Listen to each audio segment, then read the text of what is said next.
Good morning to all the participants. The first awareness workshop on patenting for scientists, researchers, and innovators organized by National Science Foundation jointly with National Intellectual Property Office is about to begin. I'm Janaka Karunasena, Principal Scientific Officer, Head of the Technology Development and Innovation Division of National Science Foundation. This is the very first one of the series of workshops on patenting. To start the program according to the agenda, it is my esteemed pleasure to invite Professor Ranjit Senaratne, the Chairman of National Science Foundation, former Vice Chairman UGC, and former Vice Chancellor of University of Ruhuna, to deliver the welcome address. Over to you, sir. Good morning. Dr. Chandra Ambuldeniya, Chairman of the Technology Development and Innovation Arm of the National Science Foundation, Ms. Geetanjali Ranawaka, Director General of NIPO, and other resource persons joining from that institution, and Chairman of Sri Lanka Inventors Commission, Professor Sirimuttu, other resource persons, dear participants. It affords me great pleasure to welcome you for this very important and topical event organized by the Technology Development and Innovation Arm of the NSF under the able chairmanship of Dr. Chandra Ambuldeniya in collaboration with NIPO and SLIC, and also with the support of universities in Sri Lanka.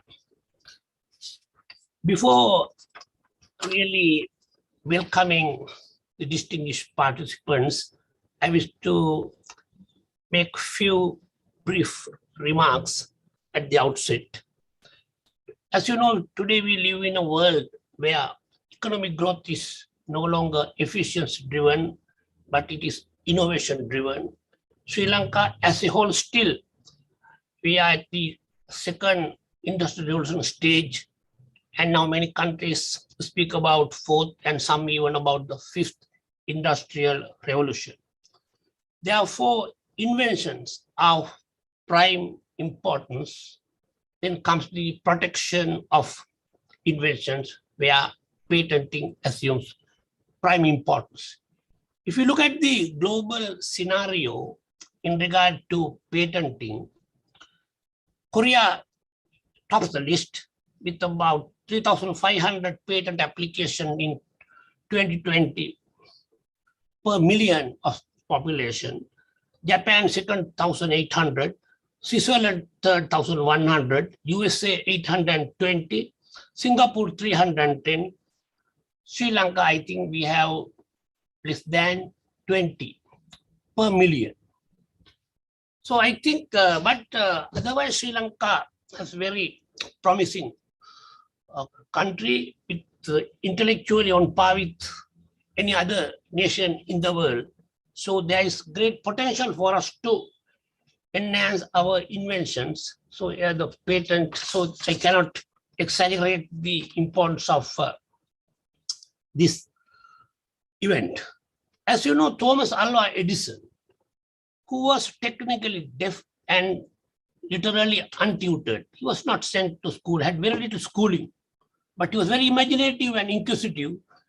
And I think the highest number of patents, over 1,000 to his credit, singly and jointly.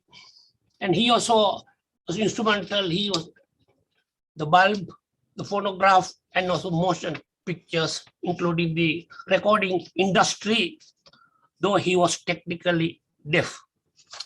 Therefore, it is very, very important. So we need to transform Sri Lanka to developed nation by 2035. So in this regard, this exercise is very important.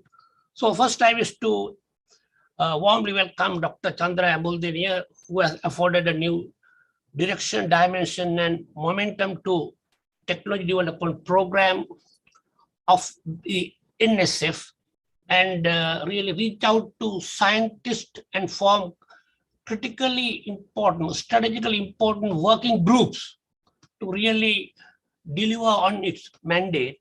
Here, forging this cooperation with Sri Lanka so business links sales is of prime importance. So my warm welcome to that. And this event is really reinforced with the participation of National Intellectual Property Office, headed by DG Ms.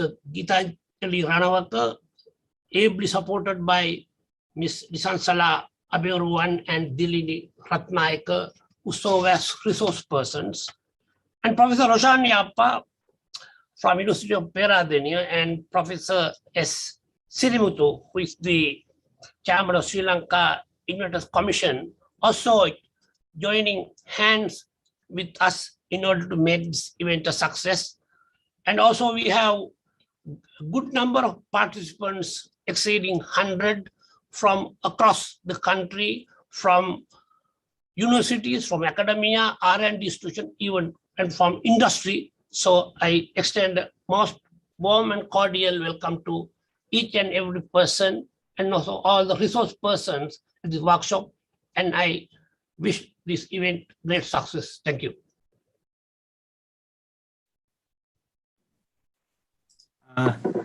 Thank you very much, sir, for your excellent presentation. Welcome speech, very informative and enlightening.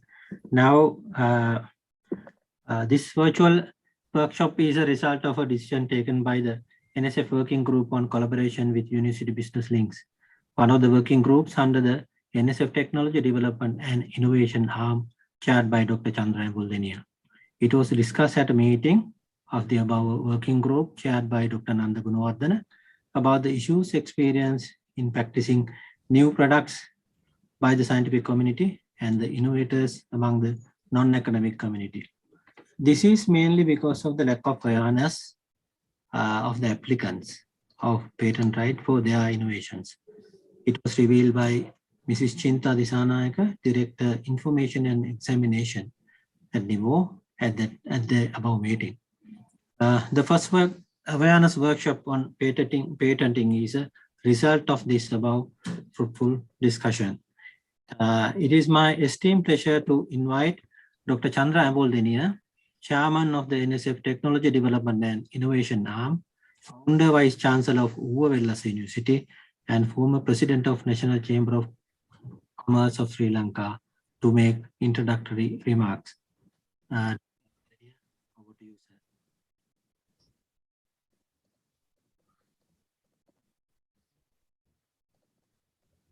He's muted, no?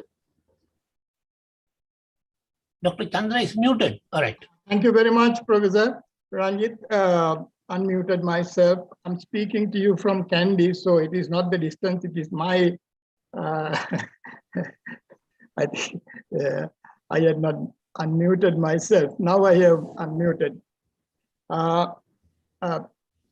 Chairman of the National Science Foundation, Professor Ranjit Senaratna, Mr. Janaka Karunasena, Chairman of the Director of the Technology Division of the National Science Foundation. Dr. Nanda Gunawardana, who is like the creator and the driver of this workshop, who has been a real supportive driving force in the technology arm of the National Science Foundation, which Professor Ranjit Senaratna very enthusiastically mentioned that Professor Dr. Nanda Gunawardana's work has been very positive, contributing to the development of the technology in commercializing in our country. And also I want to thank all the resource people who are joining today to conduct this workshop. And also I want to welcome all the participants who are the students, lecturers from all the universities and all the research institutions. I can see more than 100 participants at this stage.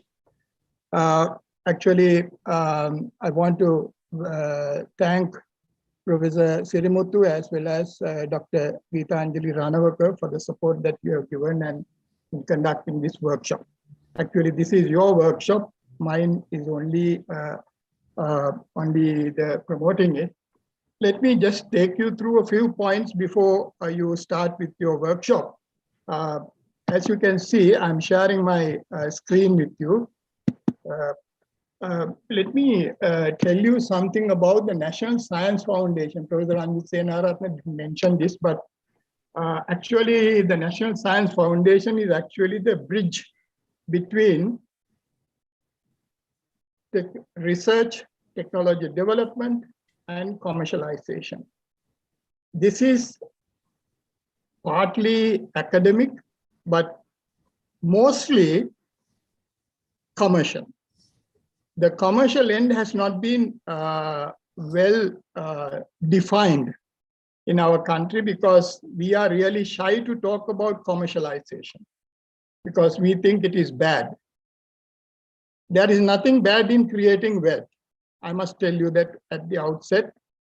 And this is about why we do research, why we develop technology is for commercializing. And sometimes the commercial products or services get into the society as free gifts to society, then we call it social benefit. Otherwise, it becomes a commercial benefit, both creating wealth for the nation as well as for the people who are really trading in the commercial assets. Then this is also, you know, that Professor Senaratne, without mentioning that, he mentioned about the number of patents in our country, which is a very, it's only a token amount that we have compared to the other countries in the South Asian, East Asian regions.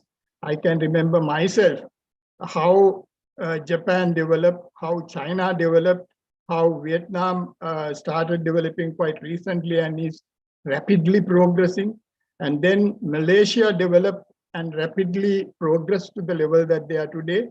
And also our immediate neighbor, India, how they have developed, despite them having a large unequal wealth distribution in the country.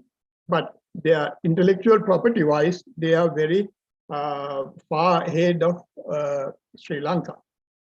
So technology development and commercialization becomes an integral part in the multidisciplinary needs of wealth creation. Wealth creation is not a singular silo-based operation, it's a multidisciplinary operation. And that you all know by now by having worked in different disciplines and then trying to produce patents, you have to bring in different disciplines to strengthen your patent. And so that is multidisciplinary.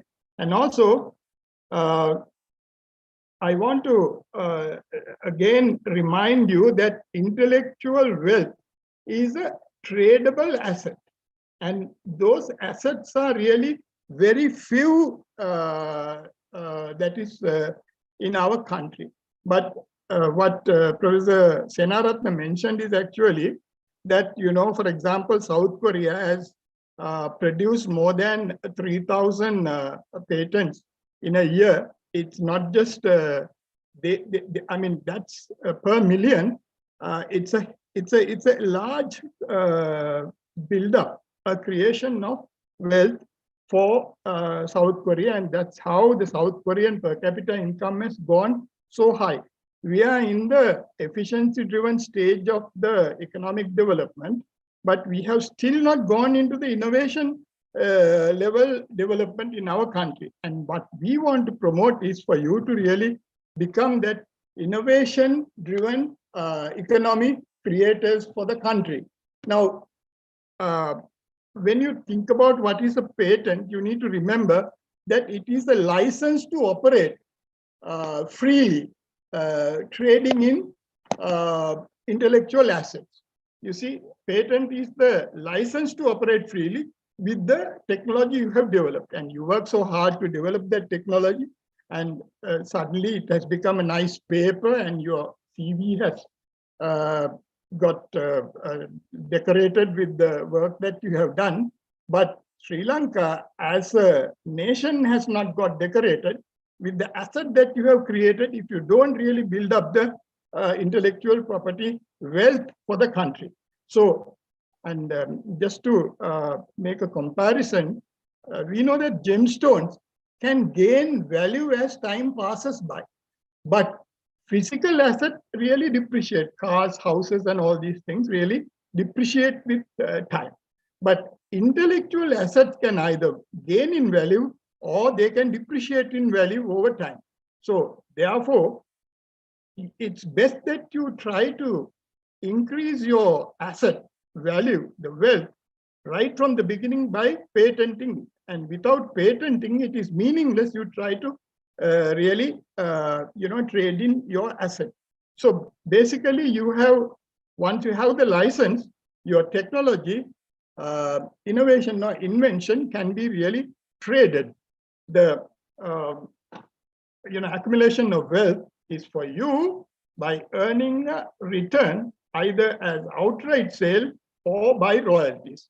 Now, most people don't really think about these things, but they keep the assets stored in the cupboard as a piece of paper, but it is a tradable asset. So it can also be that the buyer, if you trade, the buyer also can create a lot of wealth for the country, which means economic prosperity. If we are talking about economic prosperity, and through technology innovation, this is the way. And that is why we want a knowledge economy in our country. And then, now while I'm here, I want to really propose to Professor Senaratne, who has been a real transformative leader for the National Science Foundation, and that we want to create a digital platform to trade intellectual properties for this Sri Lanka. So far, there is no such platform in our country because that platform is not there. Most of the students who create intellectual property, they consider those properties as minor, and they do not become, they do not catch the eye of people who are interested in commercial value in the tradable asset that they have created. So basically, I would like to propose to Professor Senaratne to take this up, that we create a platform, a digital platform for intellectual properties, particularly patents will be among the top tradable intellectual assets, and to create that asset create the platform for trading that asset. We can, we have the capacity to give all the information that is necessary to make that happen.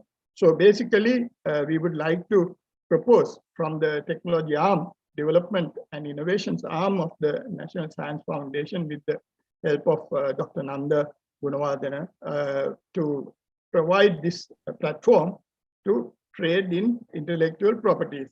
And also, I want to remind and earnestly request all the participants at the workshop today that what you are doing to develop technology in this country by research is actually should not be stopped with a paper that you write and get your research marks for the university as a student, but always think of the commercial end of your product and how you would really make money out of that product. Because if you don't make money out of that product, there is no creation of wealth for the country. You can see that in our country, we are gradually, the economy should get enriched by the work that you are doing. There is a knowledge economy in our country, but that knowledge economy should be creating wealth for the country. So I earnestly request everybody in the attending the meeting today to think of how to create economic assets out of the patents and the intellectual properties that you work on. So thank you very much. And I want to wish everybody today a great, successful, very pleasant experience in participating with in the knowledgeable hands of the selected, hand-picked resource persons for this workshop by Dr. Nanda Gunawardena and the team that he is working with on UBLCs, and also thank all the UBLCs for participating in this event, and also for the National Science Foundation, Professor Ranjit Senaratne for facilitating this, and also Mr. Janaka Karunasena, who did a lot of work in the behind the screen to send you the live links and creating the flyers and all that with the help of the National Science Foundation Technology Division. The Technology Division, the IT Division. The IT Division is also very much active. Even at this moment, they want to make sure that you have this live experience on this digital platform, which I think is giving you a very good listening pleasure, and also the screens that you will be collecting during this event. So thank you very much for attending this meeting today, and wish you good luck for the day. Thank you. Thank you, sir, for your excellent introductory remarks, enlightening all of us on the importance of having a patent for the innovations of the people. The main responsible institution for patenting in our country is the National Intellectual Property Office. Next, I'm going to invite the top position of the above institution, who is fully aware in patenting process better than anybody in this audience. I would like to cordially invite Mrs. Geethanjali Ranawaka, Director General, National Intellectual Property Office, to share her thoughts with the participant. Over to you, madam. Good morning, everyone. Thank you, Mr. Karunasena. Good morning, everybody. Actually, it's a pleasure to be here and to address for a few minutes to all these participants. And first of all, let me thank Professor Ranjit Senaratne, Chairman of the National Science Foundation, and Dr. Chandra Ambuldeniya, the Chairman of Technology Development and Innovation Arm of the National Science Foundation, who are together now to bring about a new era to this area, actually. Commercialization and trading intellectual property rights, that is patented inventions, and contributing back to the economy of the country, which is happening all over the world and which is lacking very much here in Sri Lanka. So also, let me also welcome and thank for inviting us as resource persons, that is National Intellectual Property officials, and also joining here a great number. I can see about 160 participants from various points in Sri Lanka, coming from universities, university business linkage cells, and I think Technology and Innovation Support Center that we are into as a project, and also maybe the EIE project that we are into, all are here, the members. I can see from the name with the names that all are very much interested in this area as scientists and also researchers. So let me give a few words about what Dr. Chandra Ambuldeniya said just now. He correctly mentioned what we should have been doing for the last so many years, what we should have been doing, taking out the inventions and granting patents and making them a reality, that is commercializing and making money to the country, which is really necessary to the development of the country, economic development especially, which is the case with many other countries in the Asian region, South Korea, Vietnam, Thailand, and even smaller countries are coming up now and rapidly progressing, whereas we are lagging behind. We could see still with the numbers here, statistics, we can see that it is not really happening.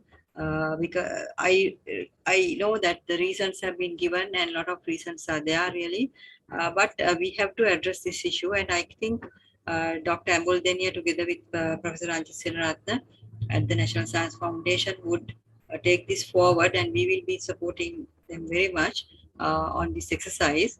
And also, let me, before we start the process program here, let me give some statistics actually from this year statistics to give you a bit of a glimpse about our scenario. Now we have received about 500 or 475, let's say 175, exactly the number as of today, I don't know. About 460 to 70 applications this year, patent applications, out of which 240 national applications, that is national filings by locals, and international filings, that is non-PCT, 16, patent cooperation treaty applications, 211. So you can see the equal number from both sides, foreign and local. And our examiners here at NIPO have done about 180 formality examinations, and out of which around 70 are defects, formality defects, right? So formality means the initial step, that is the name or the address or the initial documentation, just on the face of it documents.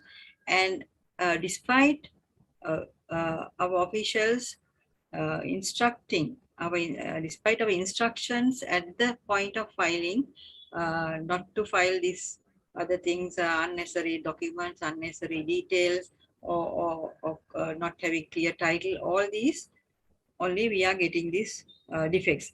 This year, of course, we have to give an excuse because most of these applications have been filed online without having the facilitation to inquire from us as to the details or guidance. So therefore, we have to give an excuse for this year. But anyway, this is the number. So we have reminded the formality defects about 38, and then we have done about substantive examinations around 140 applications. So you have to remember, it is not the same application that we have received during the year, but the previous year applications coming from 17, 18, 19, 20, right? So substantive examinations in that number, but out of which around substantive, around 90 substantive defects. You can see the number of defective application that we have received when we went into the examination, what we saw, what we gathered in the exam, when we did the examination. That is, sometimes it is already in the prior art, sometimes already they have submitted claims, clear claims, but they are not clearly describing the invention clearly, so that an examiner is able to do a correct examination into the invention. So therefore, you can see how much defects can be traced in an application, despite most of them being filed sometimes by the universities also, right? So these are the statistics up to now. For this year, brief count I am giving for you to understand the problems that we face here when we go for an examination of an application and what needs to be done. So we are here to do patent examination. That is, that you have to understand. We are not here to do the patent drafting for you, because we cannot, being the authority to grant patents, we cannot draft a patent as well, patent application as well. It's going to be a conflict of interest, and also not the not the correct thing to do, legal thing to do. So therefore, we don't actually do the drafting part. What we do is the examination part. That has to be understood clearly. But what happens here is our examiners, most our examiners sit down and try to educate on patent drafting as well, leaving aside their main job, that is the examination job, right? So which means our time is spent mostly on correcting the documents and getting them in, so that we can do a clear examination here in our office. So therefore, here all the distinguished participants here who are researchers and inventors and the cream of this country, the brains. You all, when you're filing applications, please try to file an accurate application and also set of documents which can be accepted as a patentable document, a patentable invention, right? So that you may be having a good idea if you are not put it into a good document, so that a person examining the document should be able to understand, right? So I think our resource persons here, Mrs. Dilini Ratnayak, Assistant Director, Mr. Nalinda Tapatu, Assistant Director, and Mrs. Nisansala Aberuan, who is the Chief Examiner here, will give you various areas that we are doing, like the examination process, drafting, how to draft, that is very important, and the prior searches that we have to do when we are examining an application. If someone thinks that we don't look at international ones, that's the end.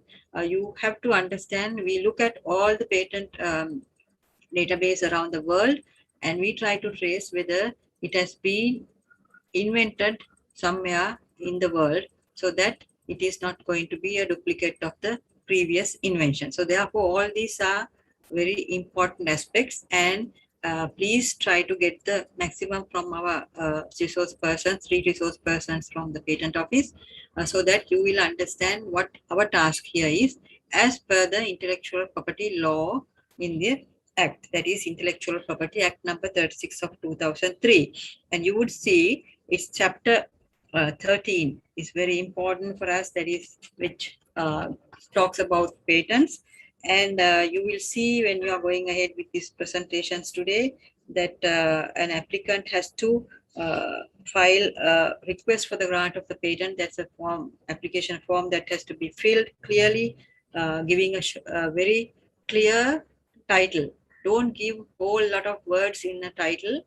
Specifically what you are asking, and not a generalized topic, not a wide, too wide topic, but a specific topic describing your invention clearly, right? So with that, your name, address, and all that. So these things will be given very clearly by our resource persons here today, and a description about your patent. That is, what is your invention? You have to describe clearly the invention. Then you have to give clear claims, not a big long document, 2-page, 3-page document. Briefly, about 6 lines, maybe half a page, will give you will give a clear description, claim that what you are going to claim in your invention, and the drawings about your invention, and abstracts. So these are the main areas that you have to fulfill in an application. And also you have to remember the importance of section 63 onwards, 63, 64, 65, which we are looking at, and why we are refusing your applications, because 63 clearly says an invention is patentable if it is new, involves an inventive step, and is industrially applicable. So these 3 criteria have to be fulfilled clearly. And if it is new only, it qualifies first, and then inventive step, and also the industrial applicability. So why are we calling an invention a patentable one? Because that new concept will give a solution to an existing problem. So this is the criteria. So you have to fulfill this, and it should not be just an imaginary thing that you have thought about. It has to be a solution to a specific problem in the society, right? So novelty has to be fulfilled, that is section 64.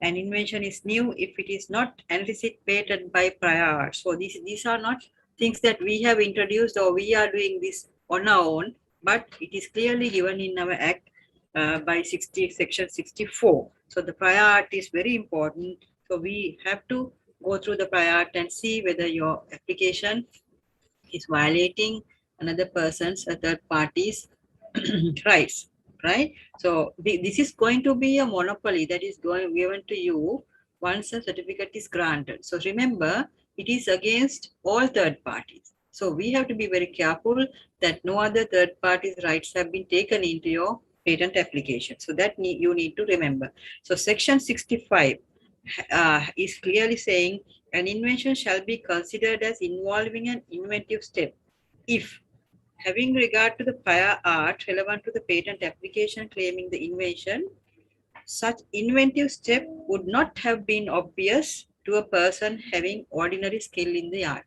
right? So this has to be also, a new step has to be taken in your application. So therefore, there is something new coming out of it, right? So this will be clearly described by our resource persons here. And also the section 66, an invention shall be considered industrially applicable if it can be made or used in any kind of industry. So be it a medicine, pharmaceutical, or a technical thing, a mechanical thing, all has to be used, should be able to use it in the industry. So these three areas very important. So please remember, why we are examining so much is due to the requirements of the Act. And also this Act has been made as a concept that we have gained from the universal system, not our own systems that we have introduced. It is the universal system of intellectual property that has been taken into this Act as well. So patent is also same. So please understand the sections well. And when you are drafting a patent application, so be aware that we are also concentrating on these sections and doing the examination. And this is why around 50% applications are getting rejected. That is the local applications, due to not having these requirements. So I think I am going too far than the expected time, but I think I thought that my words that I put in during this address is really important before you enter into your main session today, because these things may not be emphasized by our examiners in their areas, but still in general they will do. But the importance of sections I wanted to emphasize in my address here. So I am now happy that these resource persons are available today for you. And also even in the future, you are able to contact us over the phone and or the emails to get any information, and please feel free. And we are collaborating with all these organizations also to help out our stakeholders, inventors, researchers, and let us help you out by granting the patent as soon as possible. And also from your side, file a clear, accurate, almost accurate. I don't say you have to file an accurate, 100% accurate application initially, but if you file a almost accurate application initially, our task will be easier in examining and granting the patent. So let me also pinpoint a few things, like why the commercializations are not taking place in the country, though we are granting patents to the locals. As Dr. Ambuldenia and Professor Ranjit Srinath said, these are the valid reasons. But also, I could see we are working separately, not as united bodies, right? So I think we did a WIPO project here in innovation policy preparation in around 2014 or 15. We saw about 50 odd, 60 odd institutes are there, science and technology institutes are there in the country, and they are doing their own researches in a piecemeal here and there, and they don't come back to one setup in the country, right? I think National Science Foundation has taken a great step forward in looking into this and technology arm, this arm will, development arm will, I think, be able to look into these granted patents and get them in, and try to see at least one or few, if we could commercialize and get some foreign income to our country, right? This is what South Korea did during the last 15 years, and see how you can see how, where they are really right now, right? So therefore, our task is granting patents, but not beyond that, like commercialization, but still we can help out. And this is why we took a great step by, when we are granting the patent to the applicant, especially local ordinary applicants, general public, not the university's community.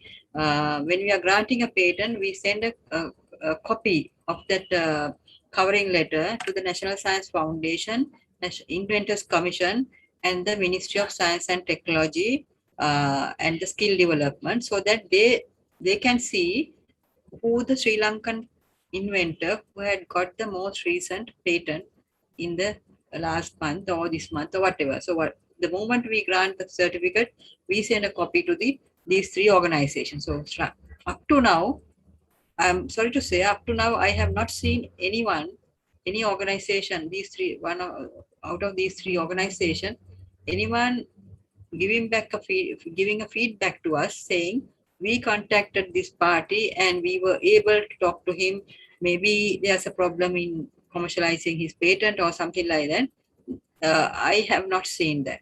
I don't know. My officers say they have not seen. So which means you still have things to do in the form of the ministry, by taking a policy decision, and also in the form of these organizations, especially National Science Foundation and Inventors Commission, by taking in these patents and trying to help them out. Maybe the funding, maybe the commercializing, maybe talking to a third party, international party, because they are, as Dr. Ambuldeni correctly said, they may be shy to come forward and, talk to somebody, but they are keeping the patent certificate in their drawer. And of course, for universities, it's good. University inventors, it's for their promotions and maybe their, exams, it's good for students. But for an ordinary person, what's the benefit out of that patent? So we have to think on that side and help them out. So I think National Science Foundation will take a great leap forward in doing this, and I wish you all the best, and I wish all success and a fruitful session today. And please excuse and sorry for taking a little more time than the time that I allocated to you. Thank you very much. Thank you, Madam, for sharing your thoughts with valuable points, including statistics, current situation of the patenting of the country, and the chapter number 13 of the Act with us. Let me show you the agenda of today's workshop.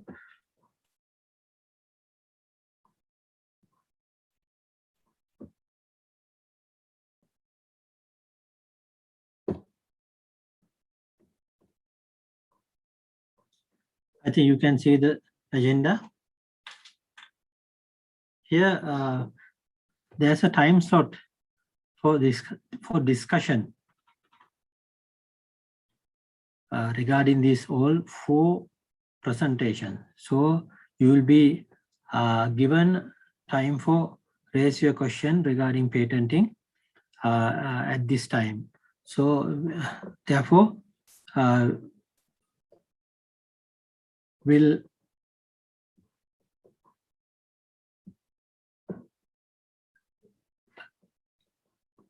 go for the next item.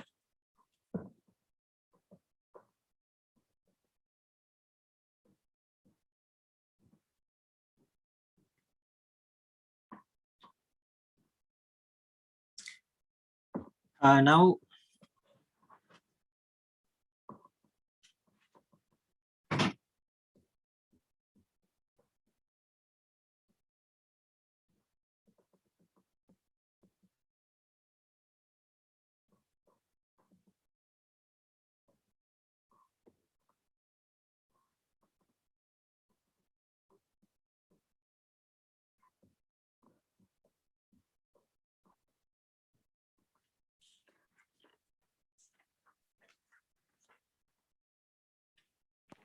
you have to stop sharing and Yeah, invite yeah, the speaker.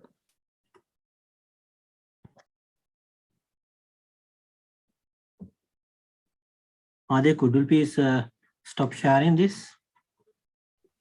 Adaba? Janaka, you have to stop the screen sharing from your. Yeah. Wait.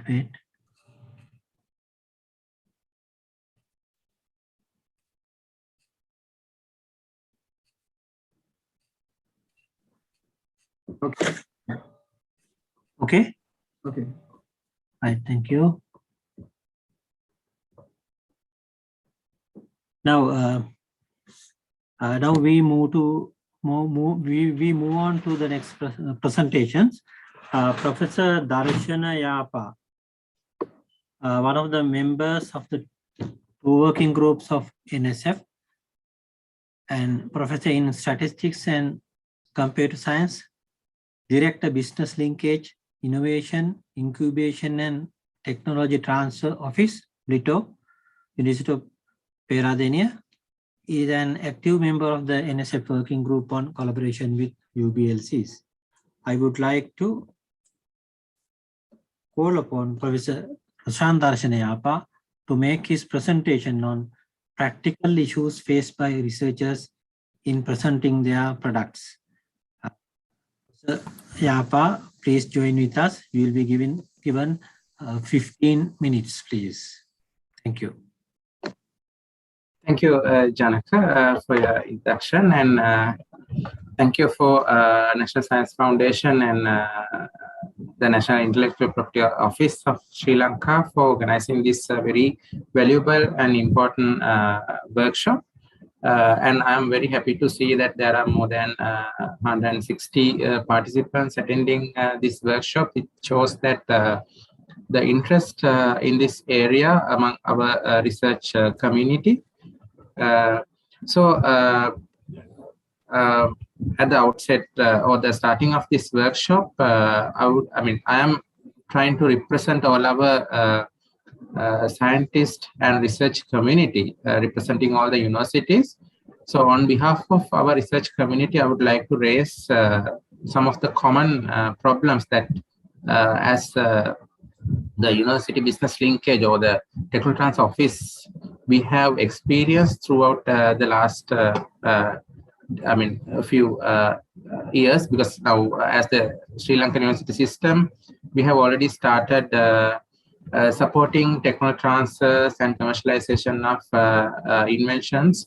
The previous speakers also very much highlighted about the importance of commercializing our inventions. Professor Ranjit Senaratne, Dr. Chandra Ambuldeniya very much highlighted about the importance of commercializing the national, innovations. So in that area, we have experienced when we are filing the patent applications and trying to protect their innovations. So we have seen some of the problems that our academic staff members and the researchers are experiencing. So I would like to present those problems, so then we can discuss those problems in the following presentations as well. And also, I should say, even previous presenters, especially the Director General of National Intellectual Property Office of Sri Lanka, Mrs. Geethanjali Ranawaka, also highlighted some of these issues where they are experiencing in the patent applications. Let me share my screen.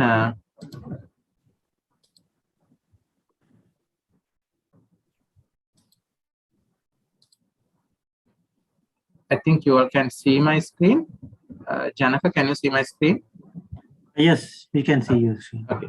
Thank you. Okay. So I will be discussing in this line what are the practical issues faced by researchers. So I will be presenting these points in question and answer form. So I'll be giving, with all these questions, I'll be giving some brief answers as well. And more elaborative answers can be expected from the following presenters in this workshop today.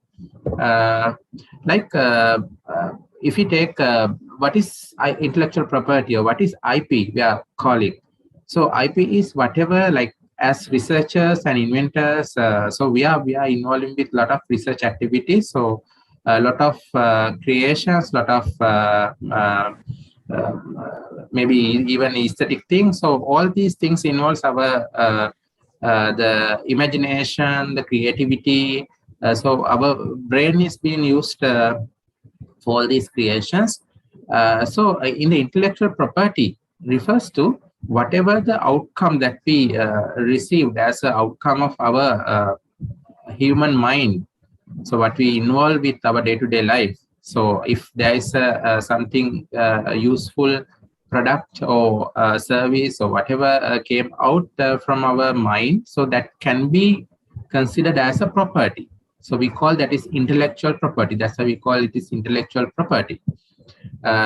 So this intellectual property is very important, as Dr. Chandra Ambudeniya mentioned earlier.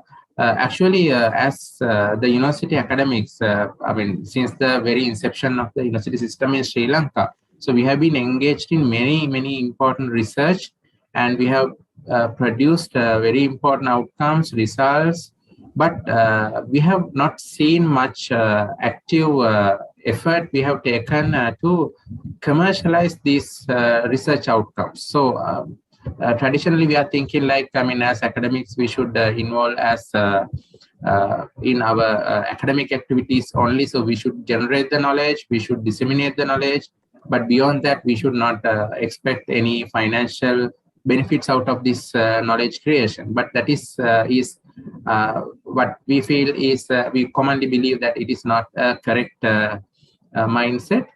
Because if you take most of the developed countries in the world, especially USA, UK, Japan, Australia, and also we can see very recently developing countries and become developed countries like South Korea, even Vietnam. So those countries are also become, started developing because of this intellectual property, especially. So they, based on the intellectual property, they are all the who generate the knowledge are protected based on the intellectual property, and also at the same time, so they can exploit or commercially use this knowledge to commercialize. So as a return of those investments, so the respective communities, the country, the civilians, and the global community are getting benefited out of these inventions. So that is why we call, so these are intellectual property. And also there are different types of intellectual property. So mostly when you talk about intellectual property, many people, many researchers are talking about the patent. So patent is only one part of this intellectual property. So there are many other components of the intellectual property. So broadly, intellectual property are divided into two parts. One is industrial property, and other part is the copyrights and related rights. So under industrial property, this patent for innovations, inventions, and are coming under the industrial property. And also industrial design. So we have seen that so industrial designs covers basically the aesthetic, the geographical, geometrical shapes or designs of particular product or service we are using. Basically, products are coming under industrial designs. One of the very common industrial design that we are talking is the Coca-Cola bottle. So the shape of the Coca-Cola bottle is protected under industrial design. So that shape can be only used by the Coca-Cola company. And also trademarks are protected. So they be taken as intellectual property. So trademarks we have seen. Once you receive the rights to monopoly use of the trademark, a particular organization, so then no one else in the world is capable of using the same trademark for their purpose without the original owner's permission. And also another intellectual property is considered as coming under industrial properties, geographical indicators. So geographical indicators means if we have identified some properties of a particular product or service which is originated in a particular area in the world. So if that particular product is not available anywhere in other parts of the world, so then we can get the protection under geographical indicators. So one of the common example in Sri Lanka that we have a geographical indicator is Ceylon tea. We have seen. So Ceylon tea is a geographical indicator. We have seen a high quality tea which is not available. I mean, these properties are not available in the tea produced in most other parts of the world. So we have covered that under geographical indicator. So no one else in the world can use the geographical indicator Ceylon tea if it is not originated in the Sri Lankan territory. And also the other part is the copyrights and related rights. So copyrights and related rights are covered under literacy, artistic work, scientific work, broadcast, drama, so all these kind of things. So under copyrights also we have several, like we can identify several areas like literary works such as books, collection of data, reports, theses, those things. And also like films, is the artistic works like films, music, drawings, those things, architectural designs, computer programs also coming under copyrights. So these are the different categories of intellectual property. And one of the one common questions asked by our intellectual community is why IP? What the purpose of IP? So this was clearly explained by our DG of the National Intellectual Property Organization. IP is very much important to protect our whatever invention. So once you granted the IP, it can be in terms of patent or it may copyright. So once you granted the IP, so you are given a monopoly right to exclude anybody else coming into the market or commercializing that same product without your permission. So you are getting a huge benefit out of it. So that if you take the patent, so this monopoly right, the duration is covered for 20 years. In Sri Lanka, it is covered for 20 years.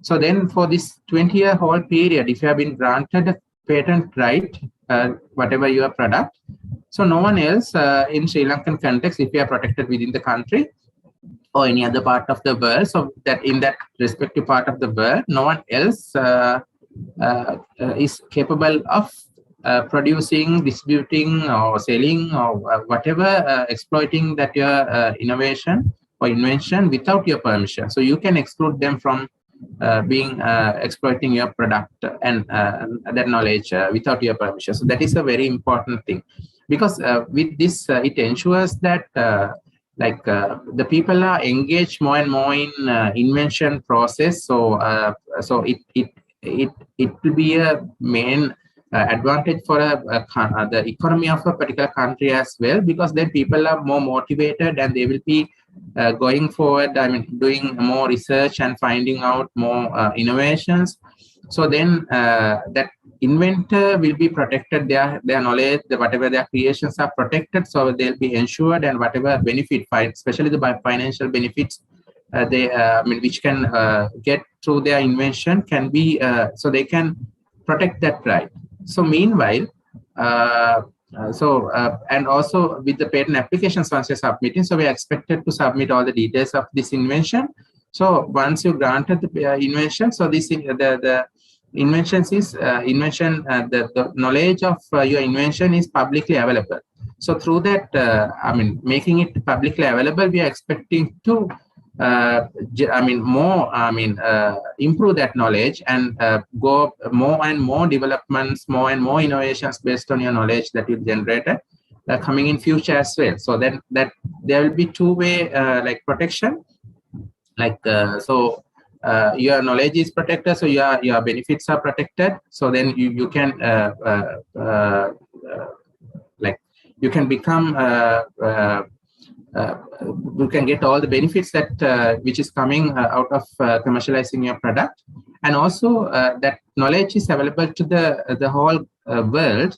So anybody who are working in the same field can do more and more research. Even the inventor themselves as well do more and more research and do more knowledge on top of these inventions.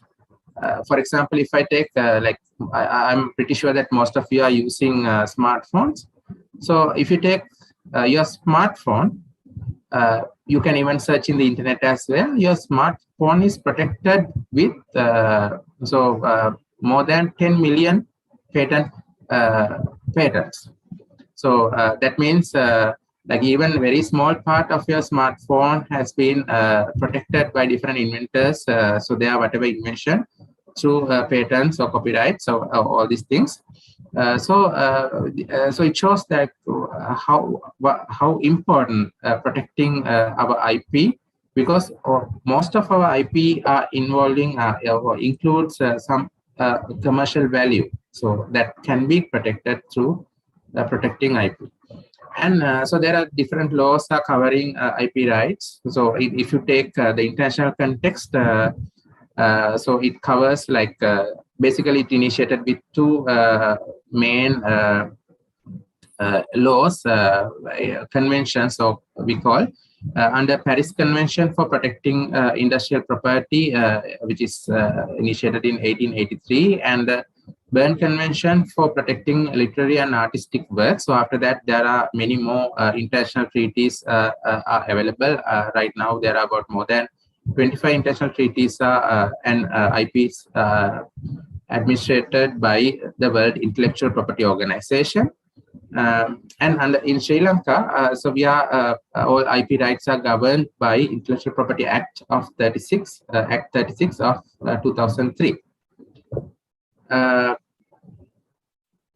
So what can I do with my IP rights? So this is very important. Like as Dr. Chandra Ambudeniya mentioned, correctly mentioned, like most of our inventors, once they get the IP or the patent, so they would like to keep it, like some of the inventors would like to frame it and hold, keep it their office or the room to see the others. But this is not the specific purpose of giving a patent, right? So basic objective is commercializing your product or service. So through you can negotiate with commercial partners to commercialize your patented product. So then the benefit of that invention can be delivered to the grassroots level of our society as well.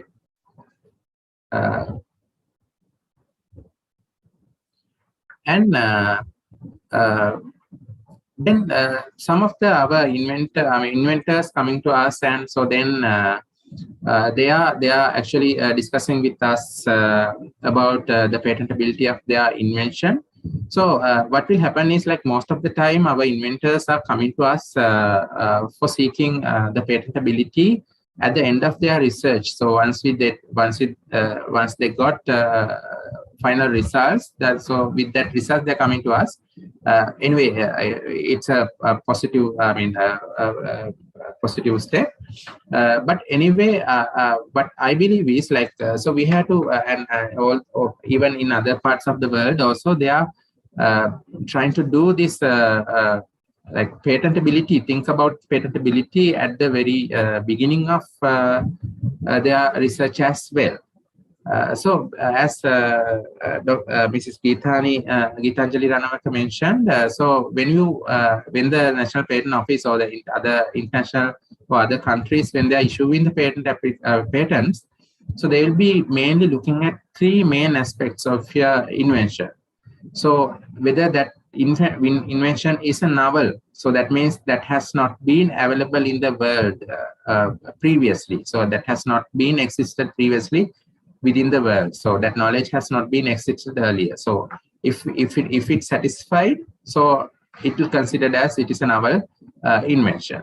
And other point is the inventive step. The inventive step measures the degree to which the invention differs from totally of a previous knowledge. So that means like we consider like if someone has a general skill in the art we call in the particular domain. So if somebody has a general knowledge about the particular domain, can do the same thing without much effort. So we don't consider that has an inventive step. So under the inventive step, we should justify the examiners of the patent in patent office that so to do this invention we need a special contribution commitment to do a lot of reading, lot of the research, and so based on that commitment only we can got this we have got this result. So we have to show that there is a new step we have taken, but where that step cannot be taken by a person having the average knowledge about the same field. And also we have to show that this particular invention has an industrial applicability. So that is another important area we have to think about. So if any of these steps are not covered, so then usually your invention will not be protected under the patents or intellectual property. So the corresponding intellectual property officers will not grant patents based on if any one of these steps is violated.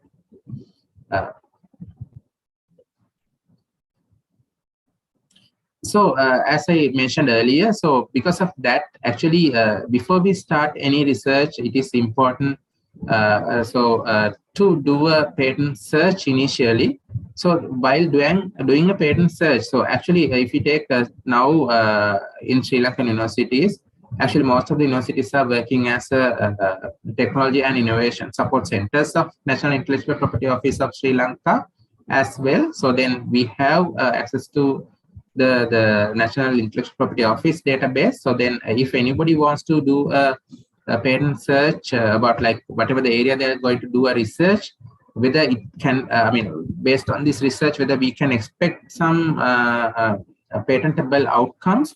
So you can go to your respective university, the UBL or Technical Transfer Office. So there are trained staff members. They are to help you or guide you to do the patent search, and so they will let you know like based on your research. So these areas are already being patented, and there are these spaces where you can this knowledge can be patented. So so then you are starting your research at the very beginning itself with very clear knowledge that what are the areas that you need to pay more focus, where you can in terms of assuring the patent knowledge, patent ownership or patent right.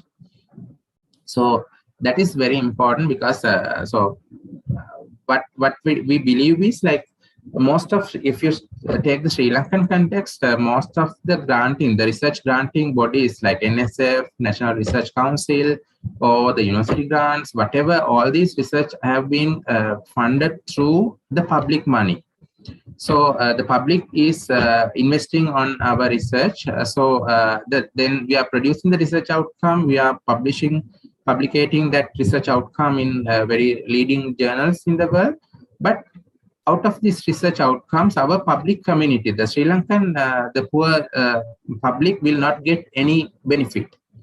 So if you're not protected, if your invention has not been protected through a proper filing of patent applications or proper registration of your patent or intellectual property in Sri Lankan Patent Office or the respective countries in the world, so then you will not be able to control or the ownership, and you will not be able to control the other people using that knowledge without your permission and getting the financial benefit. So then what will happen is, like once you do do the publication without patenting or protecting our intellectual property, so then it will come considered as that knowledge is in the public domain. We call it prior art. So then if there is no owner for that prior art, so anybody in the world is freely can use that knowledge and do whatever commercial activities using that knowledge. So then without getting much benefit to our community, So this knowledge will be used by world-leading production and service organizations, and in return, so we'll be getting the same products and services by paying huge money for these inventions. So this can happen. This is a practical thing that we are facing. So because of that, as academics, we have a huge responsibility to protect our knowledge, the invention, through obtaining proper intellectual property protection in respective countries. And as inventors, we can't think that everything can be patented. So there are certain things we cannot be patented. So like so that is also explained by DG of the National Intellectual Property Office. So if I just list them out, like discoveries or materials or substances already existing in the nature. So whatever existing in the nature cannot be patented, and scientific theories or mathematical methods cannot be patented, and plants and animals other than microorganisms, and biological processes, microbiological processes. So those things cannot be patented. And the general schemes, rules of methods for doing business, performing so mental acts or playing games, so those things cannot be patented actually. And also the methods of treatments for humans or animals, the medical treatment methods, especially. And diagnostic methods cannot be patented. So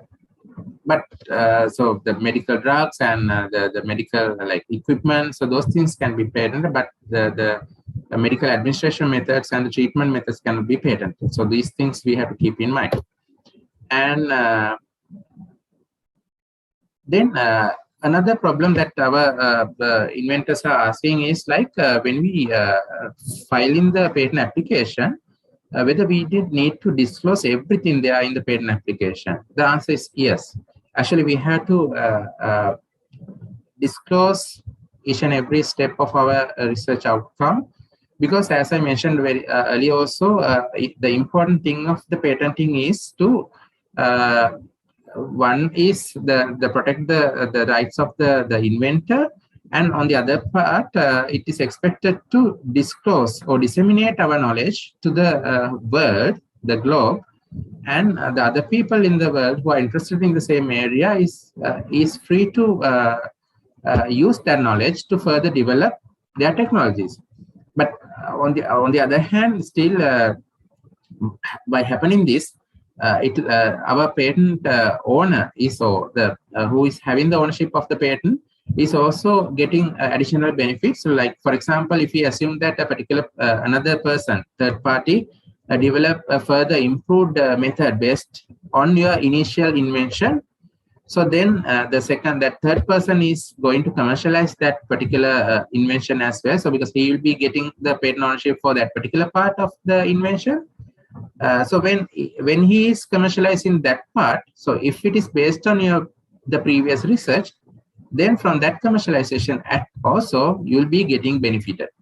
So you can control that as well. So you'll be getting part of the royalty that he'll be getting for that his invention as well. So that is the main advantage of the patenting. So in that sense, it is very much important you to disclose each and every single step of your research and outcome in the patent application. So then both the inventor and the other communities are protected based on your invention.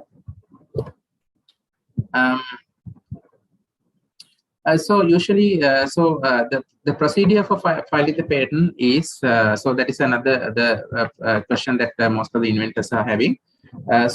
Usually we have to do several steps, like initially, what we are commonly doing is we are doing the initial filing in Sri Lanka National Patent Office, because we call that we have to get the priority date. So once you disclose your invention, so that should be the very initial disclosure.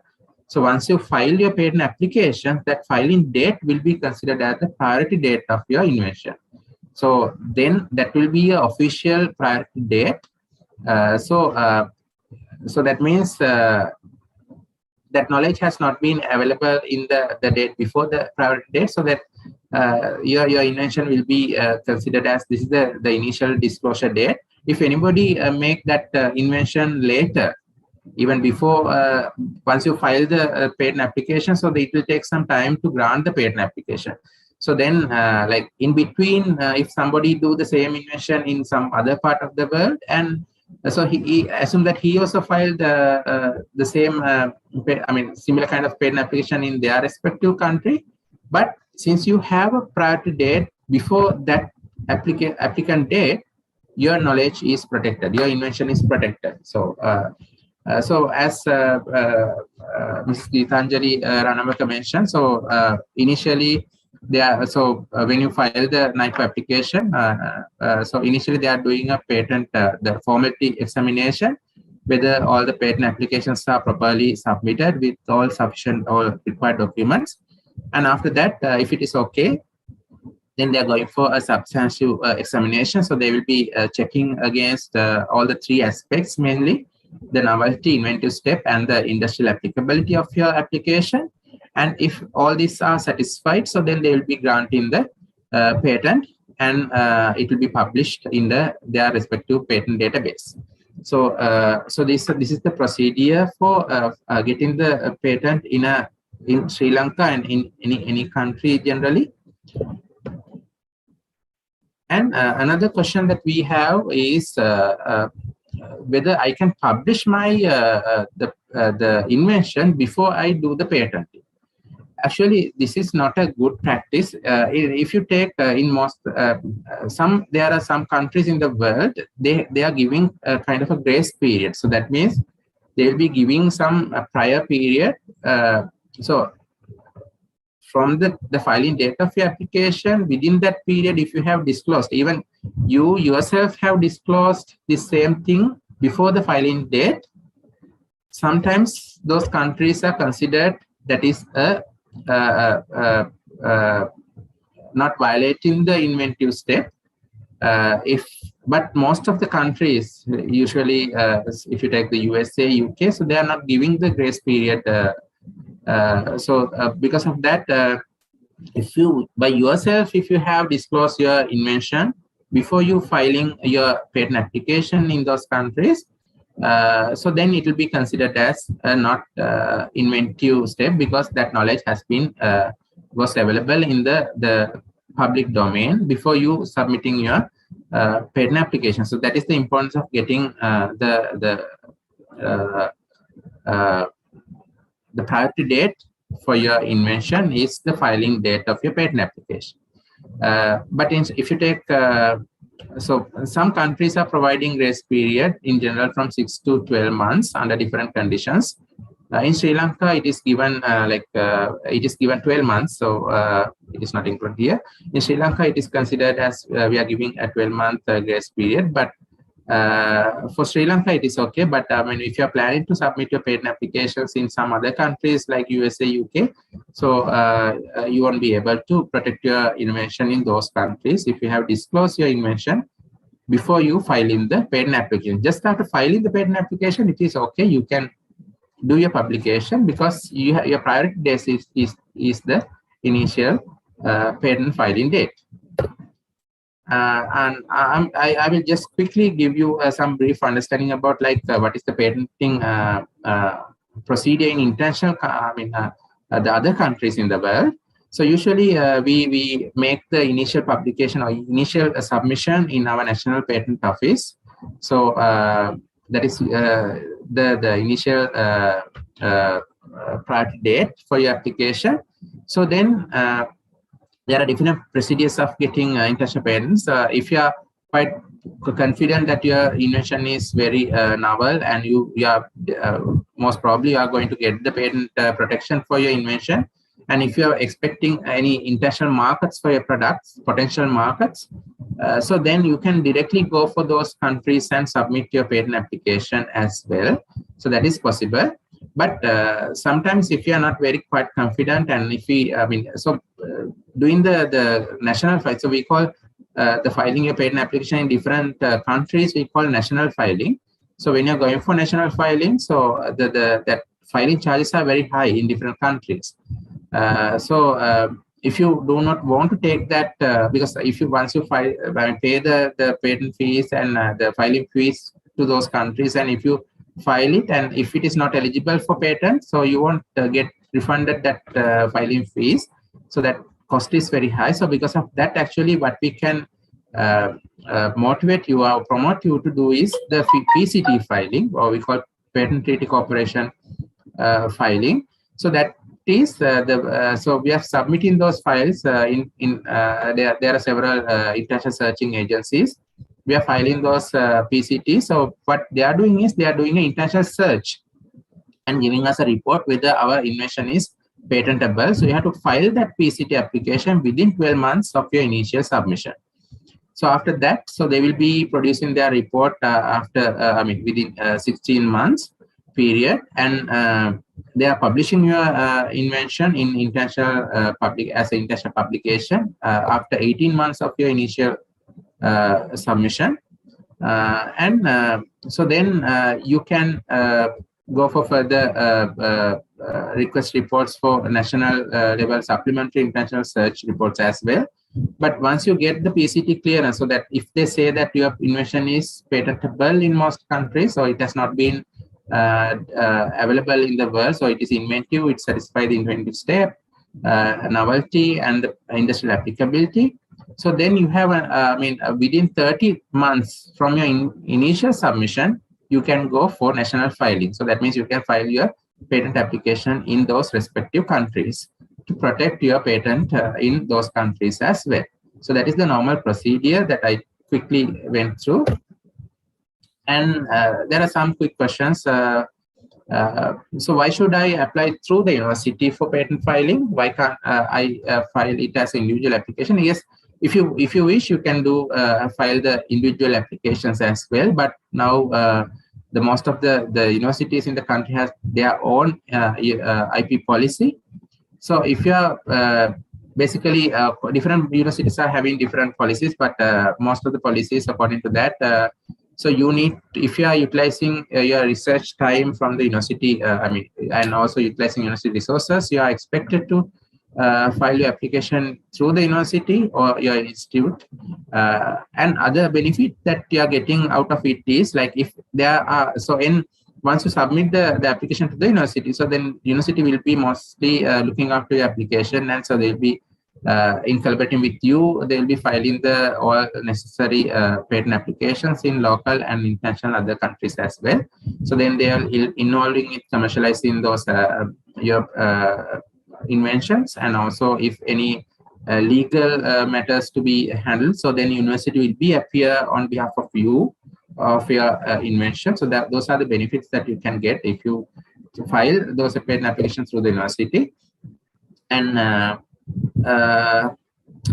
should another question, that should the inventor involve drafting the patent application or corrections sent by the patent office? Yes, exactly, because as the inventor, you know the everything about your invention other than any other person. So your collaboration, cooperation is very much appreciated and very much important to file a proper patent application to the patent office. And so once you submit, sometimes the patent office is making several inquiries about the further clarifications. So in sending the responses for those clarifications, also your involvement is very much important. Yeah, so those are the basic the problems that we have experienced out of you when our inventors are submitting in the patent applications to the National Patent Office or any other country, or the PCT applications. So I hope that the next, the resource personnel of this the workshop will be giving more concrete answers for these questions. So I briefly explained some of the answers, and so these are the main the questions that we are facing as academics or researchers in the university when you file in the patent applications. So this is with this I conclude my part of this presentation, And so I hope that we will be able to get more answers and more clarifications about these questions in forthcoming presentations. Thank you very much. Thank you, Professor Proshanyapa. I greatly appreciate your excellent presentation depicting the issues related to scientific community in patenting their new products. Now we move to the next presentation, the first presentation from NIPO, that is on patent filing system in Sri Lanka. The presentation will be kindly made by Mrs. Dilini Ratnayaka, Assistant Director, Patent and Examination at NIPO. Mrs. Ratnayaka, please make your presentation.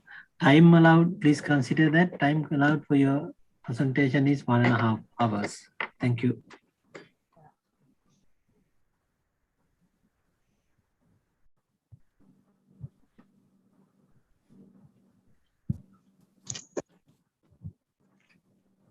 Mrs. Dilini? Yeah, thank Okay. you, Mr. Han. Is my screen is shared now? Not yet.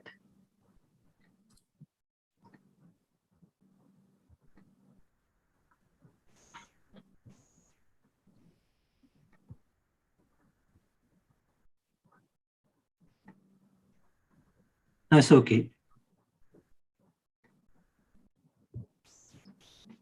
Yeah, we can see your slides. Okay.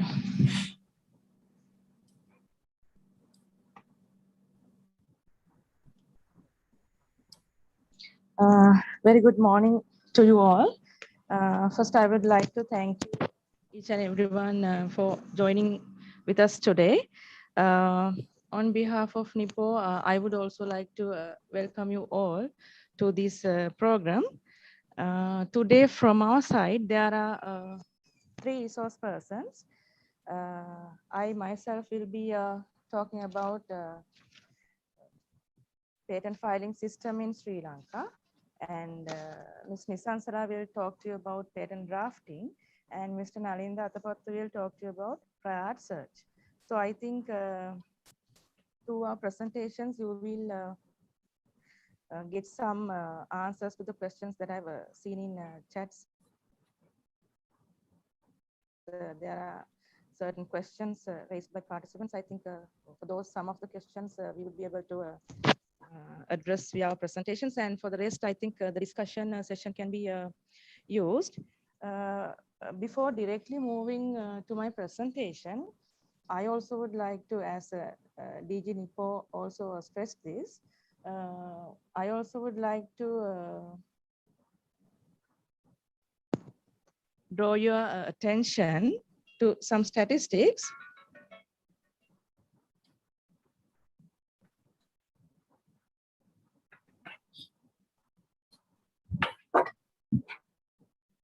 I think you all can see these are statistical data from January 1st, 2021 to November, end of November 2021. When we consider, actually DG NIPO has explained you regarding the number of applications, how actually here the formal defects are not indicated, but our DG has explained to you that there are also a lot of formal defects in the applications we receive. And here I have indicated you the statistics regarding number of substantive examinations. You can see even though the number of grants are 466, when we consider up to November, you could see that our examiners have done a lot of examinations. You can see the number of accepted applications are 156, and there are a lot of applications. Those have been rejected due to defects and refusals. The number is 816. So you can see it's a huge number. When considering national application, it's when compared with other categories, it's very high. It's about 663. And this out of this 663, there's only about 100 which have been refused due to lack of novelty, lack of inventive steps. The others are mainly due to defects. So when considering the participants in today's program, I know that you are not totally new to these concepts that we are going to talk today, but through our experience, we know that even from the applications, even the applications we receive from the universities also, there are a lot of defects. And as our DG has explained to you, in our granting process, we get stuck because we can't move forward. Sometimes there may be good inventions, but due to these defects, maybe formal defects, maybe substantive defects, we get stuck. So I think through today's program, through our presentations, you will gain some knowledge regarding this patent system, how to file a patent application, important points in filing a patent application, and how to draft a patent report, and how to carry out a database search, especially for to identify prior arts, prior art. I will move to my presentation. I think this has been addressed by our DG and also Dr. Chandra Ambuldeni and also by Dr. Rohan. But to revise this, I will tell you this in very simplest form. A patent is a bunch of rights granted by a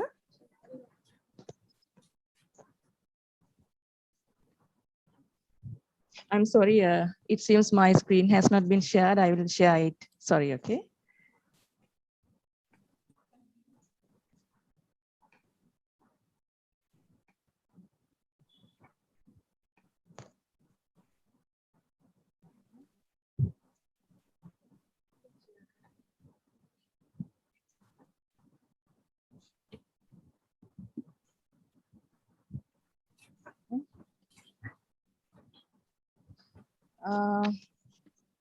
Yes, I was telling you what is a patent. It's a sort of rights granted by a government authority for an inventor for a certain invention done by the inventor in the field of technology. Through a patent, the inventor can the patent holder can exclude others from doing commercial activities regarding the patented invention without the patent holder's consent.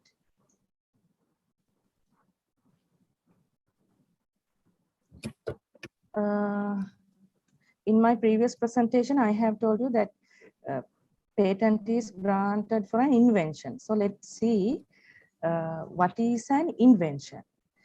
An invention is, in the simplest form, is an idea of an inventor which gives a practical solution to a specific problem in the field of technology.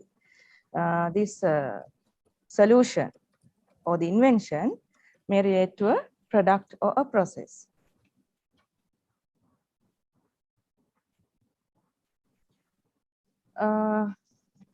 I think this also has been addressed by the previous presentations. A patent is patents are territorial rights.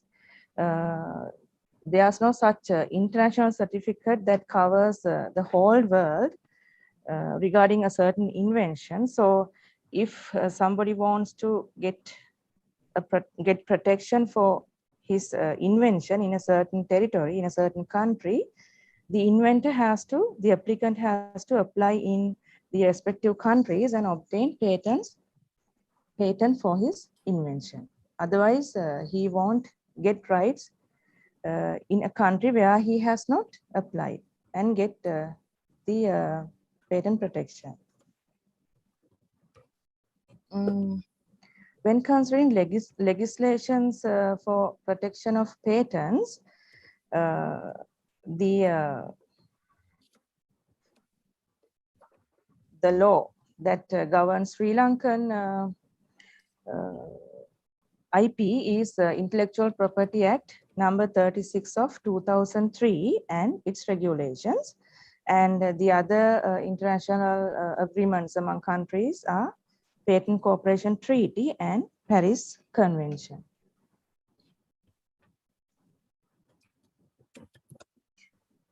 As I've told you, this is the Intellectual Property Act number 36 of 2003 and its regulations are the legal framework which governs the IP within Sri Lanka, such as patents, trademarks, industrial designs, copyright, so on. So whatever the applications regarding IP that we receive at NIPO is examined, granted, or registered according to provisions in this act. Actually, I'm not going to explain you in detail these international routes because we are today going to explain about the Sri Lankan system, and also Dr. Rohan Yapa also have explained these international procedures. So I will briefly give you an idea. One such international filing system comes under Paris Convention. We also call it as direct route. Here, applicant can file applications directly in IP offices of the countries, and under Paris Convention, what the applicants get a benefit that is called claiming of priority. That means if somebody files an application in a certain member country of Paris Convention, and if the applicant files a second application in another member country of the Paris Convention within 12 months period, he or she can request the office of second filing to consider the first filing date in determining novelty of his application. That means if somebody files an application in January 2020 in India, and then the same application is filed in Sri Lanka before 12 months period, the applicant can claim priority. That means he can claim January 1st of 2020 to be considered in deciding novelty in Sri Lanka. So when carry out a search, we consider this priority claim in prior purposes. So he will get the benefit of that priority claim because there may be other applications filed in between, but the person who claims priority validly will get the benefit of that. The other international filing system comes under PCT route, that is under Patent Cooperation Treaty. Here, the treaty is administered by World Intellectual Property Organization. There, an applicant can file a single international application that complies with one set of formalities, and then here also you can claim priority provided under Paris Convention. In PCD route, as Dr. Yapa explained, your application will be directed to an international searching authority, and they will carry out an international search. And based on that search, they will issue you a international type search report. So with that search report, you have to again enter into national phase. That means you have to file in countries where you want to seek protection. Here I have given you the link to WIPO website, so you can gain more knowledge about these filing systems.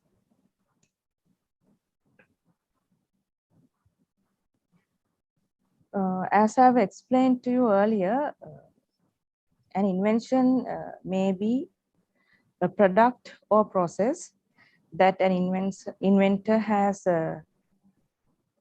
made as a solution to a specific problem in the field of technology. But according to our act, there are certain things that are considered as non-patentable.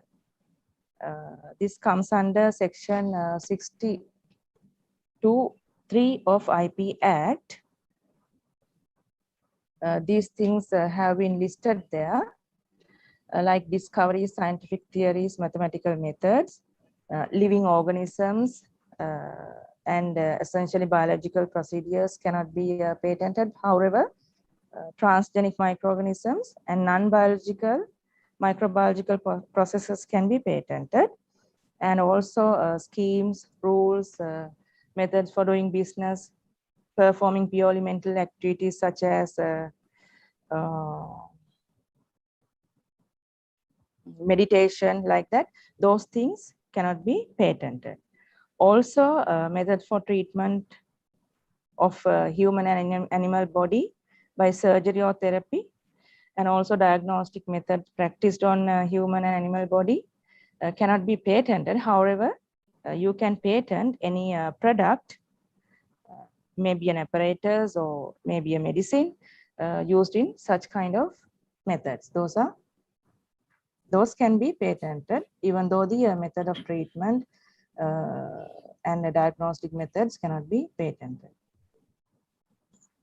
And also, according to our act, and also in most of the countries, an invention which is useful in utilization of special nuclear material and atomic energy in an atomic weapon are considered as not patentable. And in general, there's a term, any invention that is considered as harmful in protection of public order, morality, protection of human or animal beings, plant life, health, can be refused.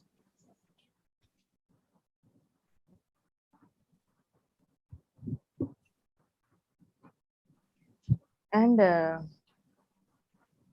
I think this also has been addressed previously. However, I will briefly go through these. According to our act, when you actually you can refer our act via our website, you can download it. In our act under section 63, the patentability criteria have been explained. In order for an invention to be patentable, it should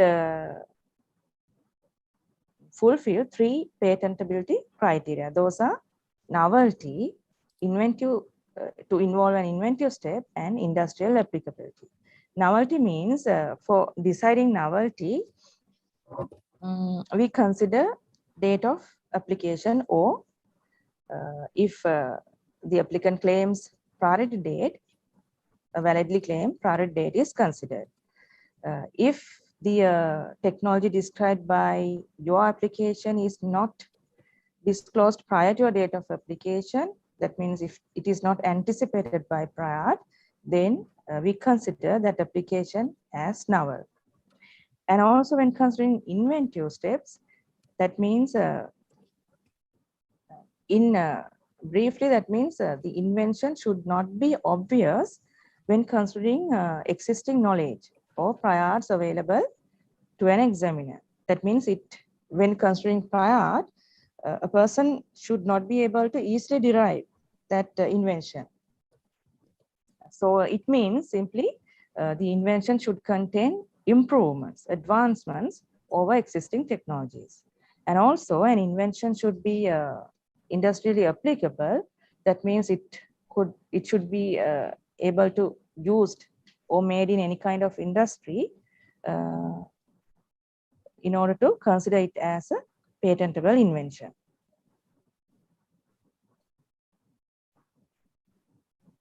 Our act defines novelty. According to our act, Prior art means everything disclosed to the public anywhere in the world by written publication. It may be oral disclosure by use or any other way prior to filing or where appropriate prior to priority date.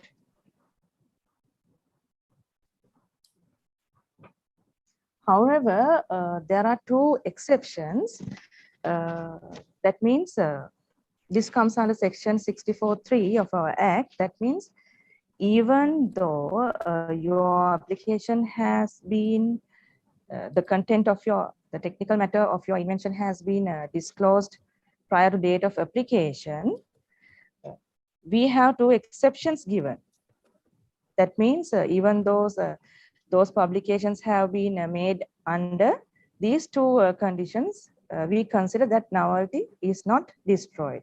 One is if such disclosure has occurred within 1 year preceding the date of patent application, and it is due to act committed by the applicant, we consider that novelty has not been destroyed due to that publication.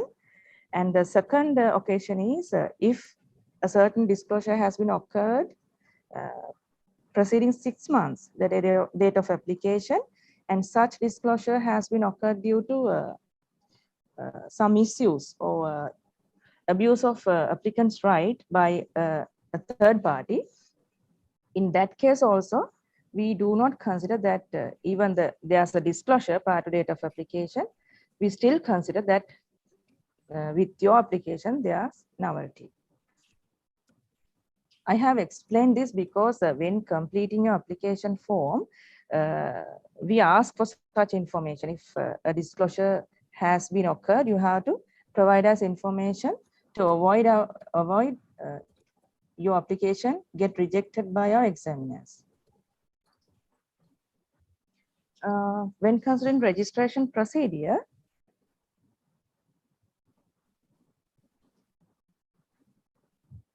I will, this is the procedure as a whole. However, I will separate them as this. NIPO receives basically 3 kind of applications.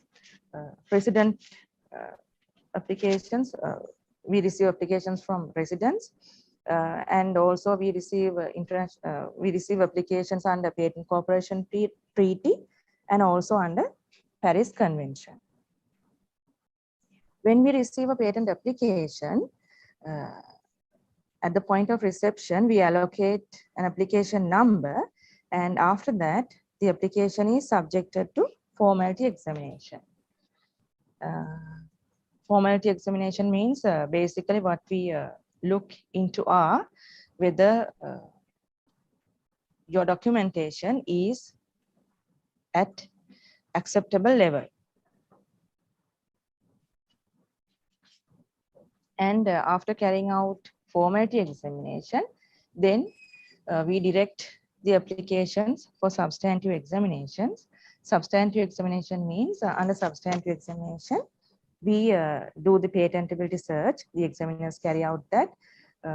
They search in certain different databases to decide patentability of the application, and they issue a search report based on their search results.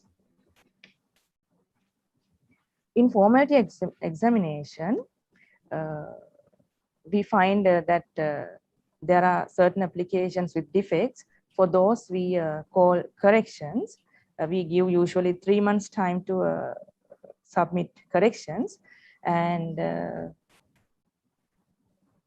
for the applications which complies all the formalities, all the formal requirements, then we direct them to substantive examination.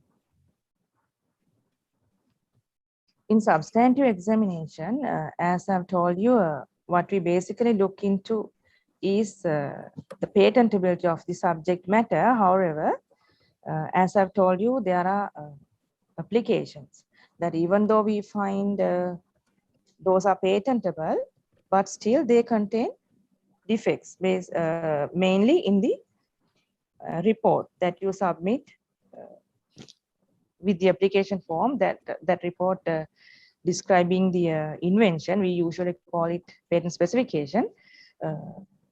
Out of most of the applications, there are a lot of applications with defects in the specification. So in the substantive examination, we call for clarifications, maybe clarifications, or maybe ask them to do necessary amendments like that. We get the necessary corrections done. Then if the application or if the amendments, the corrections are okay, and if those fulfill the patentability criteria, then we accept those applications for grant. And before granting of a certain application, we have to publish the applications in government gazette to notify others that we are going to grant this certain patent for this applicant. So if somebody objects, they can file objections. Actually, with regard to patents, if somebody objects for grant of a certain patent, then he has to go before courts. If somebody objects like that, then from the courts we receive notifications that these people have filed objections regarding grant of this patent, so we won't issue the certificate. If we do not, usually from the filing date, we give 3 months time according to our act to file any objections. If during that time we do not receive any objections from other parties, then we will issue the certificate.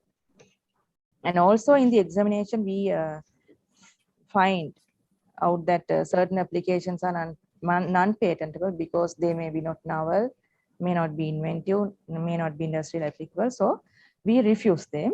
However, in every occasion, we give the applicants a chance to submit their observations, to do necessary corrections regarding any objection that we raise regarding a certain application by an examiner. So anybody can give the observations. So then if those observations or amendments have been filed, the examiner again carry out an examination and decide the patentability or acceptability of the application. The form you have to take in filing a patent application is Form P1, and you can download it from our website. And with the application Form P1, completed Form P1, you have to submit a patent specification with relevant fees. Then only we will allocate you a number.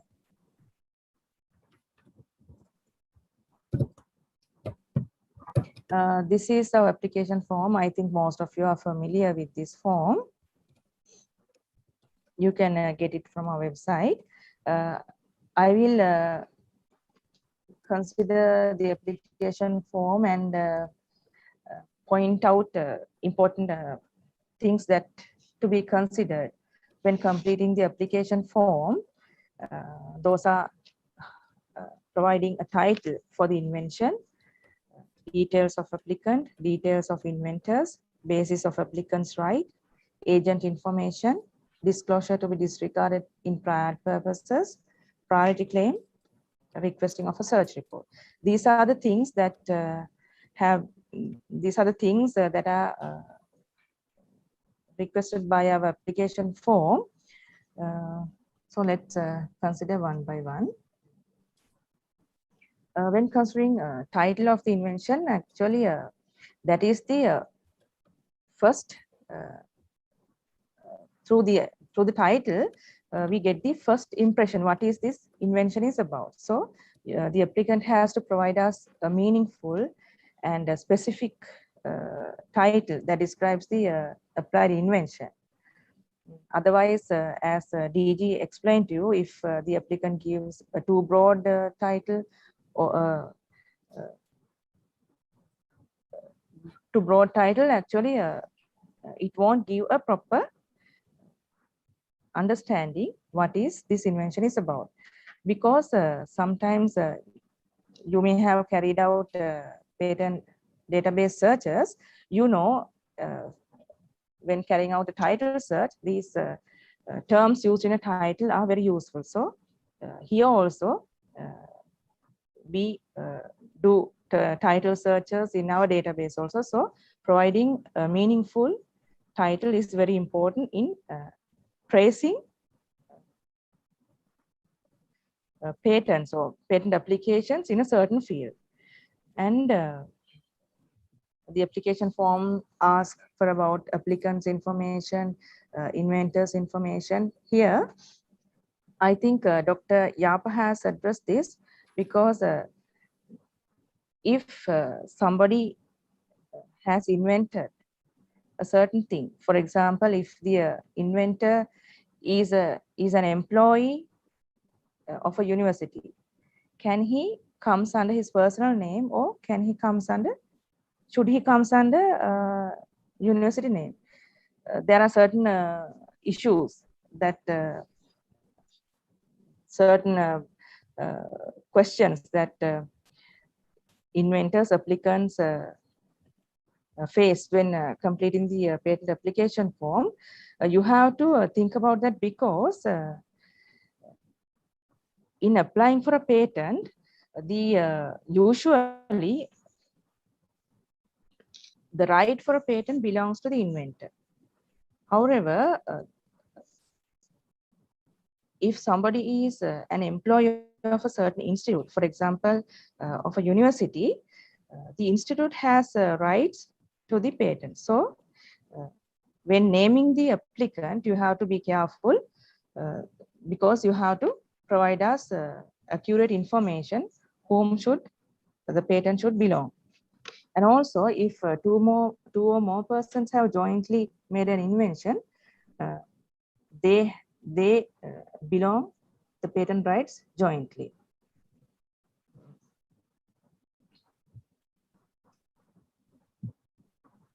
I think I have explained this information to be disregarded in track purposes. If such disclosure has occurred before the date of application, you have to mention it in your application form.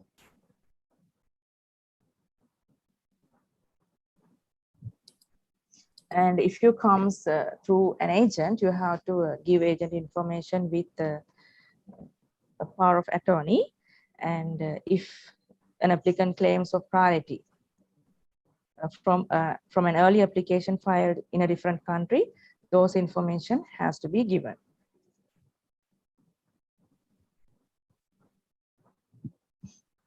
And in our application form, we ask whether the applicant request NIPO to refer their application for a local examiner, or do they provide us an international type search report. If so, you have to provide us those information. Otherwise, you have to pay the relevant fees to refer the application for a local examiner.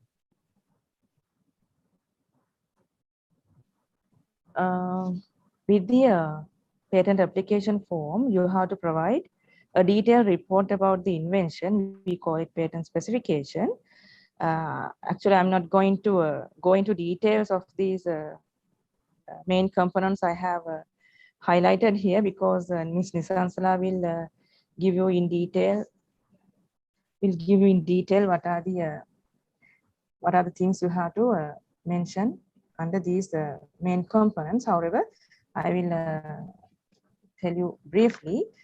The main components of a patent specification are abstract, description, and claims. Abstract is a short summary about the invention, which indicates the technical field and the identified technical problem, maybe with the main technical features. Likewise, you have to, usually we ask the applicant to write it within 50 to 150 words. And under description, you have to provide background details,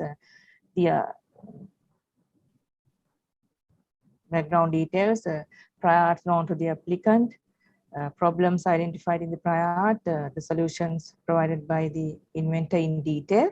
And also you have to describe or disclose your invention clearly and completely for us to evaluate its novelty, inventive steps, and industrial applicability. Because we are not asking you to provide us a prototype or come in person and explain us what your invention is about. What the examiner does is he or she totally depends on your report, the facts presented by through your report, and does her evaluation based on the facts written in your report by comparing them with data information available in databases, maybe patent, maybe non-patent literature. So in drafting description, you have to disclose your invention completely for us to understand what is this invention is about.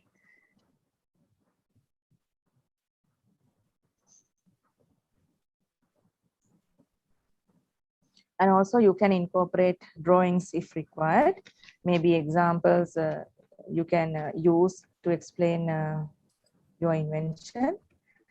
And also the other main component in a specification is claims. Claims are used to determine the scope of protection granted via a patent. That means it decides the limitation of your patent. Under claims, you should define all the essential elements of your invention in terms of technical features. And when considering fees, you have to basically pay us application fee and search fee. There are 3 categories.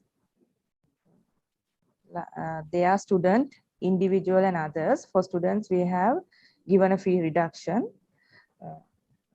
For schools, technical colleges, and for universities, we give this fee reduction. And for individuals, it's somewhat higher than the students. So if somebody comes under student category, they have to submit us a documentation to confirm his or her studentship. That means they have to give us a documentation taken from school, maybe from the technical college or university, stating that during the date of application, that he is still a student in that certain institute.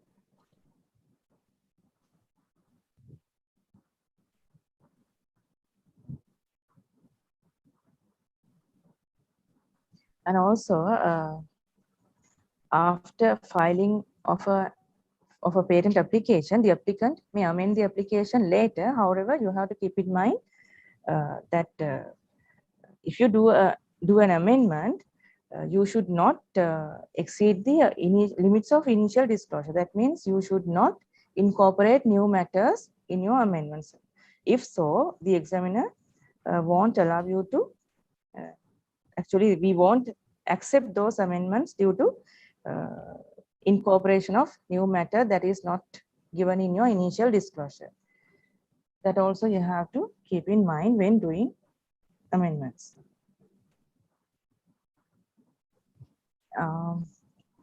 Patent holder, as I've told you, patent holder has the rights to commercially exploit a certain invention within a limited period of time. That is, the limited period of time means 20 years from the filing date. Those commercial activities cannot be done by any other person without the consent of the owner. Also, you have to keep in mind that these exclusive rights are extend only to acts done with regard to industrial and commercial purposes, but not extend to scientific or research activities. When a patent is granted, you have to renew it annually. That means from the date of grant, you have to calculate this. After 2 years from the date of grant, you have to renew annually until the 20 years period from the filing date. Also, there's a grace of 6 months we have provided as per the provisions of the Act. Even though the expiration date has been lapsed, you have additional 6 months time to renew your patent upon payment of a surcharge.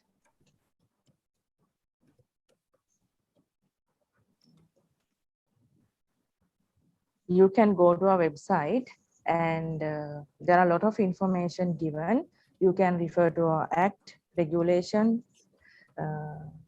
You can gain knowledge about other areas of IP and registration procedures, fee structure, and we have provided all the guidelines, and you can download application forms. And also I would like to tell you that due to pandemic situation, we do not allow people to come physically to file patent application in our office as we did earlier. So you can file applications online. Those information are also available in our website. I think that will give you a general idea about the patent system in Sri Lanka and what you should stress in filing a patent application. Thank you all for joining with me with my presentation.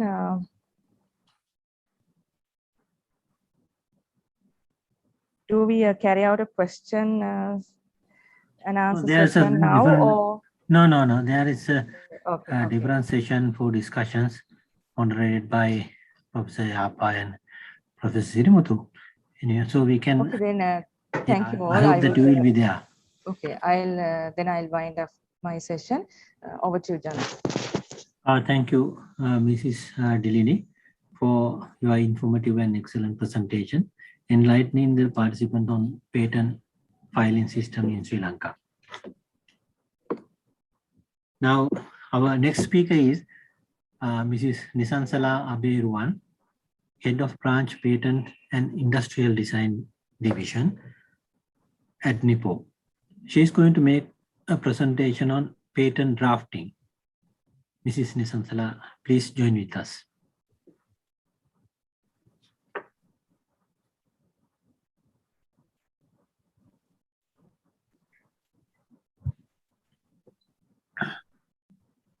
Hello.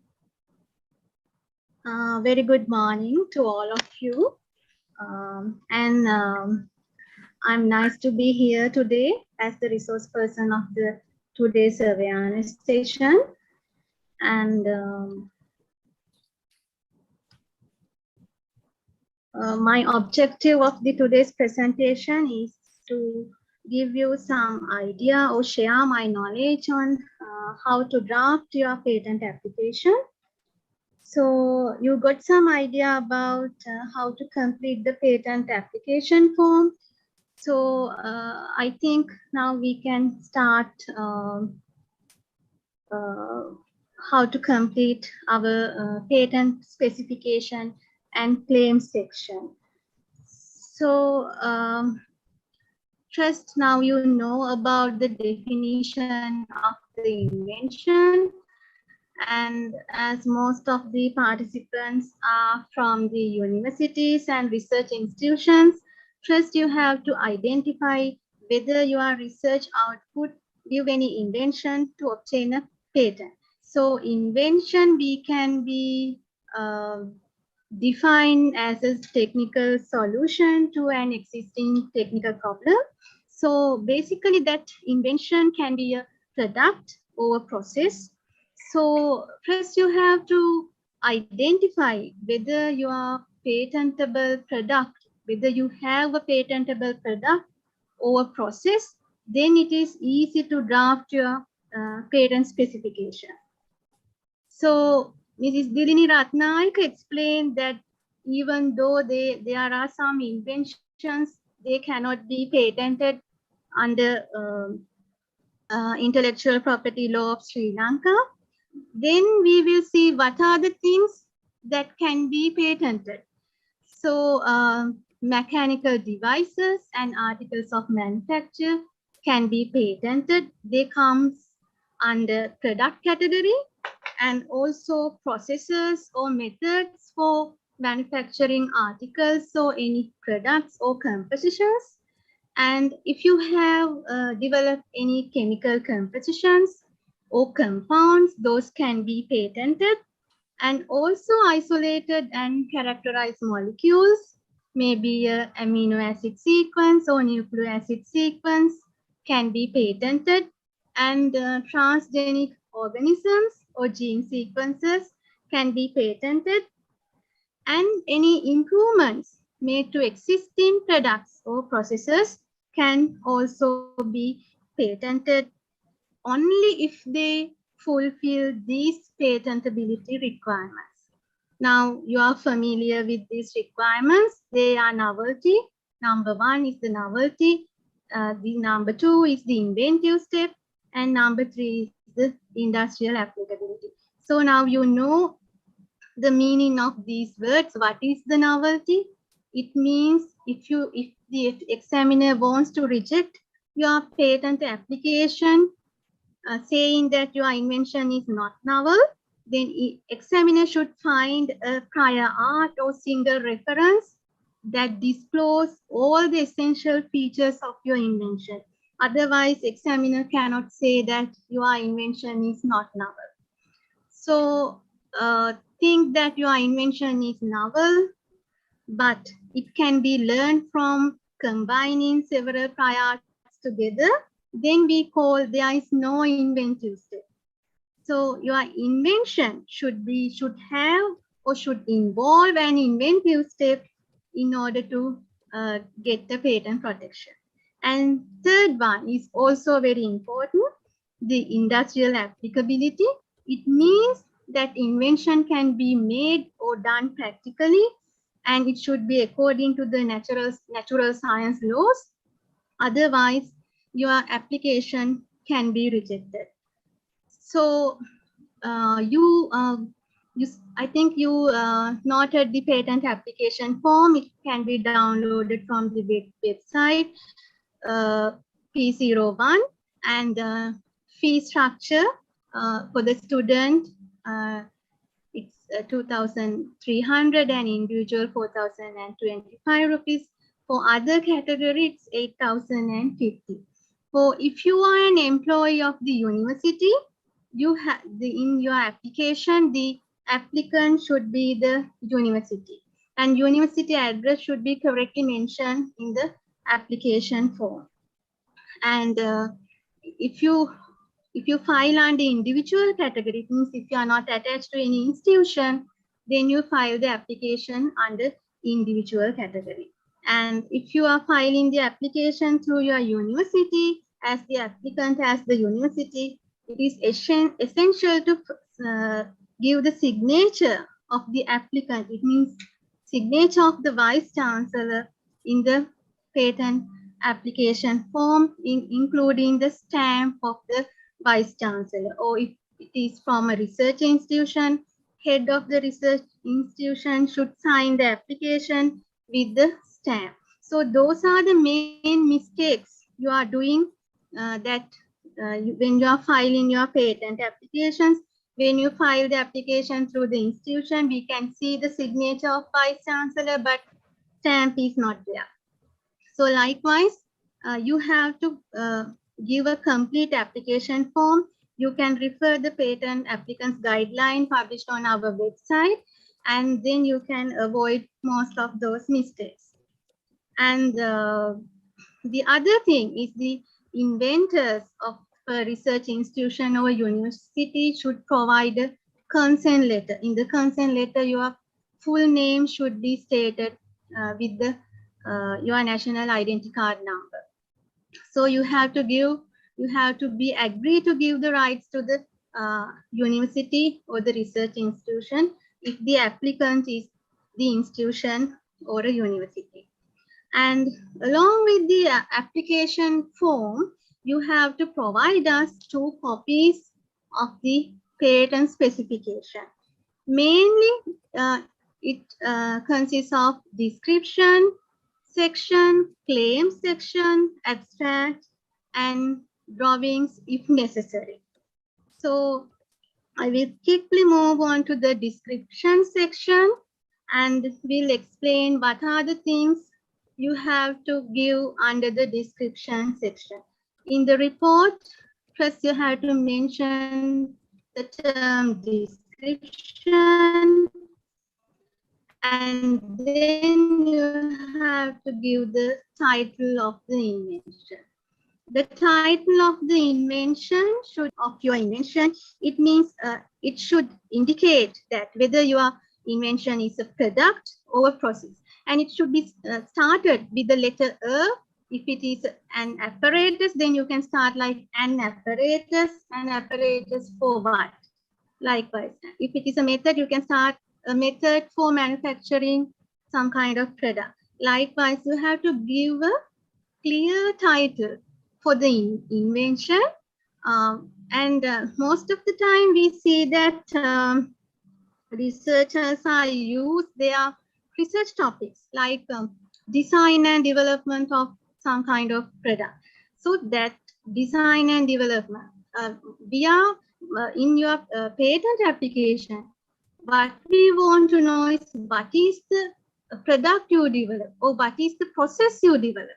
So basically, invention can only be a product or a process. So the title should be very clear, and it should indicate whether your invention is a product or a process. So you cannot use any abbreviations, new abbreviations, and any trade names or names of any persons for the title. The title should be very clear. And then the technical field of the invention. This technical field is very important because you know that all the patent applications have been classified under International Patent Classification System. This technical field is important to the examiner to decide the technical field of the, International Patent Classification of the invention. So I think you have some idea about the International Patent Classification System. You can refer it from the WIPO website. You just go to the WIPO website and check International Patent Classification. You will see that there are main 8 sections.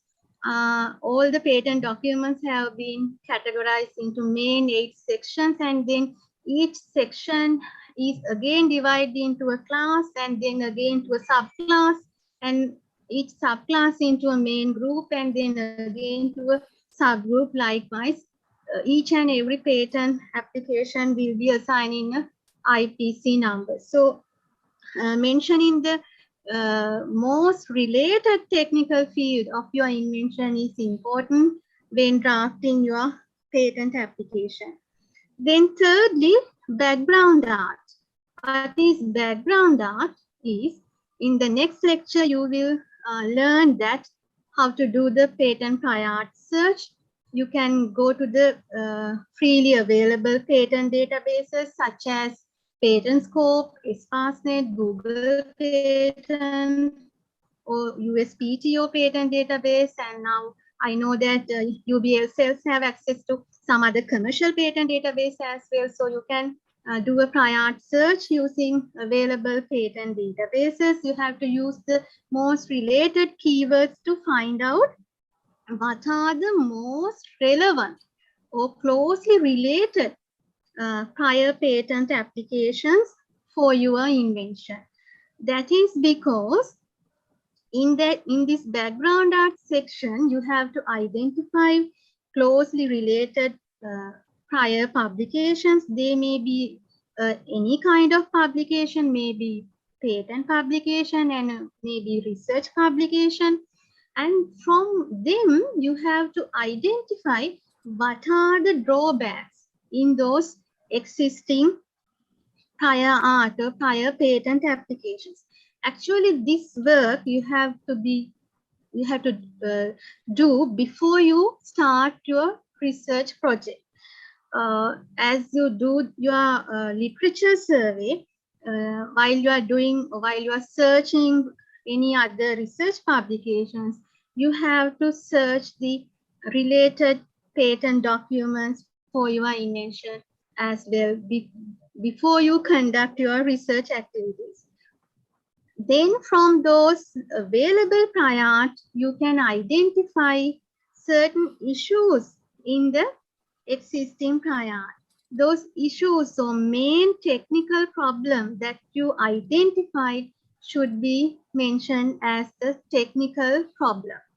So under background art, you can give the patent reference numbers, and you can say that this prior art document, although this US patent application discloses a similar invention, but it has several drawbacks or some other defects in there, or whether it is not working, or it is not applicable to certain conditions in our country, or likewise you can criticize and identify problems in existing prior art, and from them you can give the exact technical problem that your invention is addressing. You have to briefly mention it. And then the technical solution section. Under the technical solution section, you have to briefly give the solutions given by your invention. And it means the above technical problems have to be addressed by your invention. And then if your invention is a machine or apparatus or device, then it may include some drawings to explain the device. So you can give any number of drawings in the drawing section, but here what you have to do is you have to give a brief description of drawings. Most of the applicants, they misunderstand this part as well. They put all the drawings here. In the description section, we do not provide any drawings. You have to only give the brief description saying that this is figure 1. Figure 1 is showing the front view of the device or machine, or figure 2 is showing this view, like that. You have to explain the figures. And then you can give the advantages, effects of your invention compared to the existing products or processes in the world. And then the most important part is this mode for invention part. Under mode for invention part, you have to describe your invention in a sufficiently clear and complete manner in order to understand the invention. If you have not disclosed all the information related to your invention, we call it description insufficiency. So if examiner cannot understand your invention by reading it, then we call it your description is not completed. So what you have to do is, under mode for invention section, you have to describe all the essential features of your invention in detail. If it is a machine or apparatus or any device, first you have to mention what are the most important parts of your product and how each unit, so each element, so each essential features are interconnected. So you cannot just give us a list of components. You have to explain in detail how each and every units have been connected together. So then you can further explain what are the materials you use to make it. And then if you are going to get a patent protection for a method or a process, then you have to explain the process by giving first its essential steps, and then you can further define those essential steps and reaction conditions, and all the details should be given under this mode for invention section.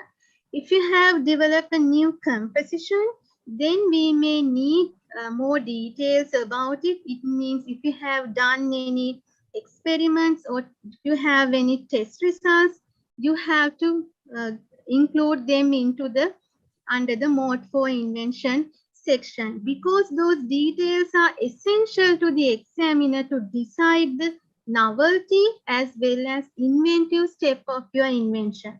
So you may have developed a new product, but we cannot see any inventive step there. But if you can give us the experimental data and test results, and if you can show that there's a significant difference in the existing composition of product compared to the other products available in the world, then we can easily understand that your invention has or your invention involves an inventive step. So if you have developed a food product, then maybe sensory attributes and any quality of the products, all the details are essential to understand and to decide the patentability of your invention. So it is very important to complete the mode for invention section, including all the details of your invention. And at the last part of the description is the industrial applicability. Your invention can be applied in several fields, or maybe it may have several applications. So you can mention all the applications of your invention. And I think you know that you have seen many patent applications. You have seen a lot of prior art, but I got a prior art from Indian patent database. It follows our format. First, you have to give the title and then field of the invention. This actually relates to coconut cutting area, and it discloses a solar-powered unmanned aerial vehicle. And it clearly gives what is the field of the invention. And under background of the invention, they have identified that this coconut cutting has become some issues due to lack of machinery. So they have cited some prior art in this area. They have identified some existing patents. Number one is this, I think you can't you see the prior art I'm citing? You can see? Okay. Then here you can see that they have cited US patent and other WIPO publication, and there are similar inventions in the world, but they have some other drawbacks. So the applicant is describing those drawbacks, and then he in their format, they don't give the technical problem separately. They give the technical solution as the objectives of the invention. And technical, in our format, we ask the technical solution. So you can briefly give the technical solution under this section. And then in detail, applicant is describing detail. They are giving it as a detailed description of the invention.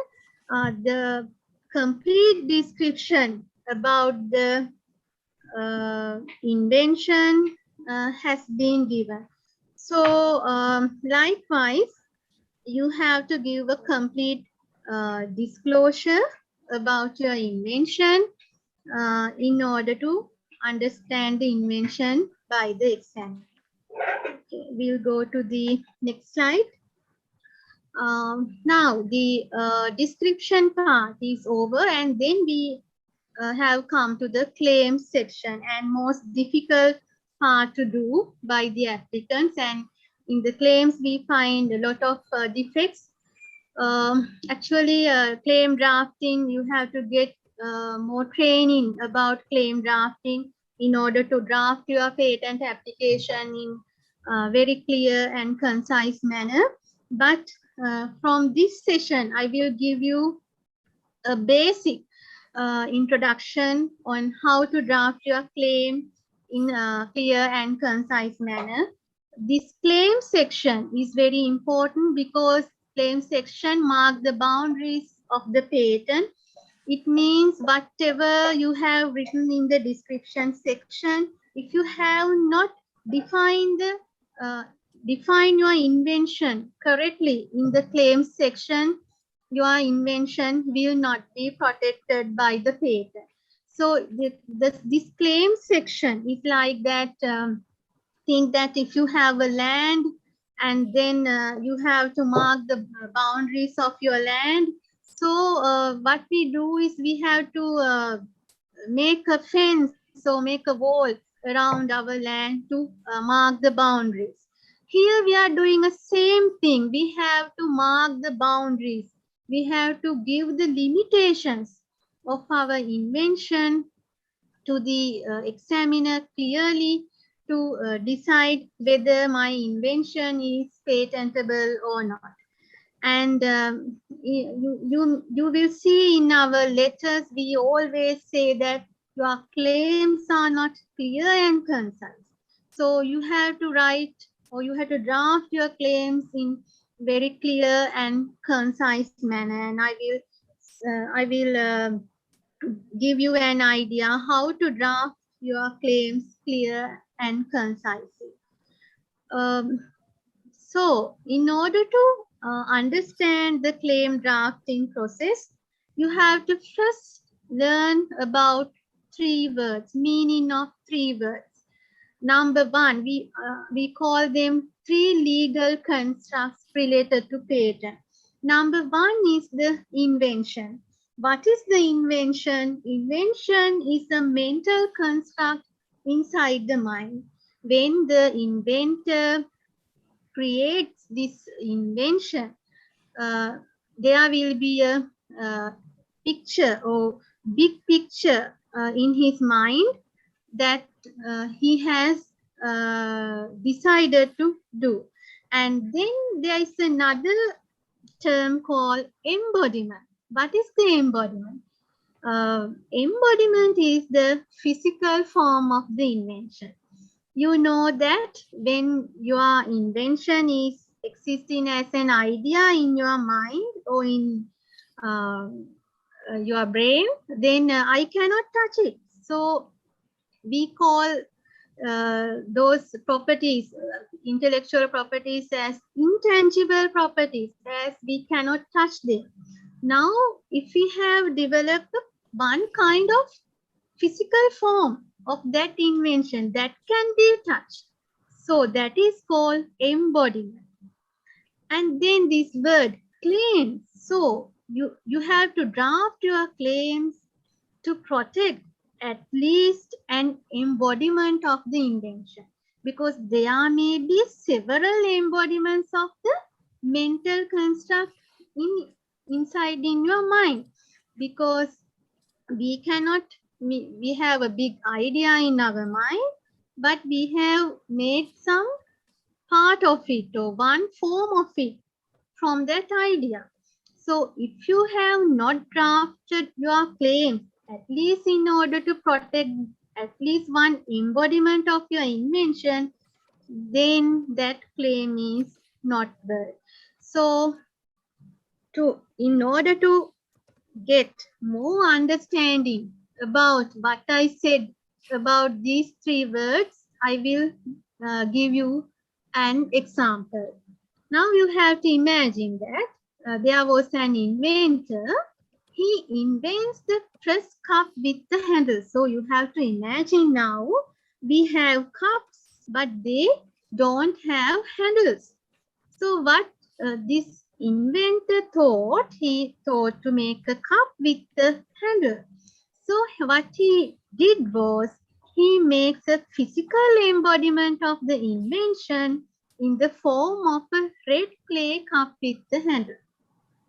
Inventor got an idea to make a cup with the handle. So how did he make it? he got red clay and he made a red clay cup with the handle. So how did he draft his claim? He drafted the claim in a very simple manner. He drafted the claim as the red clay cup with the handle. So what happened? Then others made cups from plastic or glass or any other material. Then can he protect his idea? No. He can protect only red clay cup with the handle. He cannot or he couldn't protect his whole idea. So if you draft your claim in that manner as the red clay cup with the handle, we say the claim is more narrow. So you have to draft your claims in a broader manner considering the available prior. So what the correct way that he should have written his claim is the cup with the handle. Then others cannot make using any other material cups with the handles. Okay, now you have some idea about what is the invention and what are the embodiments and what are the claims. So, when you draft your claims, there are things to keep in your mind. The number one, from the basic facts, number one is the patent application's specification must support the patent claims. Main defects that we found from the patent applications filed by the universities and research institutions were the most claims are not supported by the description.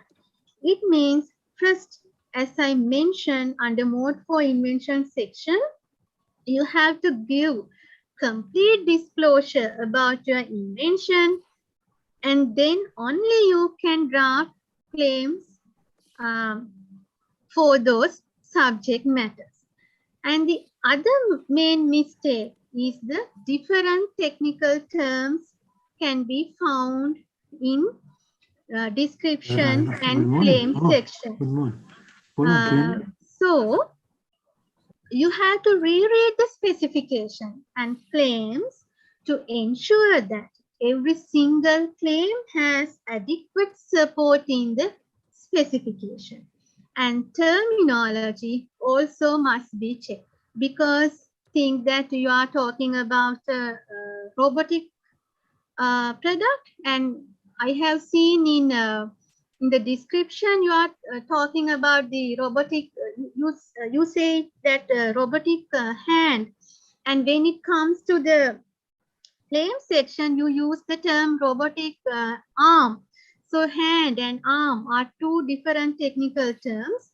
So you have to use one correct technical term to describe the elements of your invention, and those same terms must be applied throughout your patent specification and claims. So if your claims are not supported by the specification, examiner can reject your patent application, or examiner can throw your claims, and if you want to amend or cancel or replace your claims during the patent prosecution period, it means before granting your patent, during the substantive examination stage, you can voluntarily submit amendments, or if you think you need to cancel some claims, you can do it.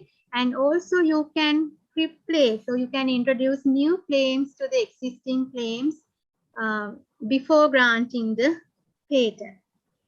So basically, in order to avoid this main mistake, that is claims are not supported by the description, what you have to do is you have to start drafting your patent document from the claims section. First you have to draft the claims, then you can go to the description section. Actually, that is the correct way of drafting your patent. And some guidelines. Patent claim section must contain one or more claims. Actually, there should be at least one claim, and depending on that one claim, there you can give more than one claim. And claims should define the matter for which protection is sought. It means we ask you to define your invention in terms of essential technical features of the invention. And not only that, you have to define the invention using the essential technical features of the invention, including the interrelation between each technical element. So we will see how we can draft our claims in that manner. And the claim should be clear and concise. And also claims should not contain any statements relating to non-technical matters, and also you cannot claim for the commercial advantages of your invention. Okay, now I'm going to start the patent claims and claim format. You have to start the claims from a new page. That's why I have mentioned here it should be appear in a separate section. A claim is written as single sentence. It is a heavily punctuated single sentence. You have to write your claim in a single sentence. So difficult to write, or so difficult to define my invention by using a single sentence. But it can be a heavily punctuated single sentence. So how can we put the punctuations? And what is the format of it? We will see that. A patent claim has three parts. Again, you are going to learn new words. These are the main three parts. Number one is the preamble, then the transitional phrase, and then the body or claim body. We'll see what is the preamble. Preamble is the introductory phrase that identifies the category of invention. As I mentioned, when you put the title of the invention, you can start like an apparatus, an article, or a device, or a composition, a method, a process. Likewise, it should indicate the category of the invention. And keep the preamble consistent with title of the invention. If you have used the title as an apparatus for some other function, so likewise you can put the preamble in the same manner. That is the correct way of putting the preamble. Okay, now we will see how to write a preamble using an example. There was an inventor. He invented a rice cooker. What is the object of the invention? Is to cook rice. So he put the preamble as an apparatus for cooking rice. Then this inventor, he came and say me, no miss, this can be used not only to cook rice, this can also be used to cook all kinds of grains. What he's doing? He wants to make his invention more broad. Then he put the preamble as an apparatus for cooking grains. And then he says, no, it's not only for cooking rice, grains. This can also be used to cook vegetables and also to melt cheese. In broadest way, he put the preamble as an apparatus for cooking. So likewise, you can decide the best preamble for your invention. As we got the product example, then we will come to a process or method example. This inventor or patent applicant wants to claim for a unique method of making tea. So he put the preamble as a method for making tea.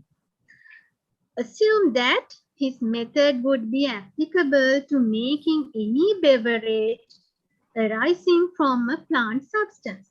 First, he said he found a method for making tea. But then he said this method can be applied to make any beverage from plant-based substance. So, in a broader way, he put the preamble as a method for making a plant-based beverage. And then inventor assumes that he believes his method would be applicable to making any warm beverage. So in a broader way, the broadest manner, he can put the preamble as a method for making a warm beverage where he does not define the material. Okay, now we know how to put the preamble. Then we will come to the next part of the claim, that is transitional phrase. There are two types of transitional phrases. One is open-ended phrases, the other one closed phrases. What is open-ended phrases? Open-ended phrases makes your claim more broader. So if you use the terms like that, comprising, including, containing, and characterized by, then it will make your claim more broad, and it gives the idea that your invention has some other features that you have not defined. So when you are drafting your claims, you can also always use these open-ended phrases near the after the preamble part. Then, what are the closed phrases? If you use the transitional phrase consisting of, then we or examiner thinks that your invention has only those features that have been mentioned in the claim 1. It does not have any other features. So it narrow down your claim. Think that sometimes this term is useful. Think that you have found a composition. It contains only A, B, and C, and it contains 30% from A and 30% from B and 40% from C. It means the total of it equals to 100%. And in such a case, you can use the term consisting of as the transitional phrase of your claim.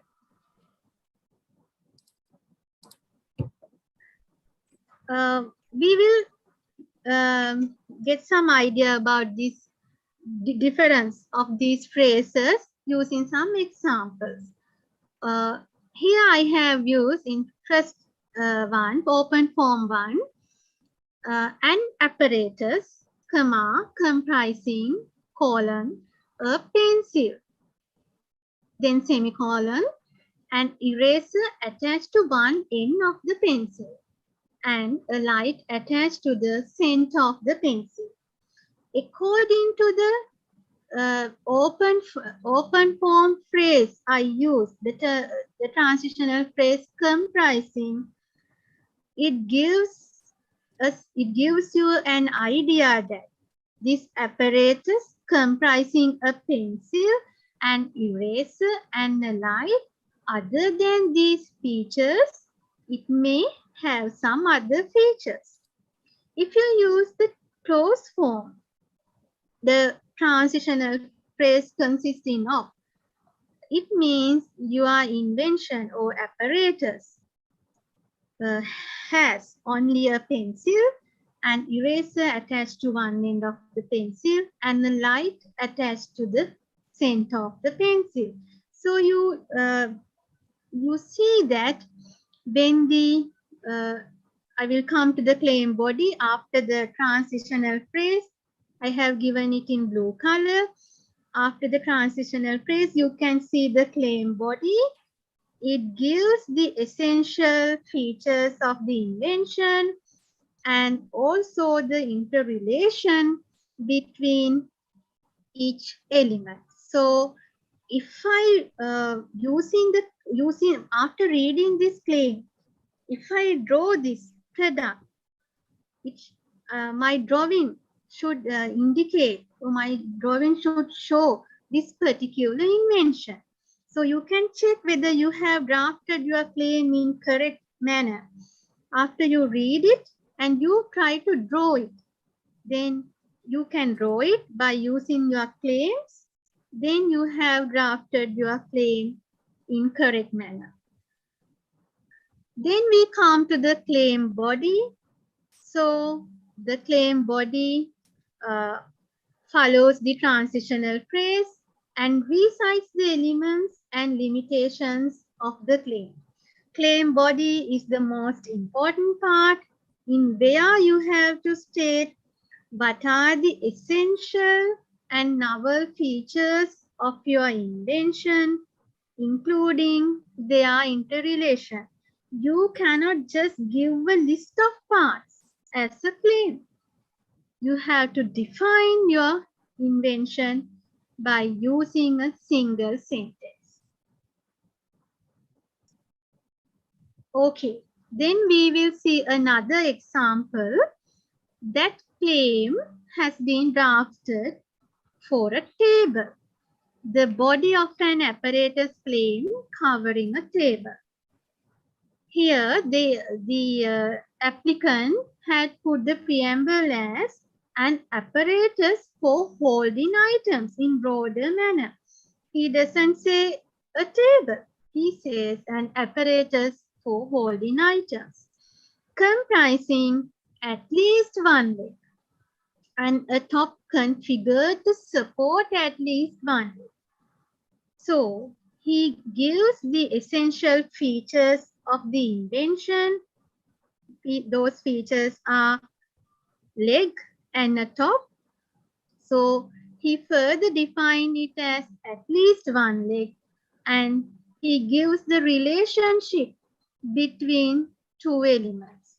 So if you drafted your claim like that, an apparatus for holding items comprising 4 legs, 16 screws and a top, then examiner would reject your claim. So when we draft patent claims, as I mentioned in the beginning of my presentation, you can have mainly 2 types of claims. Number 1 is the product claims. So if your invention is a product, you have to define your product or you define your invention by using the essential features of the product. And you have a method. So අද කියනවා කියලා මට මේක ආවා. මම sir study leave ඉන්නේ මට If you have a method claim, so what you have to do is you have to define your method using the essential steps of your method. So we will see the difference between a product claim and a method claim. Again, for the product claim example, I have taken the claim drafted for a table, an apparatus for holding items comprising at least one leg, and a top configured to support at least one leg. It means this product has been defined by using the essential features of the product. Then I will come to a method claim. How do we draft a method claim? That is very important, and there are things you have to learn. In a method claim, you can start the preamble like that. A method for producing paint, the method comprising the steps of. If you start for a method, you have to say the transitional phrase as comprising the steps of. Then you have to start essential steps of the method using verb plus ing form. Here I have underlined, made italic and bold these three words: combining, stirring and adding. But you don't need to do that. I have done this to get you the idea that you have to start from verb plus ing form. What is given here? Combining A and B in a steel container. Then there should be a relationship between first step and the second step. First you combine the A and B in a steel container. And then what you did for that? Stirring A and B for at least 3 hours at a temperature of between 10 to 20 degrees centigrade. So there should be a relationship between these two steps, these initial steps. And then third step, adding pigment C to the steel container. So you cannot just write the steps like combining A and B, stirring A and B, and adding pigment C. So you have to say to where you are adding these compounds. First you combine them, then combined mixture has to be stirred. Likewise, your claim must be clear and concise to get the patent. And then claim punctuations. I mentioned that claim is a heavily punctuated single sentence. So we have to know how to put punctuations. First, you have to write the preamble, then comma, then transitional phrase, colon, and each element should be mentioned. Then at the end of the element, put semicolon, and between the last two elements, you have to put and you have to end the claim by putting a full stop. Even in we see in your applications, you don't put the full stop at the end of the claim. Sometimes you put a comma there. That is wrong. Even those defects should be corrected before granting the patent. So we can see in the example below, an apparatus, comma, comprising, semicolon, a plurality of printed pages, semicolon, a binding configured to hold the printed pages together, semicolon, and a cover attached to the binding, full stop. In that manner, you have to use the punctuation in your claims. And then this is the defect we found most in your patent claims. You do not follow the proper antecedent basis. The elements in a patent claim must have the correct antecedent basis. It means the first time an element is introduced, the indefinite article a or an should be used. When you start your first claim, you have to start like a device. If it is an apparatus, you can start an apparatus.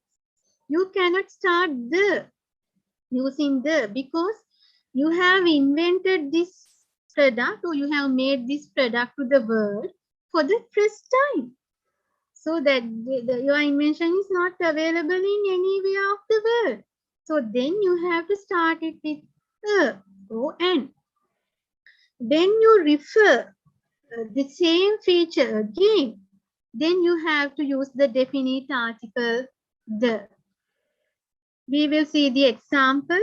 A device, comma, comprising a pencil. I'm going to talk about a device.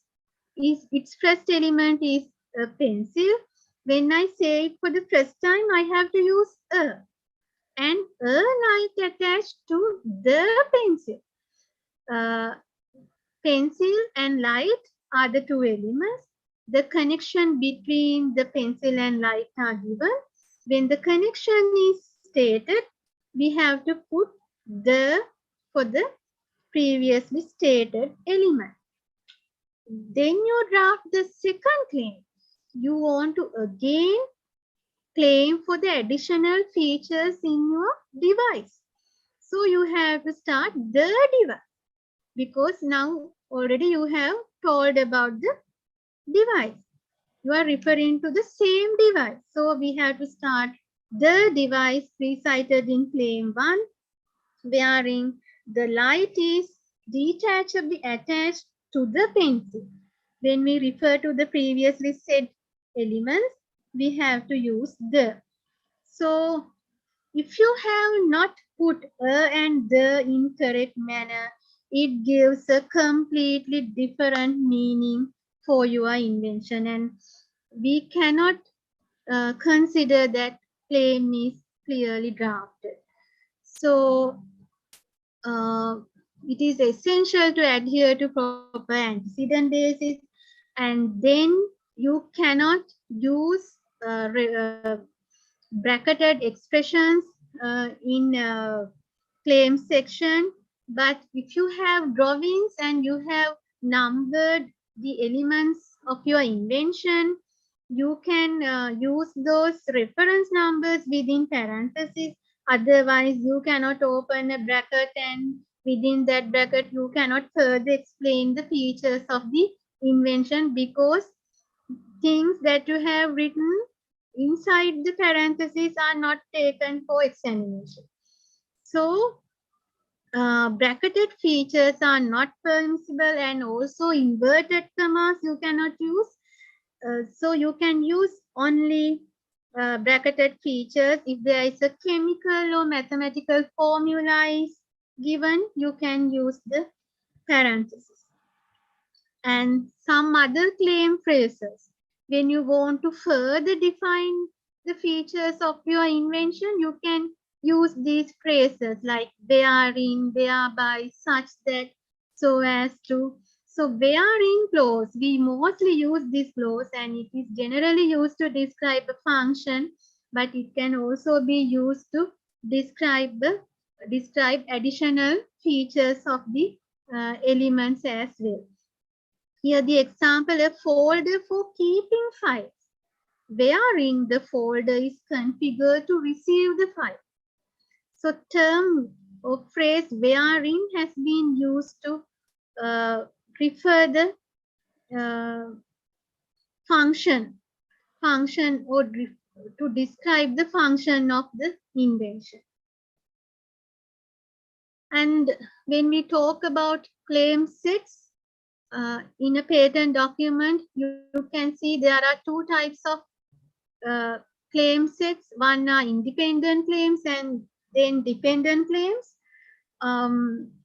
So independent claim is the broadest claim in your patent report, and it defines your invention in a very broader manner. So you have to draft, but you have to draft dependent claims, because if examiner found a prior art with all your features claimed in claim 1, then you should have dependent claims saying additional features of your invention in order to defend your invention, because in the first claim is given in a broader manner, but examiner found a similar invention, and then you can amend the first claim using the additional features stated in dependent claims if you have drafted dependent claims. So another example for a independent claim and for two dependent claims. Here the first independent claim is given as an apparatus comprising a pencil and an eraser attached to the pencil. So applicant thinks that examiner would not find a prior art including a pencil and eraser attached to the pencil. But his invention has some other features as well. What are those other features? The apparatus of claim 1 further comprising a light attached to the pencil. Think that examiner found a apparatus with a pencil and eraser attached to it, but if examiner couldn't find a apparatus with a pencil and eraser and a light, then applicant's first claim can be rejected, but he can amend the first claim using these additional features in the dependent claim. So if your invention has further additional features, you can mention them in the dependent claims. But all those features have to be explained or disclosed in the description section. Otherwise, you cannot draft these dependent claims. To give some more idea about product claims and method claims, I got some example from a Sri Lankan filed a PCT application. The number is given here. It's a protecting wall, and we can see how the claim has been drafted. Here it starts as human animal conflict prevention concrete trench wall. So it starts like a product, means it's a product claim. Preamble gives the idea that it's a product claim and the transitional phrase comprising. Now you read the claim body. In the claim body, what he has written? He has written a trench is dug in the ground to the angle between 45 degrees to 90 degrees. So he is explaining a method here. His preamble is drafted for a product, but claim body is giving steps of a method. Even the steps are not drafted in the correct format that I mentioned. So this claim can be rejected, or the examiner can make objects that this claim is not drafted in the correct format. So this is not the correct format of drafting the claim. So if you are giving the preamble as the product, you have to include the features of the wall, or otherwise you can draft this as a method for making a human animal conflict prevention concrete trench wall. Then you can draft the steps of that method. And again, another PCT application filed by University of Colombo, published in a patent scope database. It relates to a method. See that it gives the preamble as a novel method to isolate inoscavine A, and see whether they have drafted the transitional phrase. Transitional phrase is not comprises, should be comprising. And the steps, first step, actually first step is not clear. So you have to draft the steps clearly, and there is no relationship between these two steps. That's why our patent applications are rejected. That's why in international search reports gives those defects, or they identify defects in our patent applications as these documents have not been drafted in correct format. and then see that the dependent claim to start as the pulverization and sonication as claimed in claim 1. What is claim 1? Claim 1 is a novel method to isolate, not the pulverization and sonication. Pulverization and sonication is only a step of the method. So you have to start the novel method to isolate inositavine A claimed in claim 1. Likewise, all dependent claims need to be corrected. So I think I have done enough on patent claims. After the claim section, you have to give the abstract.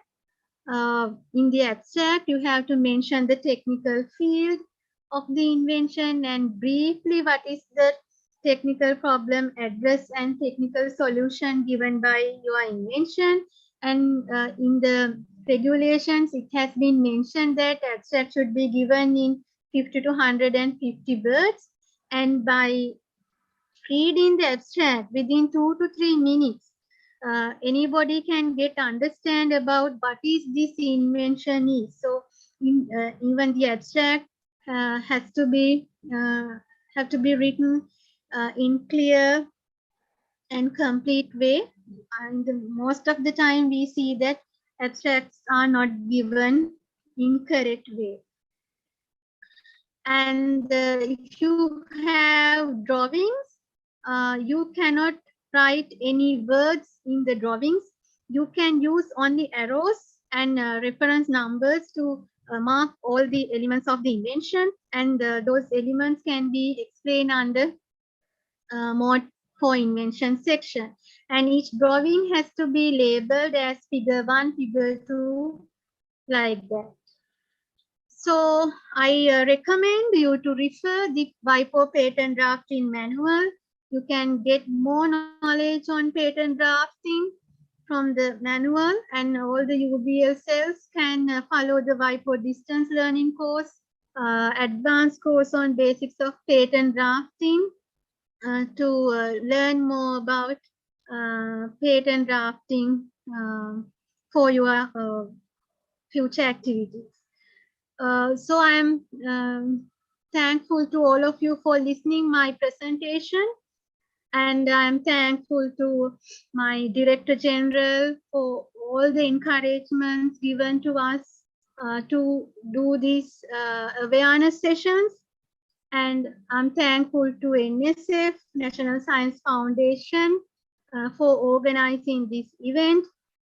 And also I'm thankful to former head of the technology division, Dr. Tamara F. Dias, who is my first teacher on intellectual property. I worked to NSF more than 8 years.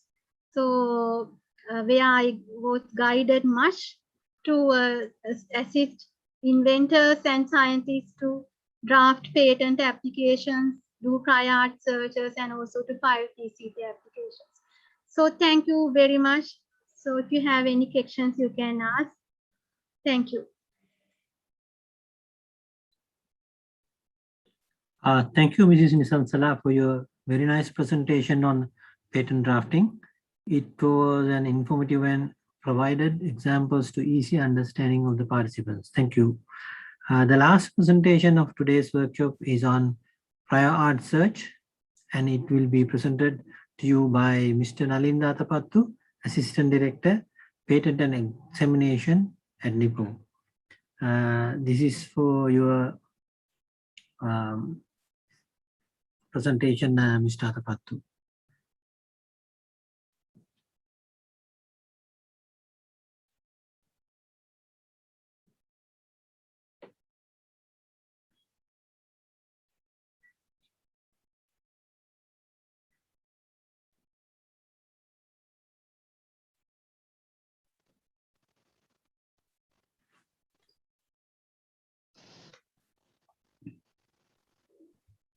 Thank you very much. Good afternoon to you all. I think the screen can be viewed by everyone. Yes, it is. Yeah, thank you.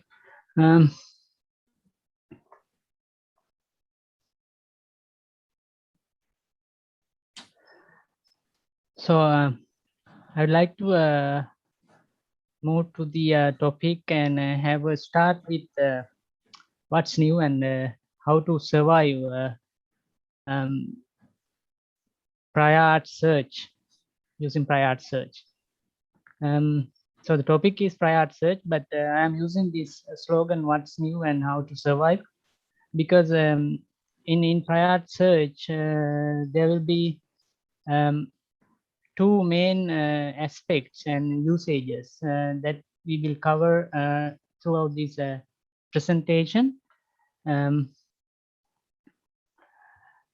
this presentation, I will cover these areas, what is prior art and what is not, prior art and IP Act, why prior art search, types of prior art searches, patent document as a prior art, and the anatomy relating to the patent documents, prior art search strategies, some important points as well. Before we start, we have to keep this in mind. Throughout the day, we were talking about patents, patent drafting, patent filing, all these things. We have to keep in mind that the patent is a territorial matter. Patent is not essential to do any production or article or device, etc. But it is kind of value addition, and it gives protection for your invention if it is patentable. And also there is an important point when it comes to prior art search. Patents are subject to invalidation at any point using prior art information, because the final authority will be the courts. Anyone can go before courts on a given patent document saying that this has been granted by a mistake by the examiner or in the procedures, and that interested party should prove that the patentability criteria has not been met. So some of you maybe think that you was learning patent drafting, patent filing, all these things, and now we are moving to invalidation of patents. Why these kind of things were discussed? Or it is something like this, because we talk about patents, trademarks, these things coming under intellectual property. IP is an economic tool. So because of that reason, if you look at USA or European countries, the patent system is very much advanced over countries like Sri Lanka, Bangladesh maybe, and some small economies. So because of that advanced systems, patent invalidation can be found because of the proper usage of the patent system.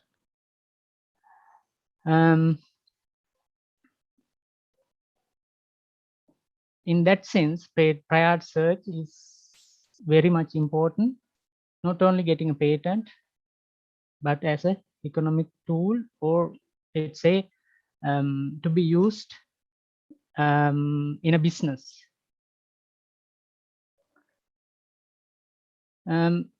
As explained, in the words, prior means earlier, before existing, and the art means knowledge or information. So whatever earlier knowledge or information or existing knowledge or information comes to the prior art.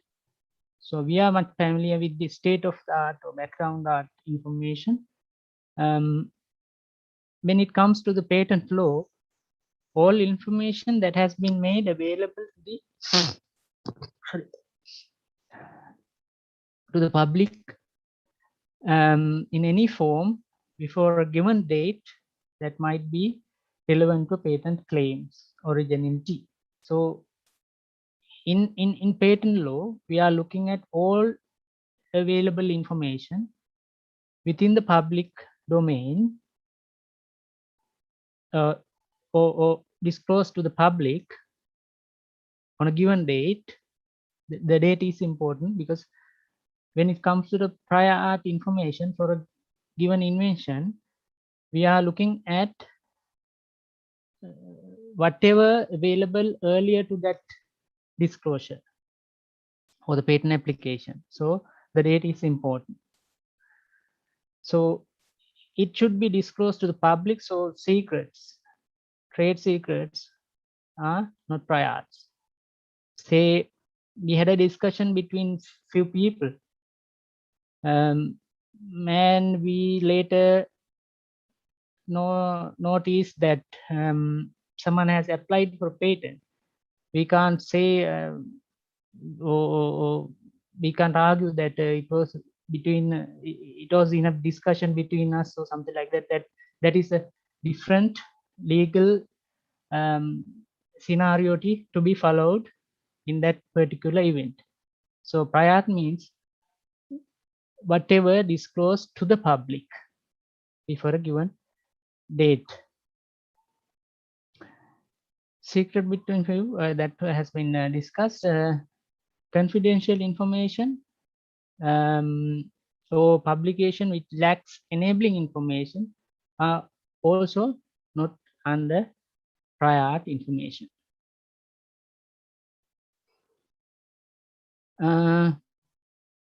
I did mention that patent is a territorial matter, and we are focusing on prior art information relating to the patents. And then it comes the national law, IP Act number 36 of 2003.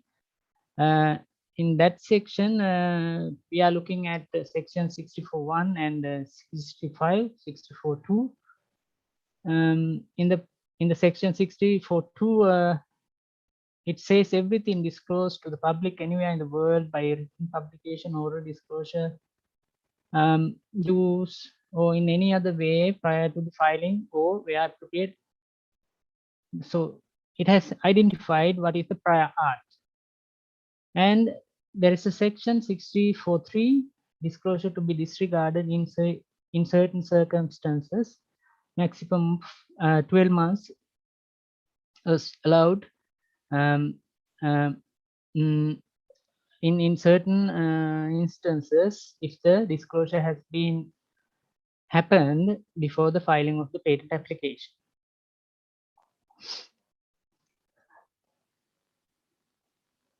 Why prior art search? So there are, as I mentioned earlier, there are so many usages of prior art information. When it comes to patent, it is same. Prior art information can be used by the researchers and scientists to check the patentability of their research work or the innovation work. Then section 64.1, an invention is considered new if not anticipated by prior art. So because of that reason, we have to look at the prior art information available in any form. It is a baseline for patenting your invention. Without any research or prior art information, you are having greater risk of refusing the application. So from the very beginning, Professor Darshanayapa, our Director General, was mentioning that there are so many refusals taking place at the office, and Dr. Darshanayapa was mentioning about some difficulties facing by the patent applicants, and then later presentations also highlighted this issue. Prior art information is very very important relating to the patent application, because novelty will be decided based on the prior art information. So it is the duty of the applicant as well to look at the prior art information available in free or paid resources. Risk is still there if you don't do thorough search on prior art. So this is why we have to practice techniques in searching prior arts. You have to do a thorough search. Still, you are having kind of risk, but you know, you are having a greater risk if you are not doing prior art search. So it will reduce dependency time of the patent application, and it will save time and money if a prior art search is carried out. This is important. Again, there are so many criticisms for long pendency time for the patents. As mentioned in several points, earlier presentations, we have to spend a lot of time in correcting the applications. Most of the times they are not looking at prior art information, and we are pointing out the prior art information to the applicant, and they are starting the comparison. Sorry.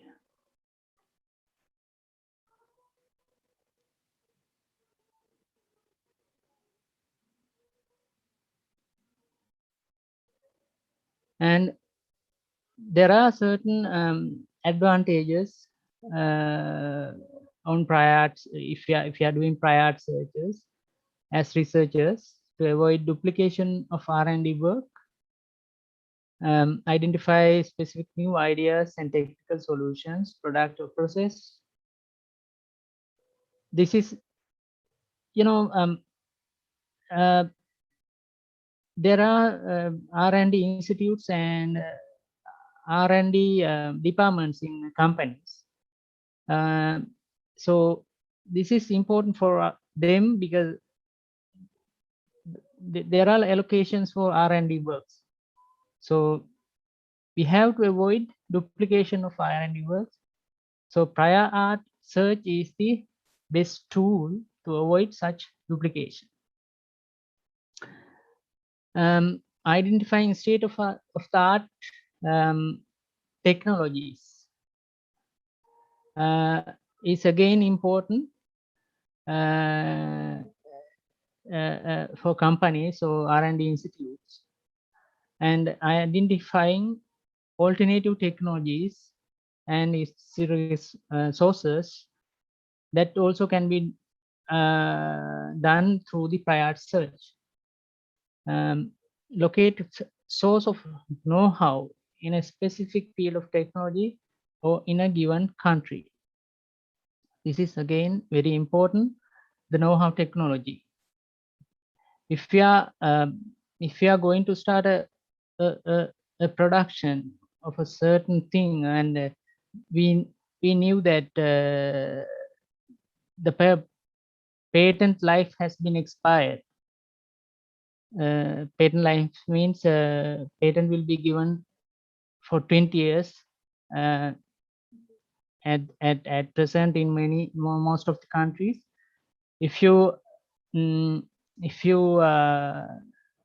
pass that time period, it is coming to the public domain, so anyone can use that technology. So the prior art will be a source of know-how technologies as well. Improve an existing product or process, because using the prior art information, we can engage in product development or improving product or process. So I'm not going to read everything. So there are so many advantages in prior art search and prior art information. This is important again for companies monitor activities of competitors both within the country and abroad. You know, whether there are famous patent litigations between Samsung and Apple, and it was assumed that in 2013 one of the two companies were investing or allocating about 60 billion of million of US dollars per year for patent litigations. So so I will talk about these things in the next slide. We are talking about invalidating patents, freedom to operate search, these things. For those things, the prior art information are so much important. Types of prior art searches, patentability search, determine the prior art exists that would be an obstacle getting a patent for an invention. So we are looking at prior art in the patentability search. What prevents us from getting a patent? So we have to improve our technology to go beyond that point. Basically, the prior art information related to patentability or patents, we are looking at the novelty. But there are three requirements for patent: novelty, inventive step, and industrial applicability. So inventive step or obviousness are it is a threshold that that can be hard to cross over for countries like Sri Lanka or developing countries. So inventive step requirement or the inventive step threshold is decided using prior art information as well, because it is the general knowledge, or the obviousness is defined as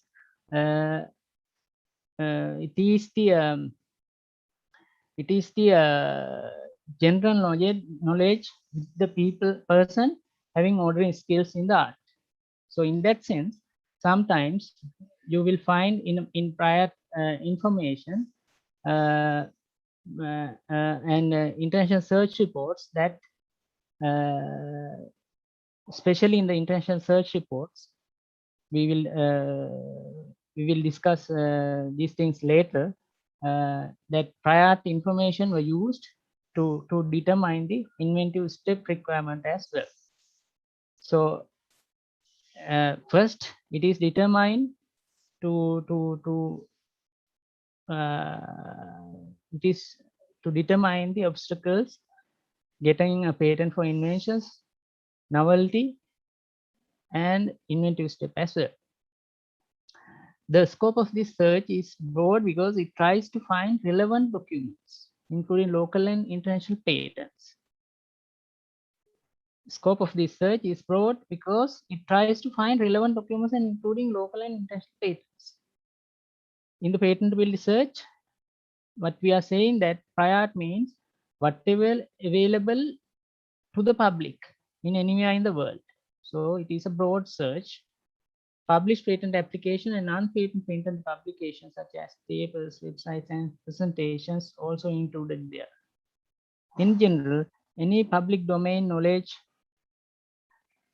created before the filing of the application might be relevant.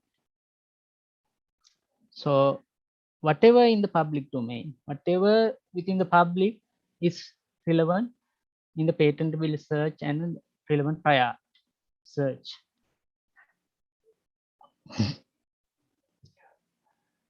Um, types of prior art searches, we are coming to the validity search.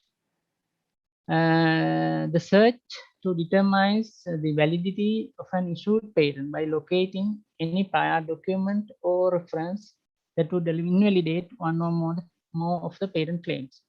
Patent is a territorial thing. I mentioned that. Then in the local patent law or the relevant sections of the patent Intellectual Property Act from section 62 to 100, section 99 and 100 is relating to this provision invalidating a patent. We can do a validity search. That means if we found that a patent was granted by mistake with the patent examiner, and we need to do that business, and that patent is an obstacle. So we can go before courts and submit that because of these prior documents, the patent is not valid, so it has to be invalidated. So we can claim that invalidation from the courts.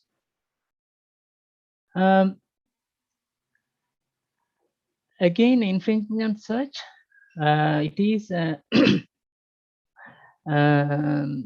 is kind of a search that is done by the companies to see whether there is a possibility of infringement of others' rights because of a granted patent. So in this search, mainly looking at unexpired patents and clearance search, that is also called freedom to operate search.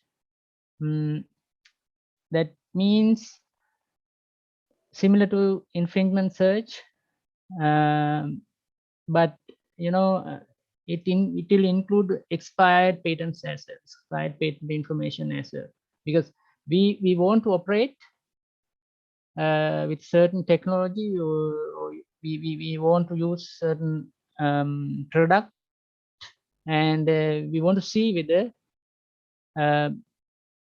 we are free to use that technology or the product or a process. So state of the art search, again, it is similar to the patentability search. And we sometimes call patent landscape search. We are doing patent prior art searches on a given technological area, so that calls patent landscaping or lay of the land patent search.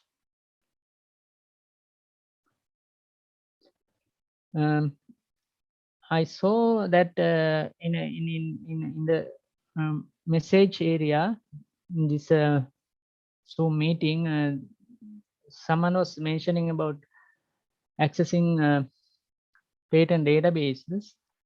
So there are mainly two kinds of patent databases, that are free databases and commercial databases. Free databases, we mostly looking at patent scope, Espacenet, Google Patents, USPTO, and JPO databases.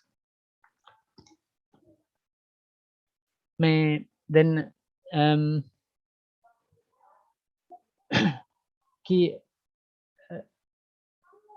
Indian patent database is again important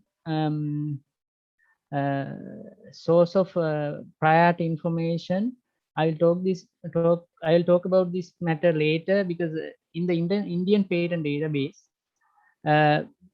apart from prior art search, we can look at how the patent prosecution is going on. It is kind of a kind of a prior information, but we can have an idea on the patent prosecution systems as well, the patent prosecution procedures as well.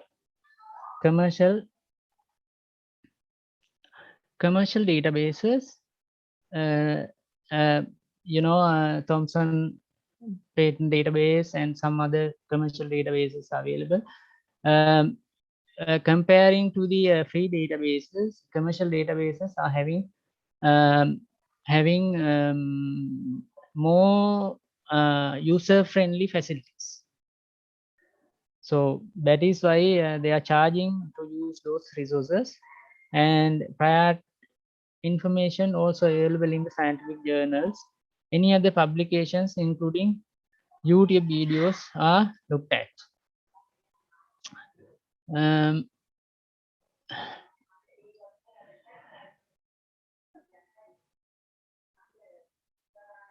So this is the main page of result that we get from a patent search or prior search in the patent scope database. We can see the reference number here, application number, publication number, publication date. These the publication date is important, as mentioned before, for prior search purposes. And this is called bibliographic data. And in the bibliographic data, we can have the abstract as well. And the terms that we were used in the examination, in the prior search are highlighted like this.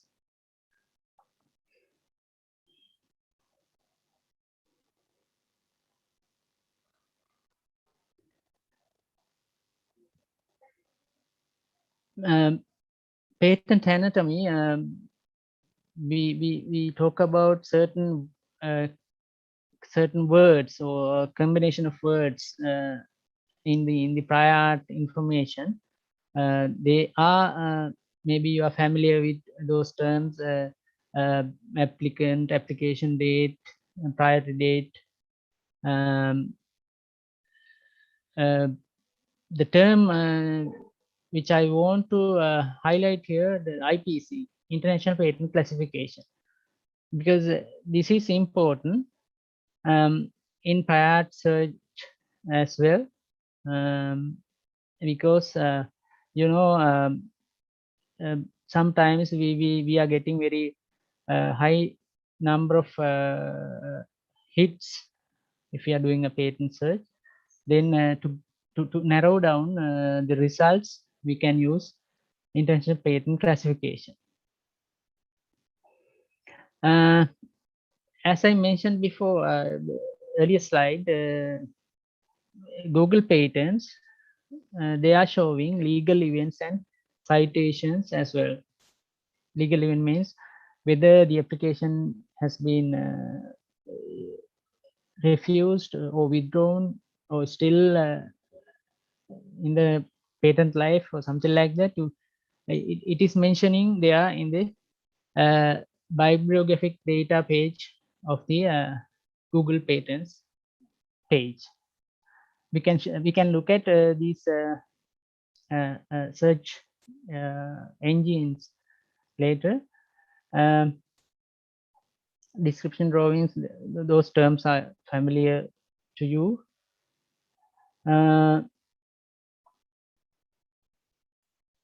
Claims, independent and dependent claims. The earlier presentation, you got a broader idea about independent and dependent claims. We will look at, we will discuss why this is important in prior art information or prior art searches. And patent family information. Patent family refers to the same application in several jurisdictions. Jurisdictions means territory with their own legal arrangements. So patent family refers to the same patent application in several countries or regions. I mean, region means collection of countries or territories. Documents, research reports, written opinion. These also included in the prior art. These are very important in the patent anatomy. So this is first page of the PCT publication.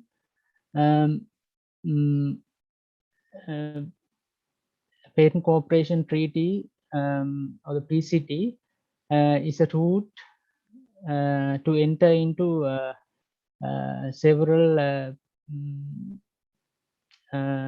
jurisdictions with single filing. And in the PCT system you won't get a patent, but they are having international searching authorities, and we have to name a searching authority, and they are doing the search, and all the information will be published in their database patent scope. So for doing prior art searches, sometimes all of these fields are important, because sometimes we will have to do a search with the applicant. Let's say we want to find out AI related patents or the inventions done by the Apple company or Samsung company. So there are inventors in the world who are experts in robotic innovations. Then we can do search with the inventor's name as well. So move on to the next slide, techniques for prior art search. Doing a prior art search is not that easy, because before doing a prior art search, we have to identify the way move forward. That means we have to have a concept map. What is the main technical feature with the invention, and what are the subcomponents? So with that concept map, we can have keywords. Then we can define queries. Proximity operators, Boolean operators, and nested queries will be used. Help sections are always important in those databases. So say you are new to the patent database of patent scope. There's a help available in the website for the database. Then you can spend some time learning the usage of keywords or various strategies in doing a prior art search. Broad search will be done at the first instance. Then we can narrow down the search using different strategies. As mentioned before, different fields are there.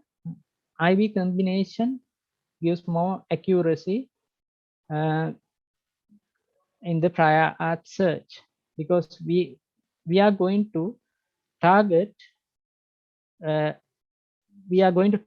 most closest prior arts. So because of that reason, we have to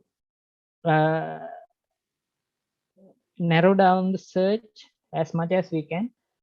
The combination of IPC, International Patent Classification, is the best way to do that kind of narrowing down the search results.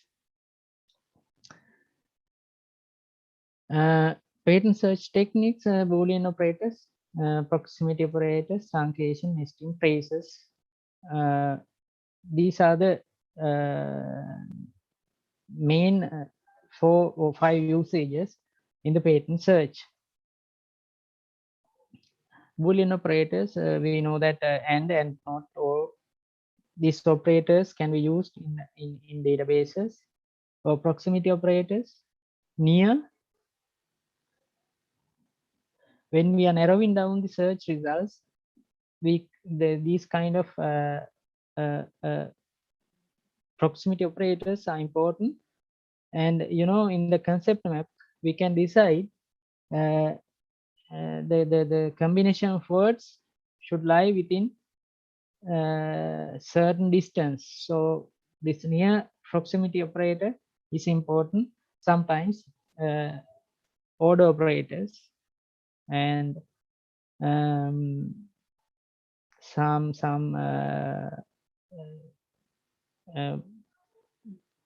proximity operator in the sense of a symbol can be used as well.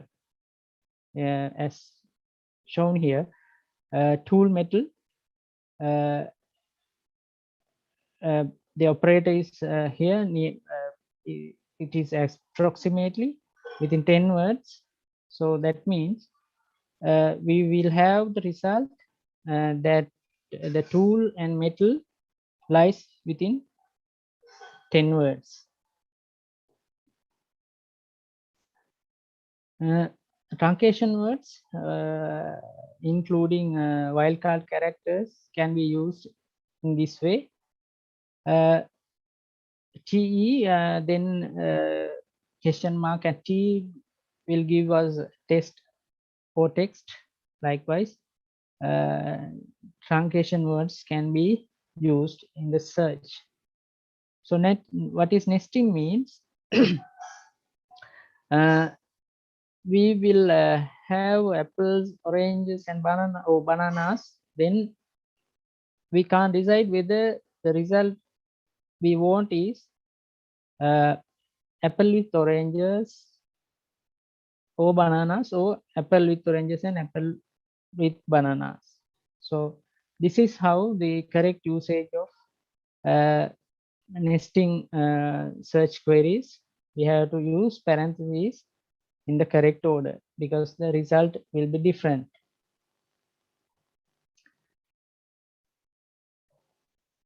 Phrases and double quotation, we can put a few words within a double quotation word. And if you are using electric car within a double quotation, it will give us electric cars, but electric motor driven car will not be listed there. So we have to be careful using phrases. So stemming means possible variations of same word. So we can, we are little free if the facility is available with the search engine. In patent scope, the stemming is there, and because of that facility, let's say we are using electric word, then it will give us electricity, everything. So possible variations will be listed, will be included if we select stemming words or stemming facility. So I was talking about the international patent classification. So in the international patent classification, we are the root level is group and subgroups. There are sections and classes, subclasses, groups. So about 70,000 groups available in IPC. Professional patent search is a combination of keywords and IPC. So combination of IPC will give us the most relevant priority information in most cases. So I was mentioning about prior search and thorough prior search. So I suggest you to be familiar with international patent classification as well. This international patent classification we can see in the WIPO database. So there are patent classification systems available in the world. You know, US having their own system as well, and UK, German, EPO, they are having their own patent classifications, but the IP is, though it has only 70,000 groups, because you can see the other classifications except UK classification having more than 100,000 groups. The IPC is widely used. So there will be so many strategies to, you know, you can have your own strategy on patent search or prior search, but I would suggest 6-step patent prior search strategy. First we have to understand what a what kind of priors that we are going to look at, and what is not. That is, you know, it is very general thing. Understanding invention and disclosure concept map. Say if we are assisting someone, we need to collect all the information from the person that we are going to assist. So otherwise we won't have the concept map, then the prior search will be difficult, and sometimes the blame will be with us if we don't give them the desired information or the desired result. Identify 5 key features. Research what you don't know. That is important. Sometimes this is again important if we are assisting someone. If we don't know about certain technology, then we have to research on that. Then we are looking at non-patent literature, then patent publications, and non-traditional searches, YouTube, etc. So my experience is with the modern technologies, we can look at YouTube videos, because most of the people are uploading the state-of-the-art technologies nowadays into YouTube.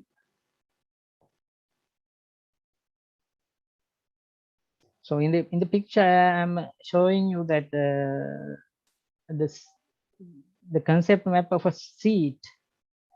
If we take a seat of a bicycle, then it is sometimes safety and comfort, or the stability. These kind of concepts will be there with the innovative idea. So we have to have a concept map, then we have to do the search.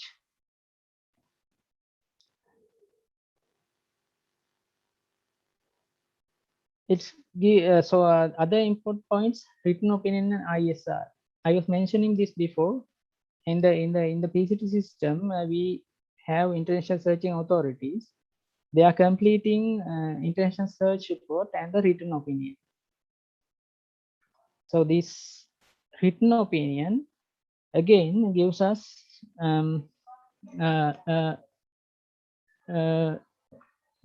clear idea about novelty and inventive step of that particular invention. Say we found a prior document in the patent scope database, and we can go deeper with that technology or the technical information, if you look at the international search report and the written opinion, because in the written opinion it gives in detail why this invention is considered novel or not novel, inventive or not inventive.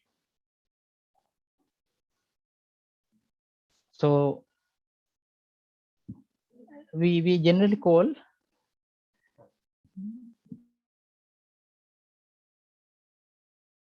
claims. So claims are important always, because in an infringement, the courts will interpret claims,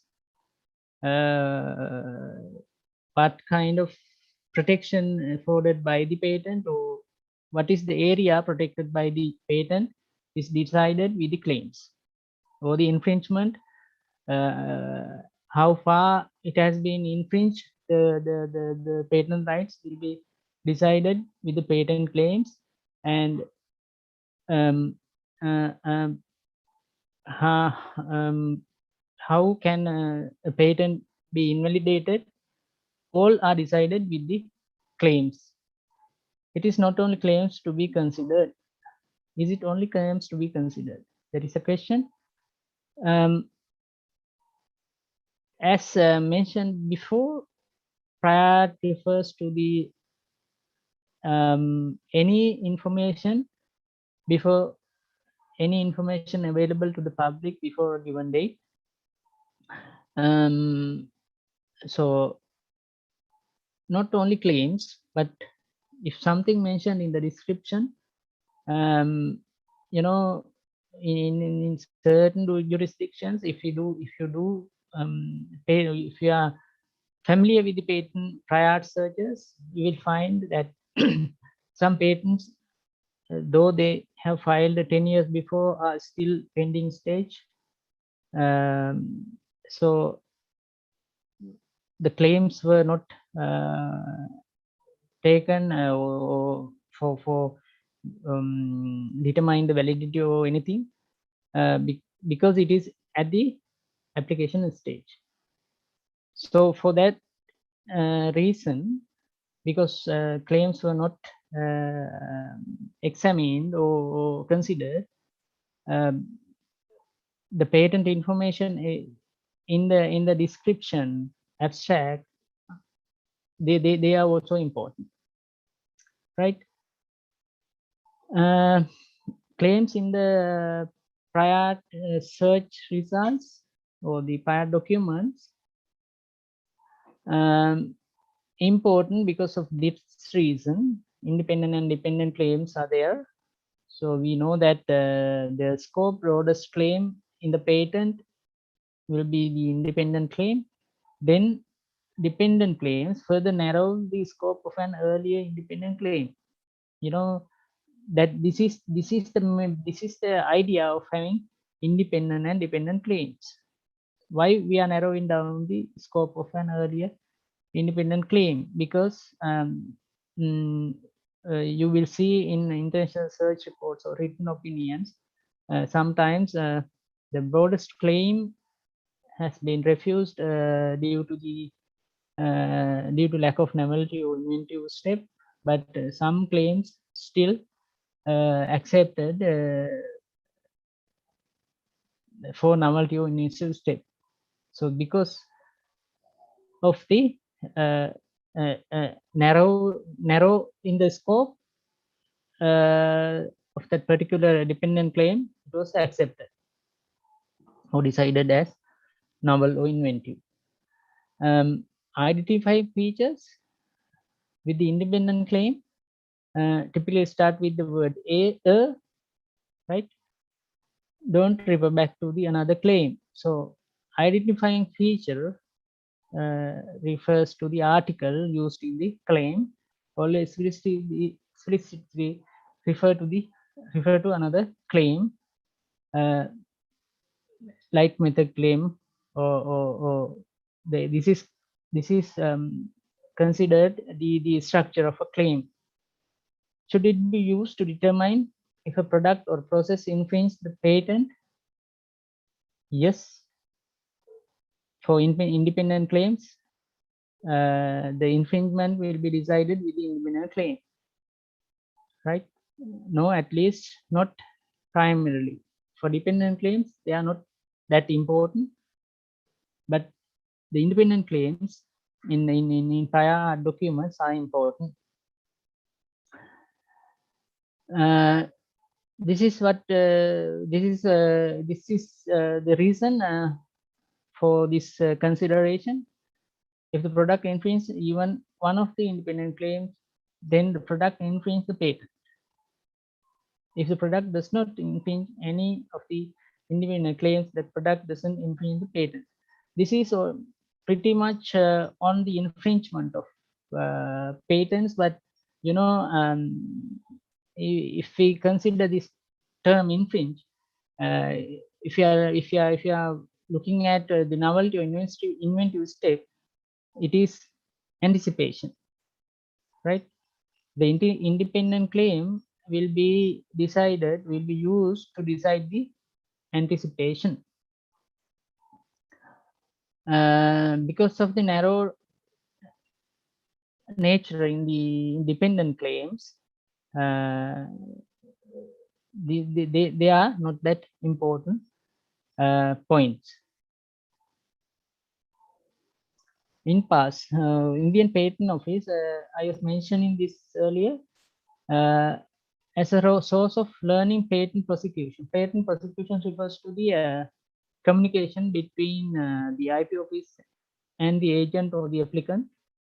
And you know, we in the statistics shown before, you could see that so many refusals are taking place at NIPO. Refusal means in the substantive examination, let's say, we are saying that because of these disclosures, because of these prior arts, your patent application is refused because it is obvious to a person having ordinary skills in that. But still, you can argue that this is not within the general knowledge of the person skilled in that. And because of that reason, you have to consider this and this, something like that. So in the Indian Patent Office, you will find a lot of such communications disclosed to the public on certain inventions. So it is a source. Actually, it is prior art document or prior art information, but it is going further. It is a source of learning patent prosecution as well.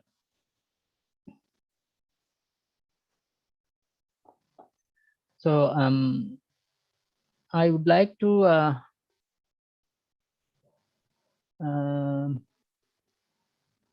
move to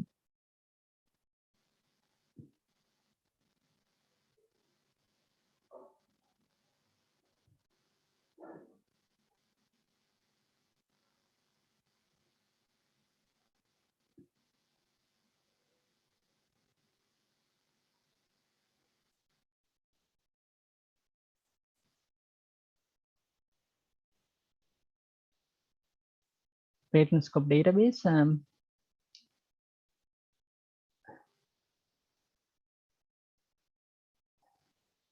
You have simple search facility, field combination, and this is what I was mentioning about patent scope help. You have a complete guide and assistance here. Wildcard versus stemming tutorials, everything is there. You can do a self study on this particular patent scope database. I would like to recommend a patent scope database because of a few reasons. It has links to the most of the online databases available to the public as well as national databases. If you are if you are looking at patent family information, I would like to suggest you to the ESPASnet website maintained by the European Patent Office. They have a lot of functionalities, and you can find out what in which jurisdiction the patent was granted.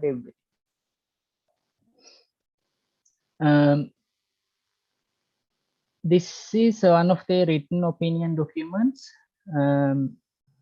This is very informative. You can see a lot of information is there. If the screen is clear to you, this authority considered that the requirements of unity of invention in accordance with rule 13.1, 13.2, 13.3 is complied with or not complied with the following reasons. So, Mr. Atapathy, can you enlarge a little bit? This screen is not clear. Sorry? The screen is not clear. Could you please enlarge the document a little bit? Right.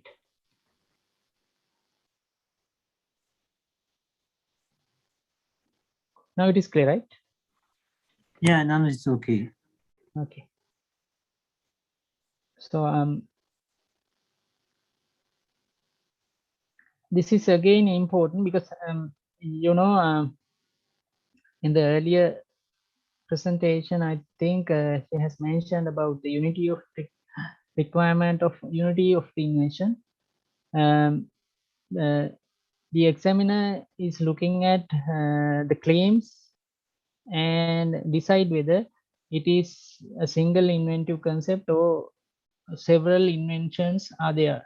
So then the examiner is deciding there are plurality of inventions, and because of that reason meaningful search is not possible or something like that.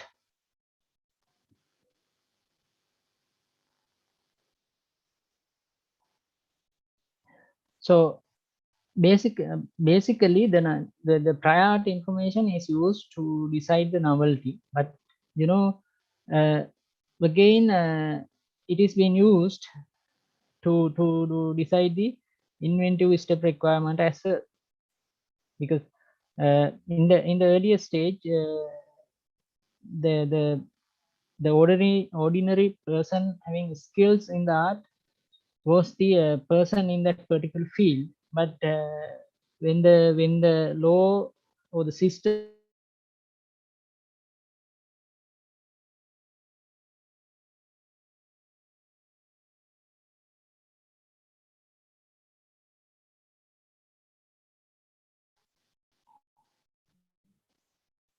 combination of available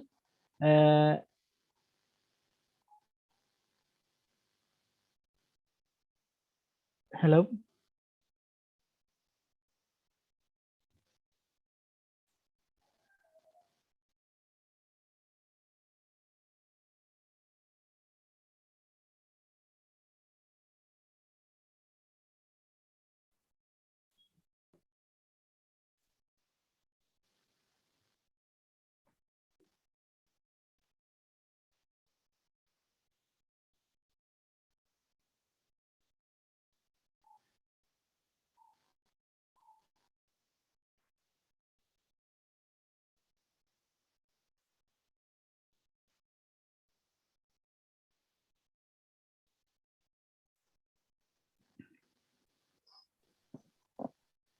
We have lost Janaka, sound.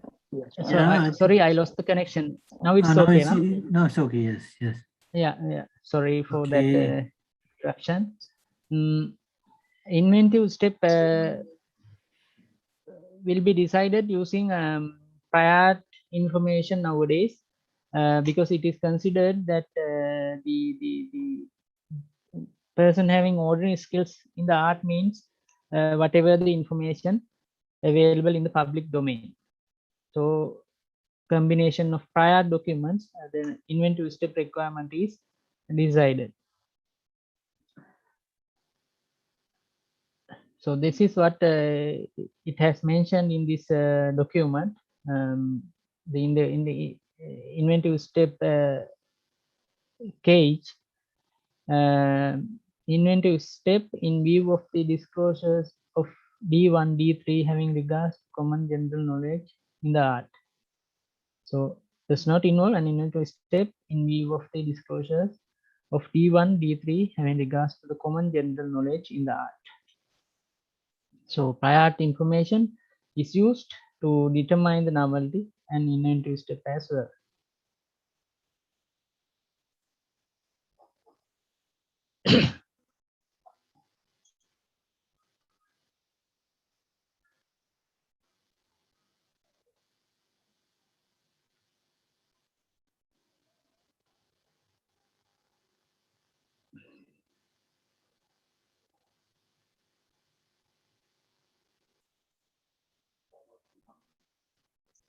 This is the patent family information available in patent scope database, and in document section.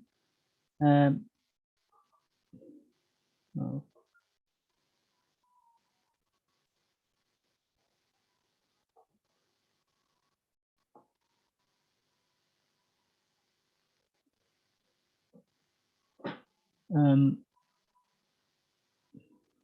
because time out has been occurred.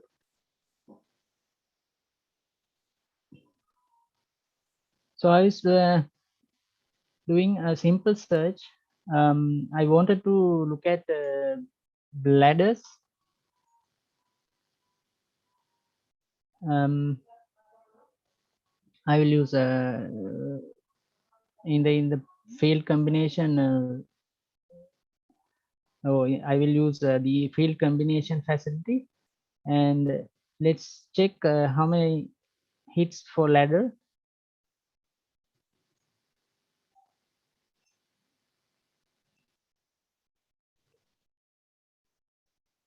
It's 32,000 plus results there, and we can say let's think about combination of ladders or ladder systems,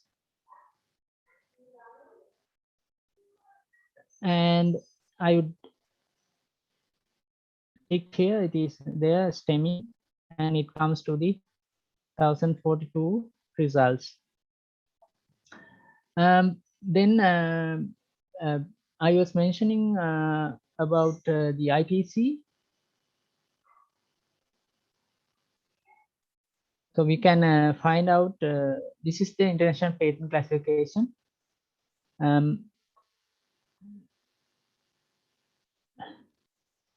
You can see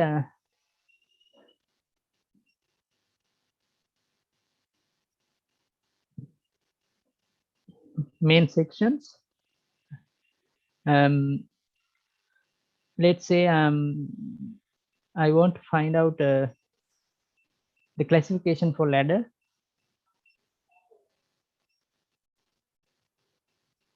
It has given me some results.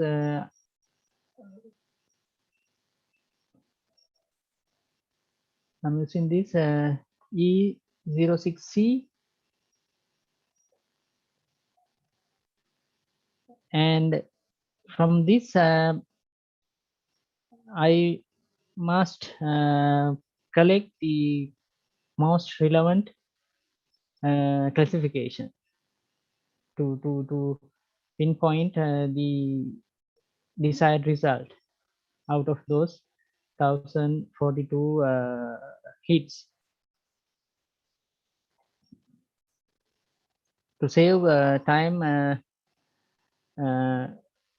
I would select this reinforcement for ladders E06C710.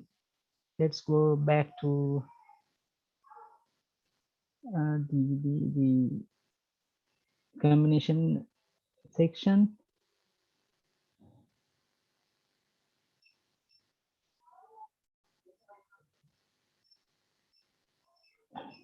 we have to select the field, and let's put E06C.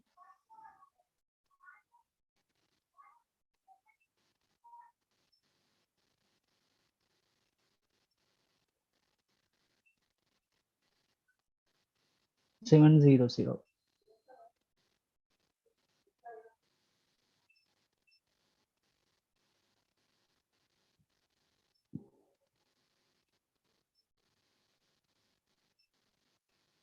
So it has come down to 20 results.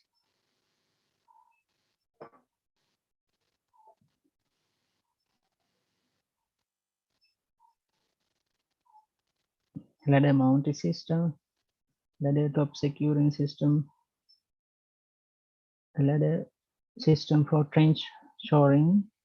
I'm looking kind of ladder, and I found this information. And in the document section,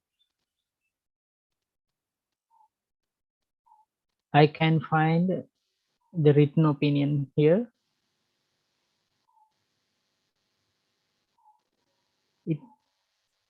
It will trace back to more prior documents, because the examiner has decided these are the closest priors, and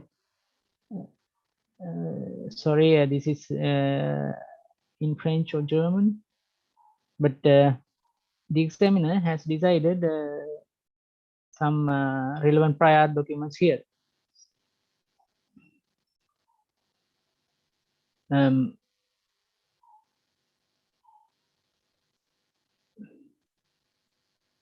Let's try to have English version.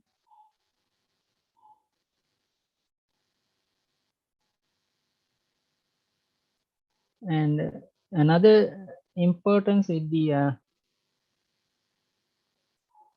patent scope database is that it has a machine translation where you can have about 90 to 95% of accuracy.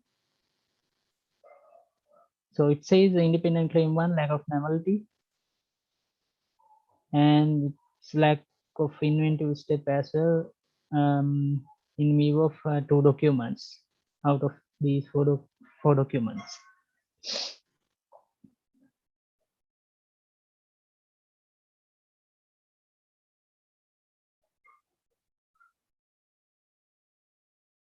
So this is the Indian Patent Office database, and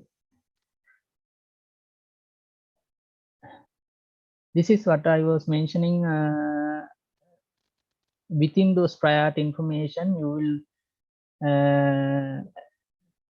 you will find these kind of documents as well.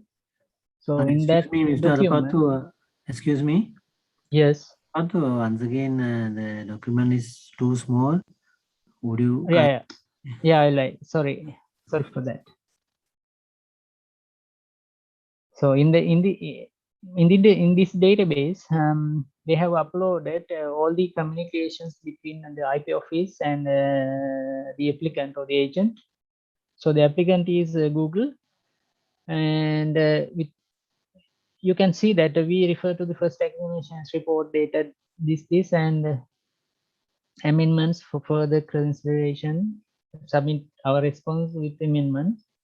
So they are responding each and every point raised by the examiner, and they are having counter arguments, seems, on the inventive step requirements. So this is a good source of information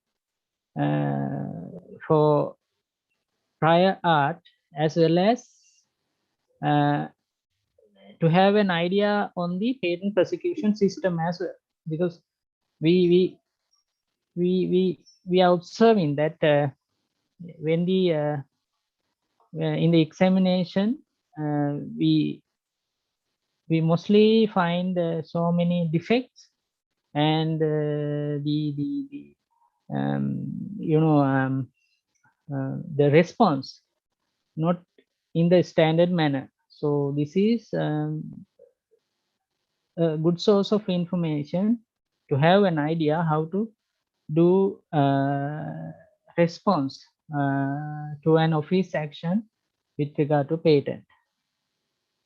So this is the end of my presentation.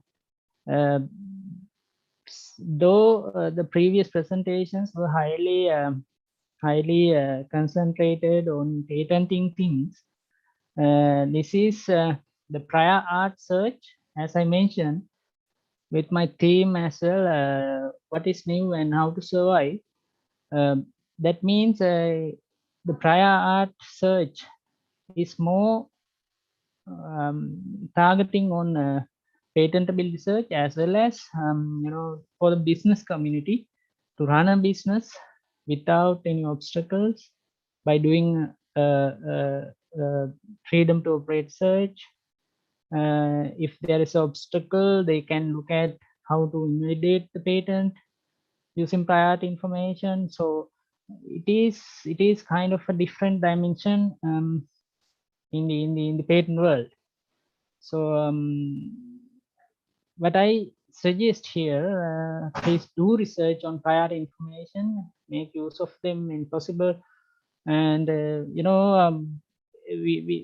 we are developing nation, so the term appropriate technology is there within developing countries, and that those kind of appropriate technologies can be found in prior art information, especially the expired patents. So research and the R&D institutes, the companies, they can use freely those information which are coming under prior art information to facilitate the communities. I'm logging from home. I'm not well, so I had some medicines, so I stuck several times while speaking. Sorry for that, and had some technical issues as well. So hopefully we will have a discussion session as well. So we are happy to answer your questions. We are happy to receive your comments.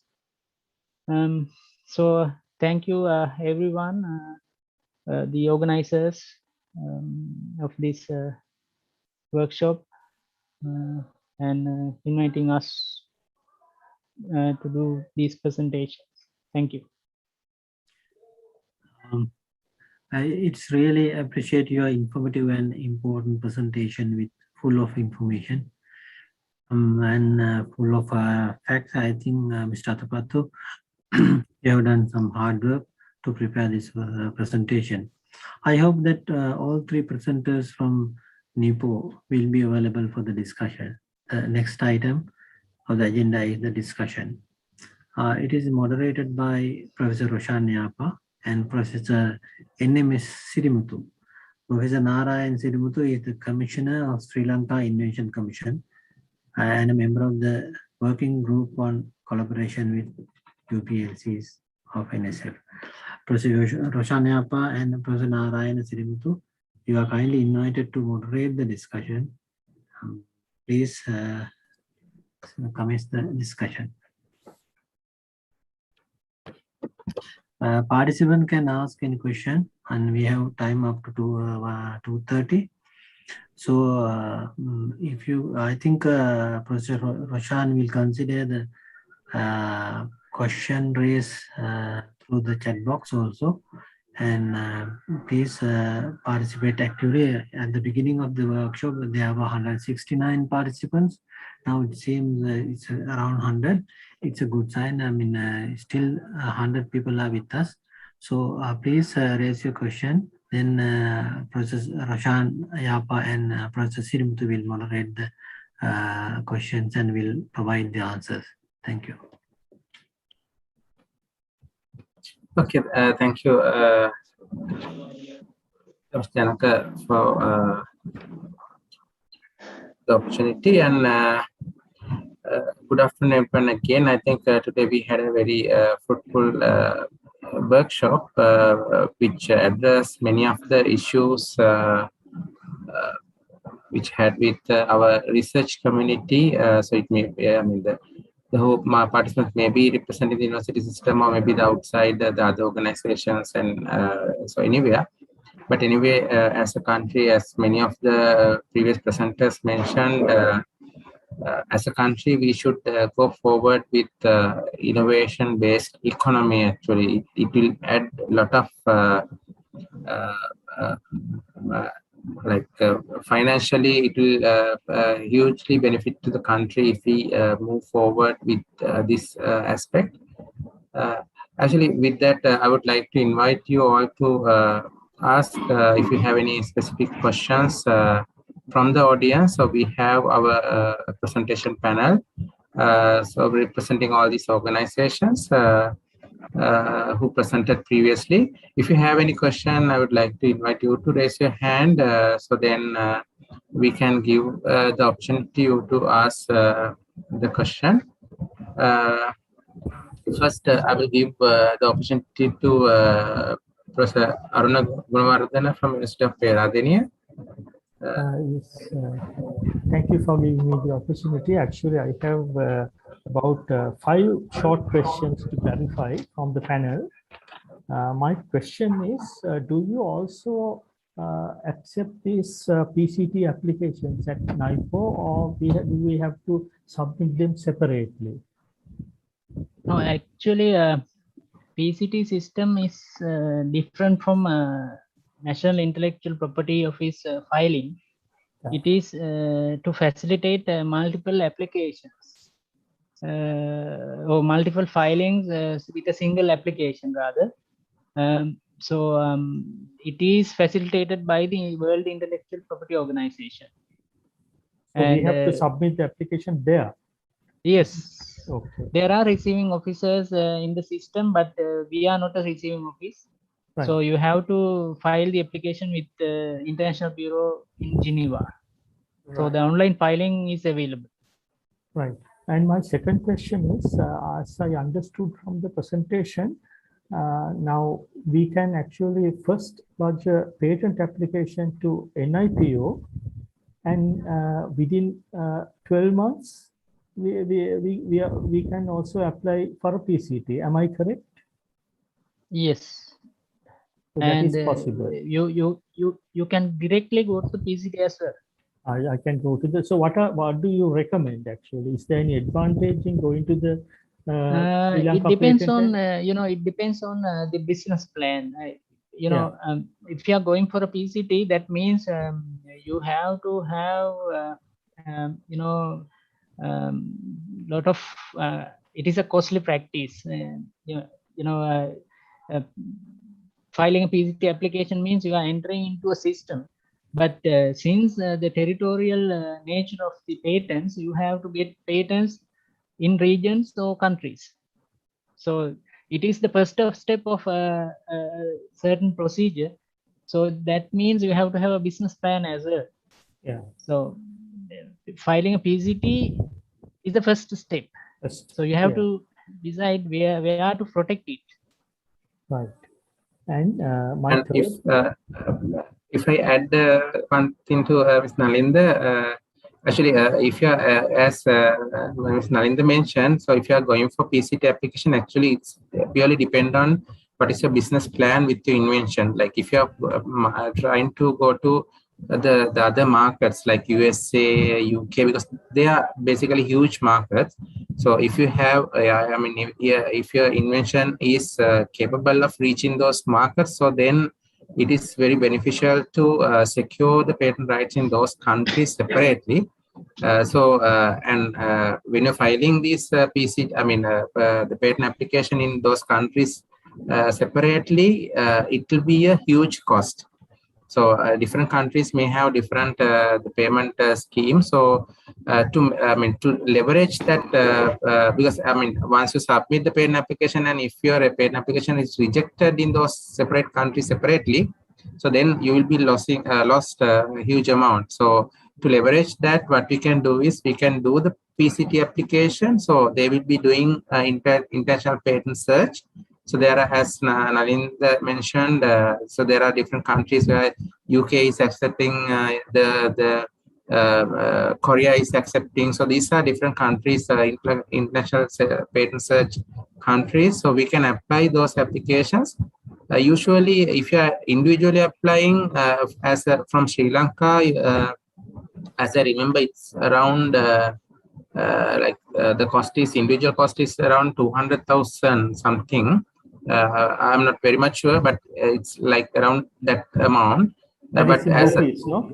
In rupees, yes. If you are submitting it as an institutional application from a developing country like Sri Lanka, so it's around like 700 to 800,000 rupees per one application.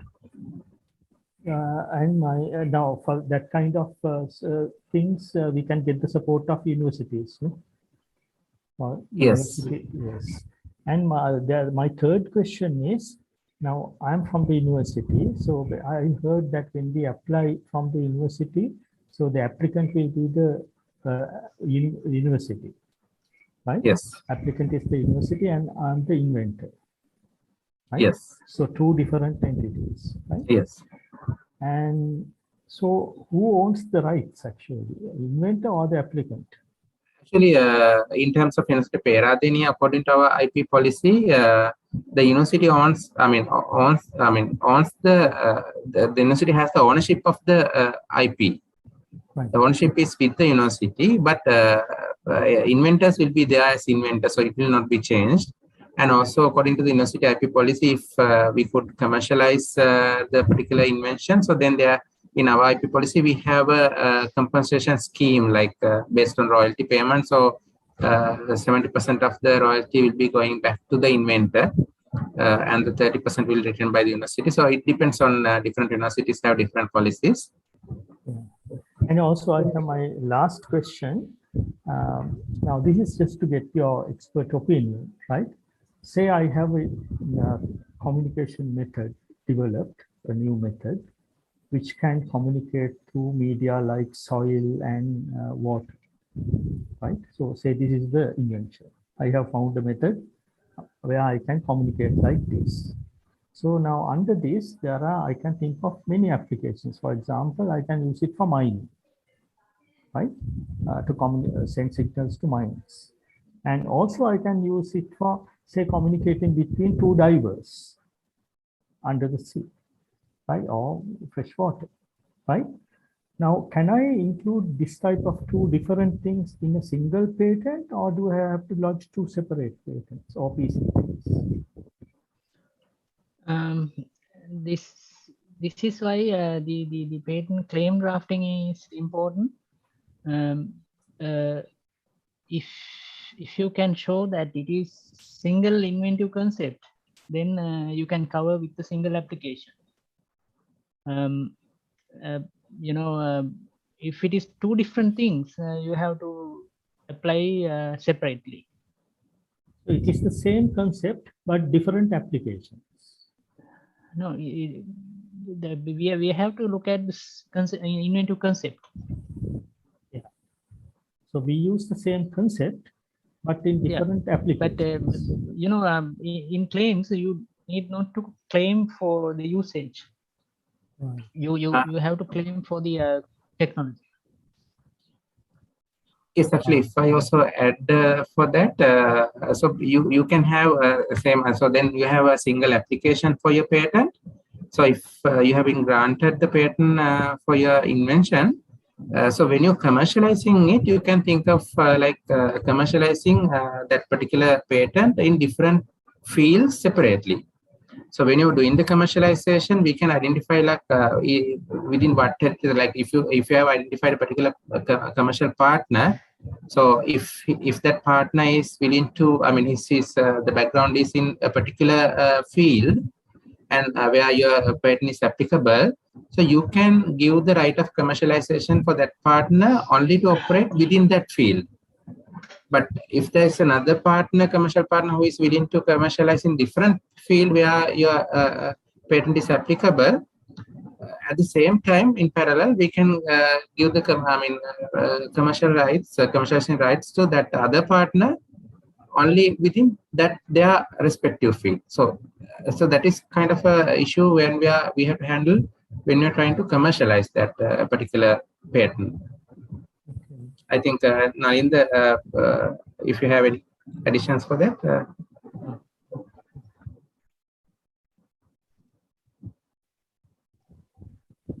I think that answers my question. Thank you very much. Thank you. Thank you, President. And is Professor Sidibutto is here? You can take the other question. Yeah, Ishani,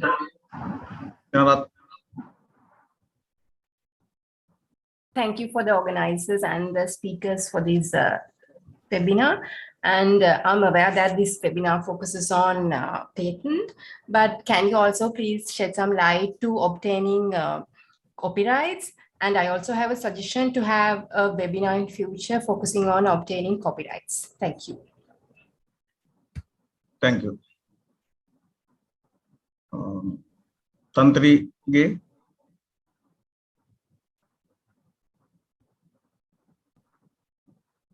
Yeah, question. Thank you. Then in the university, the undergraduates, then there are some, who is having the right? Then undergraduate projects, then there's some IP is a product, then IP product, patentable product is developed, then who is get the right? Then if it's postgraduate like PhD, then a greater part is with the student and still with the university. I want to know this. If I may answer your question. Actually, so it's depend on different universities. So different universities are having their own IP policy. So if I get an example from University of Peradeniya, according to our IP policy, we are not going to claim the ownership of IP rights for undergraduate research, because in the undergraduate research, the students are doing their research as a normal course of their study program, and mostly they are doing their research by their own. But in addition to that, if they are contributing to a research which is directly handled by the university, which utilize a significant amount of university resources and also university funding, so then they are expected to transfer the ownership of any patent generated to the university. Even for postgraduate research, definitely postgraduate research definitely involves a significant amount of usage of university laboratory facilities and maybe government or university managed funding. So then they are expected to transfer the ownership of the invention to the university, but the invention, the individuals, these students and the relevant academic staff members are identified as inventors of the invention. And if it is different, then for example, if the students are, then postgraduate student is applied for the patent, what would be the course of action from the part of the university? Usually, according to the University of Peradeniya, again, if I take, because I can't give answers about the other universities because they have their different policies. So according to our IP policy, all the postgraduate students, before they start their postgraduate research, they are supposed to sign an agreement with the university if any IP generated, so it has to transfer to the university. How about if this is done with some collaboration of some private institute? Then in that case, anyway, regarding the patent ownership, if any other private companies involved in, so it is better to have an initial discussion with them and sort out these problems at the initial stage of any research. So then, I mean, depend on their contribution, the intellectual contribution. So we can think of like sharing the ownership. But if the private companies, like maybe they are only, for example, investing for particular research, expecting certain outcome, and if all the intellectual contributions is made by the university, what we can suggest is the university can keep the ownership of the IP rights, but due to the financial contribution and the other facilitation of the other company, we can discuss with them to give them the exclusive commercialization rights to that company. So then they don't have any limitations of commercializing that product. And at the same time, university also having the ownership to further develop the technology as well. Is it the result of MOU signed between the university and the company, or is there any such requirement is not there? Definitely, there is. First, I mean, before we start such collaborative research, we have to sign an MOU between the organization, and after, so if we come up with certain commercializable, patentable technology or innovation, so then related to transferring that commercialization rights, so we have to sign separate technology licensing agreement as well. How about the royalty payment? How it is distributed among the university and the company? Is all owned by the company? Or actually, royalty payment is not distributed with the company because the company is generating the income. So they are supposed to transfer the relevant percentage of, like, it depends on the negotiations. So based on the negotiations, we can discuss like what kind of royalty to be paid to the university. So then they will be transferring the royalty payment to the university. So then based on the amount that we receive to the university, we can transfer the certain percentages to the respective inventors as well. Is there any policy in the University of Peradeniya for the yes. Royalty disbursement? Yes. There's some default policy? Yes, yes. We have an IP policy. It is specifically mentioned. So in the University of Peradeniya, we are transferring 70% of the royalty income back to the inventor. The rest of the 30% will be kept by the university. Well, thank you very much. Thank you. Ajmal Vinas. Yes, this is from UBL Southeastern University of Sri Lanka. Rather than a question, this is maybe a suggestion that the NIPO patents are not currently available for public access. So but thank you. Our UBLs have received a list of patents in the Excel format, but that is only the patents and the size, something like that, not the details of the patents. So something that is very helpful if we have that patents in the public domain, in the online database or something.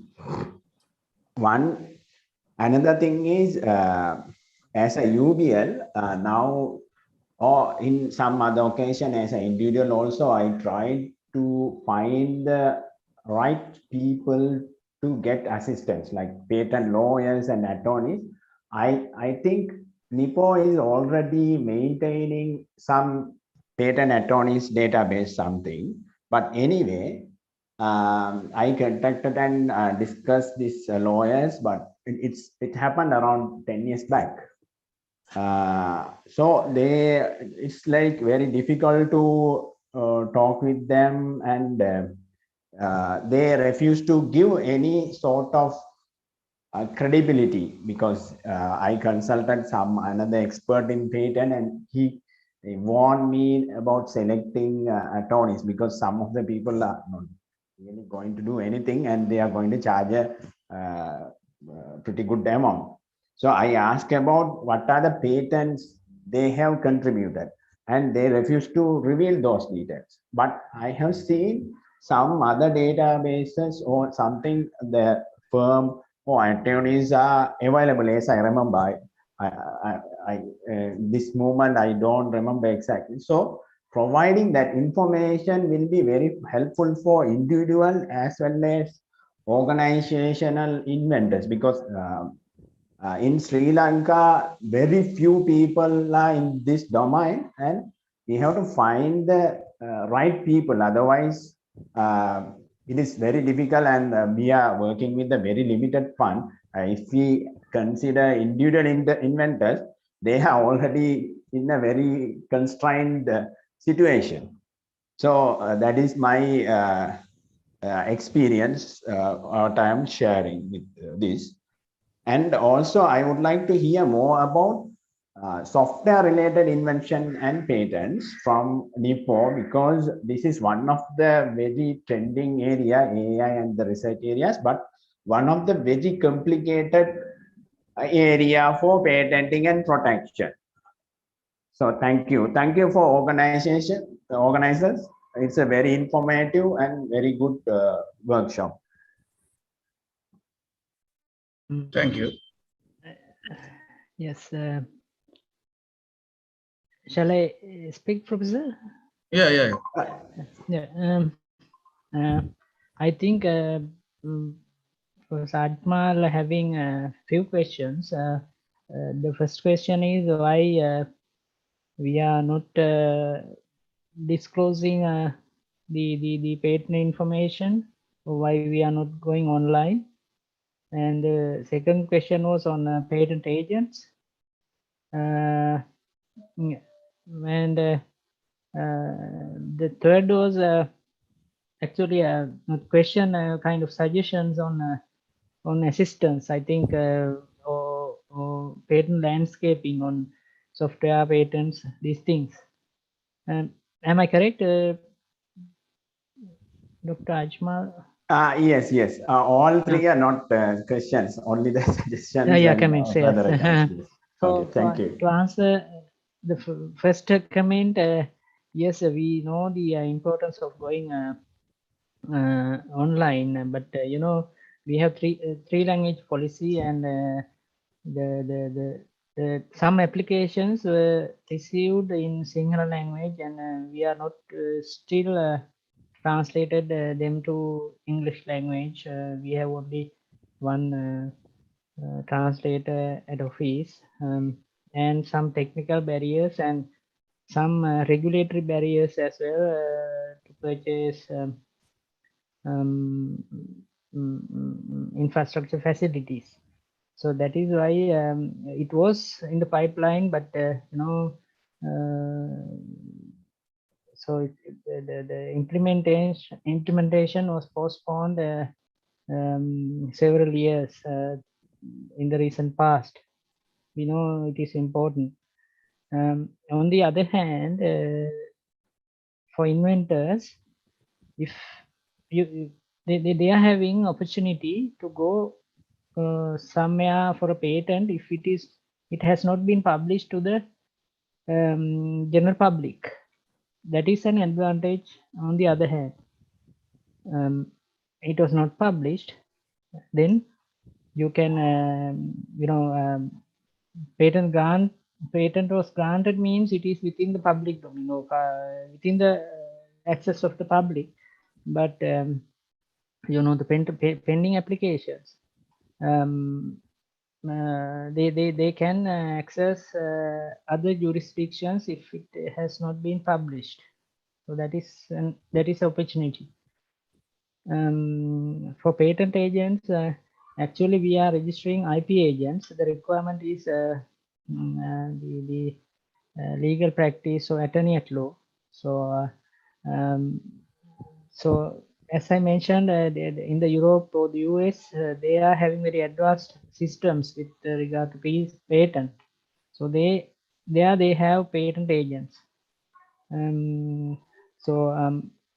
As a National Intellectual Property Office, throughout the recent past, we were organizing awareness seminars, trainings to the staff and the attorneys on patent drafting. So there has to be some experts on that field.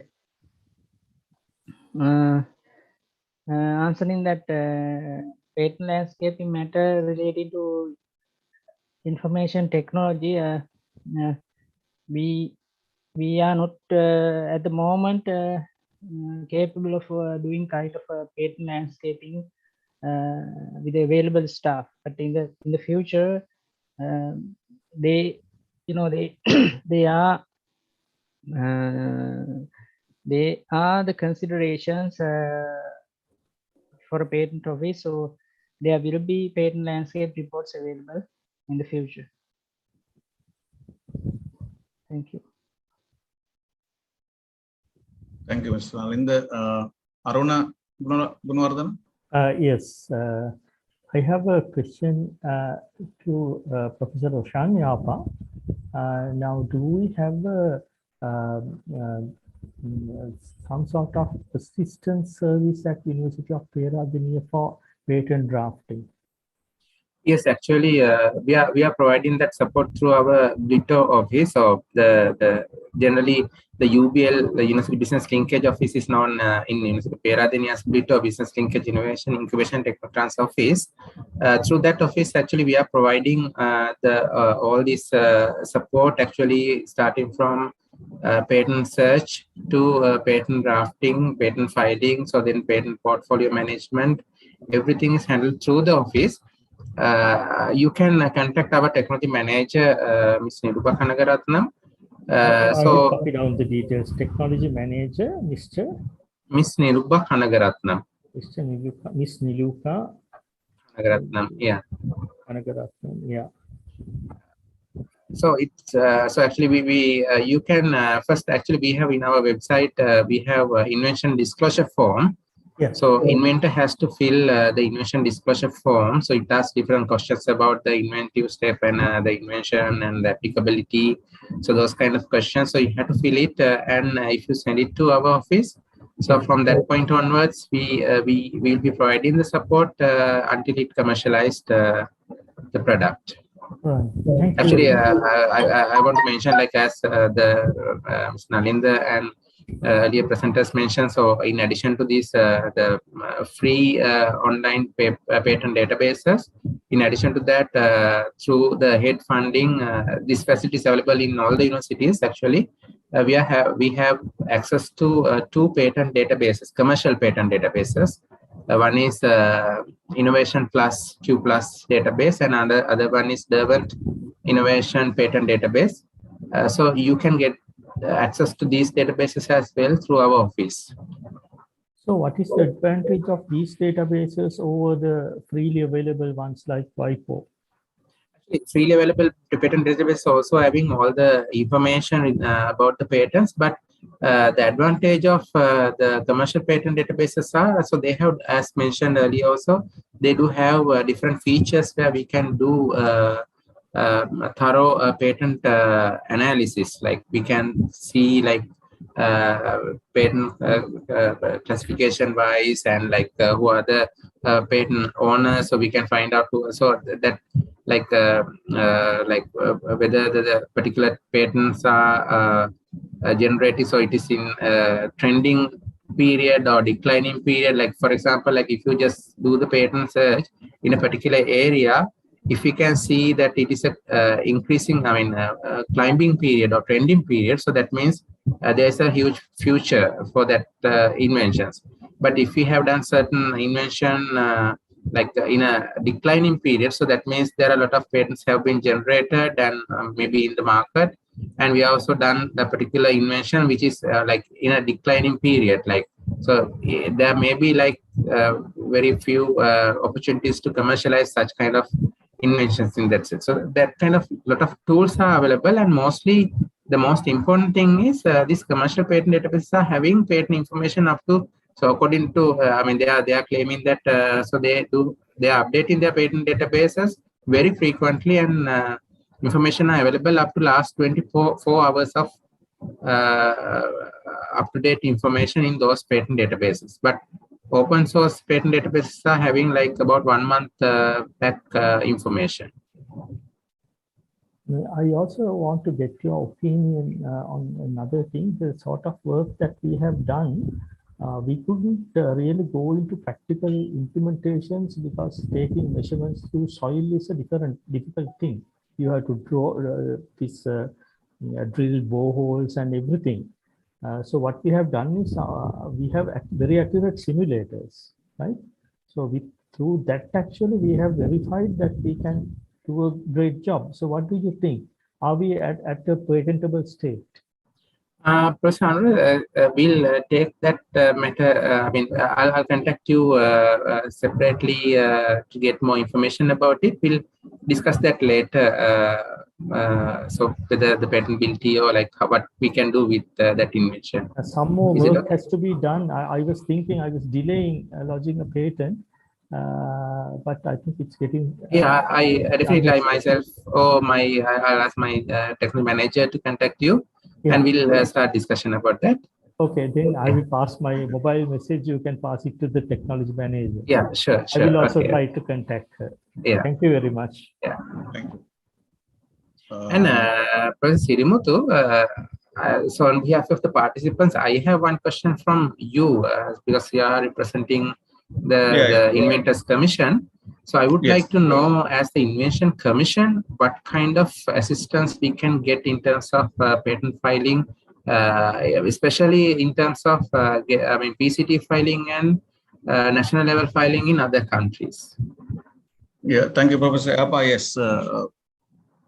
So in our department, we have also a dedicated team to support patent writing. I think in the universities, you have your own setup, but we mostly deal with, non-university inventors. So we are actually helping them. So we have a team. So for a PCT, we pay all the money involved, we actually reimburse. So for the PCT, we actually also help to find lawyers and drafting process. So again, if it is commercializable value, we again pay the whole amount. It be like a costly process, like maybe like 6-8 lakhs they charge, but we again pay. So again, for the audience, actually, Inventors Commission also, if we have a patent and it is commercializable, we actually give you interest-free loan up to 10 million. So if it is commercializable, we actually have our dedicated panel. They will check whether it is commercializable. Then we actually give you up to 10 million loans interest-free. So you can actually do further analysis, so making that real innovation. Also, Professor Sirimutu, actually, in terms of the national filing in other countries, so what is the criteria that, how a particular inventor can request the support from Invention Commission to get or refund the national filing, like, for example, if they file a patent application in USA or UK. So what is the procedure of requesting reimbursement, or like what kind of requirements, criteria do you have? Actually, in the website, we have given the details, so you can contact us. So when they give us detail, we will reimburse. Thank you, Professor. Thank you. I just like to add something that I was of this opinion. Now I have discussed this with some of my colleagues at our university. Now they said one possibility is actually, now if you have something that is that you can sell at the international level, you can find a sponsor as or some other foreign company as a sponsor. So they will pay for the patent and all that, and we get some money. What do you think about that arrangement? Professor Aruna, I completely agree with you. In our University of Peradeniya also, what we are doing, like we will be supporting for local filing, the filing the patent applications in National Patent Office, and also we are doing a thorough market survey and see whether it's patent, commercializable in international market. So then we are trying to find support, like maybe some other granting agencies and also like Innovation Commission to file the PCT application. So if we get a positive result feedback from the PCT, then we are trying to find the commercial partners in the respective countries, and if we could find and if they are willing to take it over, so then we'll ask them to sponsor for the patenting in those countries. Right, thank you. Dr. Aslam? Yeah, I'm Saja here from Southeastern University, Faculty of Engineering. Well, it's a very small question on the process of invention by the students. When a project goes beyond one batch of students and it gets transferred to another batch, and that the previous batch graduates, but the product development still continues over more than one batch. So how do we engage the students who started the process? Is it just only the name as inventors, or do we include all the names as inventors when it comes to a stage of patenting? So just a kind of a I think if I did also same thing, but because the student already started, I put actually their names as inventors. In my opinion, but I think that's Professor Yapa. Yeah, before that, would Ms. Nalinda or Dilini would answer for that question from NIPU?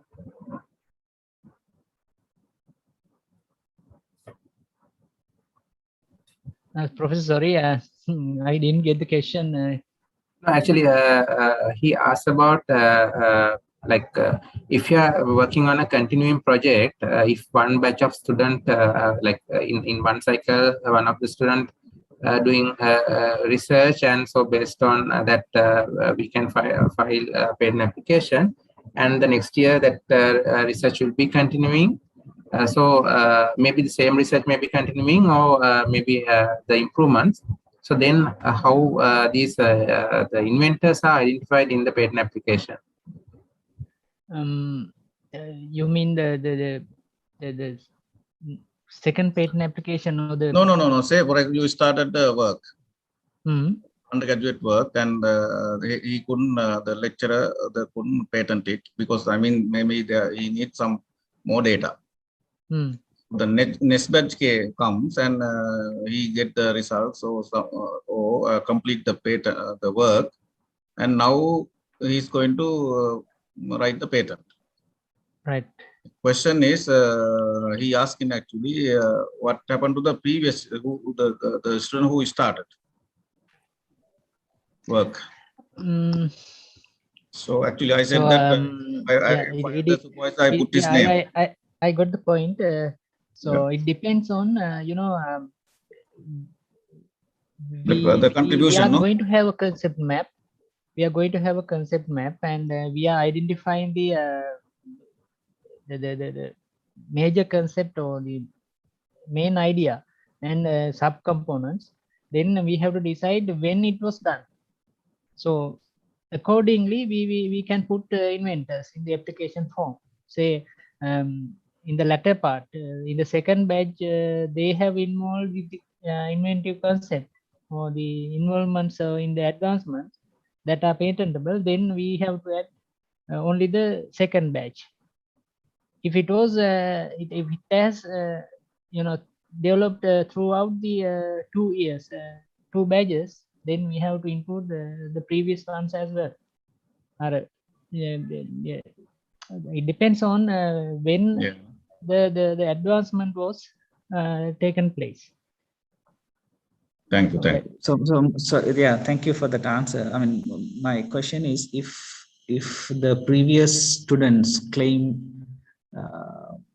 or if there is of any conflict of I don't know, I mean, if they claim that okay, they are also part of it and they also have more contribution? Who will decide on that? Actually, the applicant Then or lecturer? If such kind of arbitration is there, there has to be arbitrated. Actually, if I input for that question, actually it's depend on the basically it's kind of a responsibility of the supervisor. So what we are advising for the supervisors to keep records of the individual the students' contribution. So you can like keep the attendance and the like weekly progress reports or whatever. So you can have kind of reports like to measure their contribution at the each and every step of the research.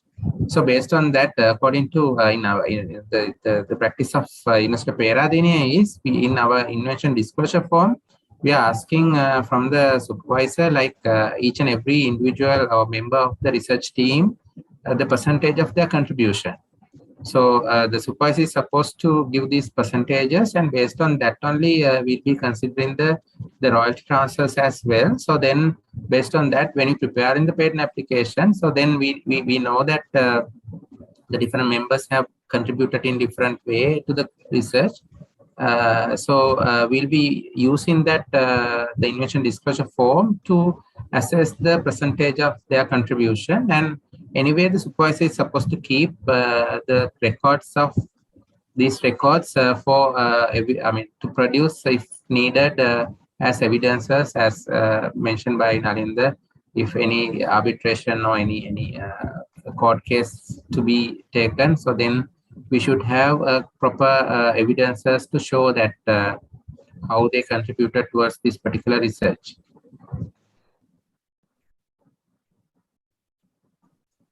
Okay, thank you. Any more questions? President, I will raise one question made by members in the chat box.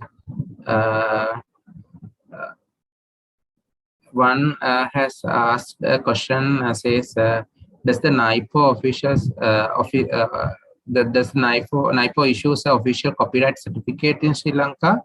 And there's another part, how when a creator of a copyrightable product formally seek his or her creation protected.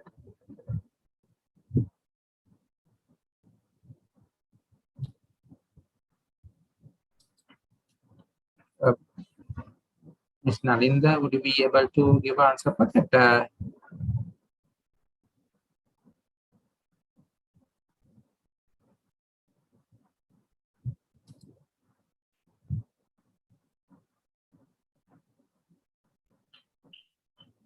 Ms. Nalinda, are you there?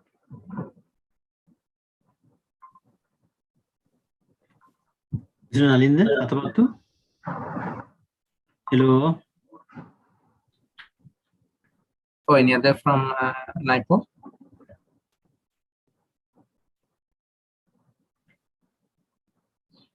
Until somebody answers.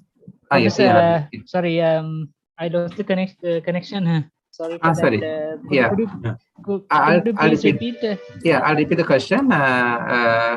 The question is, does the NIPO issues official copyright certificate in Sri Lanka, or whether the NIPO is registering copyright officially in Sri Lanka?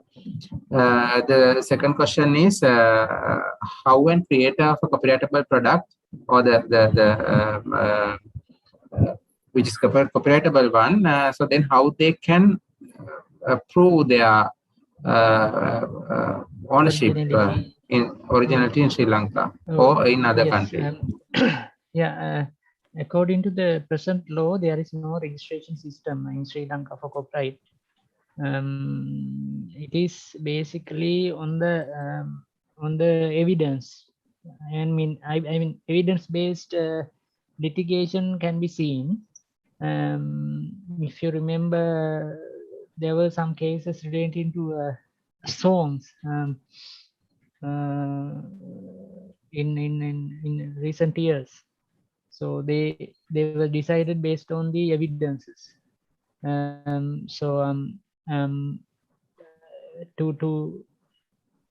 get a copyright, again, it is the other side of the coin. Then you have to have acceptable evidences with you. Say you are writing a book, then you can have ISBN number from the relevant authority, something like that, because you have to deposit the text to get a ISBN number. So likewise, it is always based on the evidences. It will decide the originality of the work. The law says the author of the work is entitled for the copyright. And also, I think in addition to that, we can, if somebody wants specifically register, officially register the copyright, you can go for US Patent Office copyright registration as well. So even the other countries can use that facility, and it is not very much costly process. So copyright registration in US Patent Office is also very, so you have to maybe pay like a couple of thousand rupees equivalent amount for registering the copyrights in USPTO. So then that will be accepted anywhere in the world under Bern treaty. And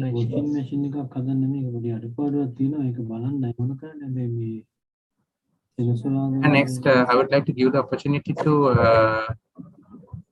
Dr. Dilshani Senaratne or Miss, I don't know. Yeah, I have a follow-up question. Can we obtain copyrights for an idea? Like we are doing a project that's based on an innovative idea. Is that possible? For ideas, you can't get copyright. Copyright means you have to have something in the written form. So then only you can get a copyright. So ideas won't be protected under copyright. Okay. Actually, usually the concepts are also not copyrightable. Actually, for example, like if somebody write a song about, let's say, mother or father, whatever, like particular creation is copyrightable, particular sound is copyrightable, but I mean, we can't protect somebody else is writing a similar kind of another song about the mother, we can't block it. So only the particular product is copyrightable. Okay, thank you for the clarification.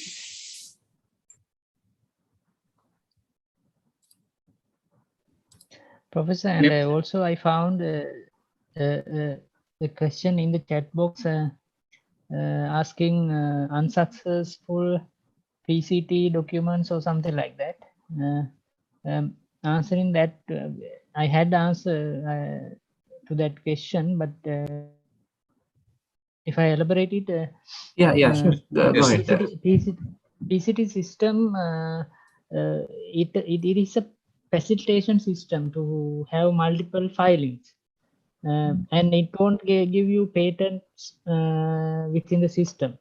If you need a patent, you have to lodge your application with the international search report in that particular jurisdiction. Then only you can get a patent. So there is no unsuccessful documents, because in my presentation I have shown that the examiners in India have rejected a patent, and then you can have counter arguments against the objection, and you can still fight for the patent. So there is no unsuccessful patents or documents in the PCT system. Only within certain jurisdiction you will find unsuccessful patents or the documents. In addition to that, let's say in the PCT system, in the ISR and in the written opinion, the examiners will find that the particular invention is not novel and not inventive with the help of some prior arts. If you are thinking of getting a patent in USA, then you can file the patent application and you can have arguments against that written opinion and the international search report saying that they are not relevant to this particular invention. And because of these reasons, this invention is new and inventive. It is always possible to counter argue with the examiner's report. Actually, adding to that, Nalinda's answer, actually, if you go to ESPASnet patent database, and if you just search a patent application, so you have access to all the communications between the patent examiners and the inventors. All these records are there. So you can see like how the patent examiners are raising different clarifications from the inventors and how they have answered to those clarifications. So all these informations are there. So you can use, I mean, you can use actually those free open source patent databases. So a lot of information are there and you can learn about even how to write patent applications and like that.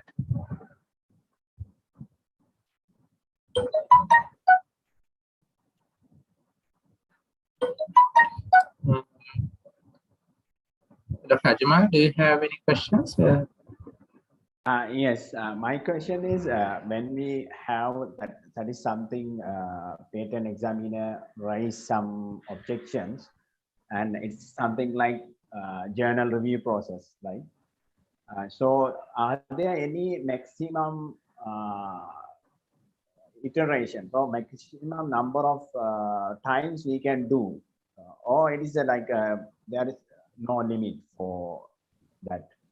How many rounds we can go like that, because it is actually going to consume the resource of the patent office, right? People always come with some alterations.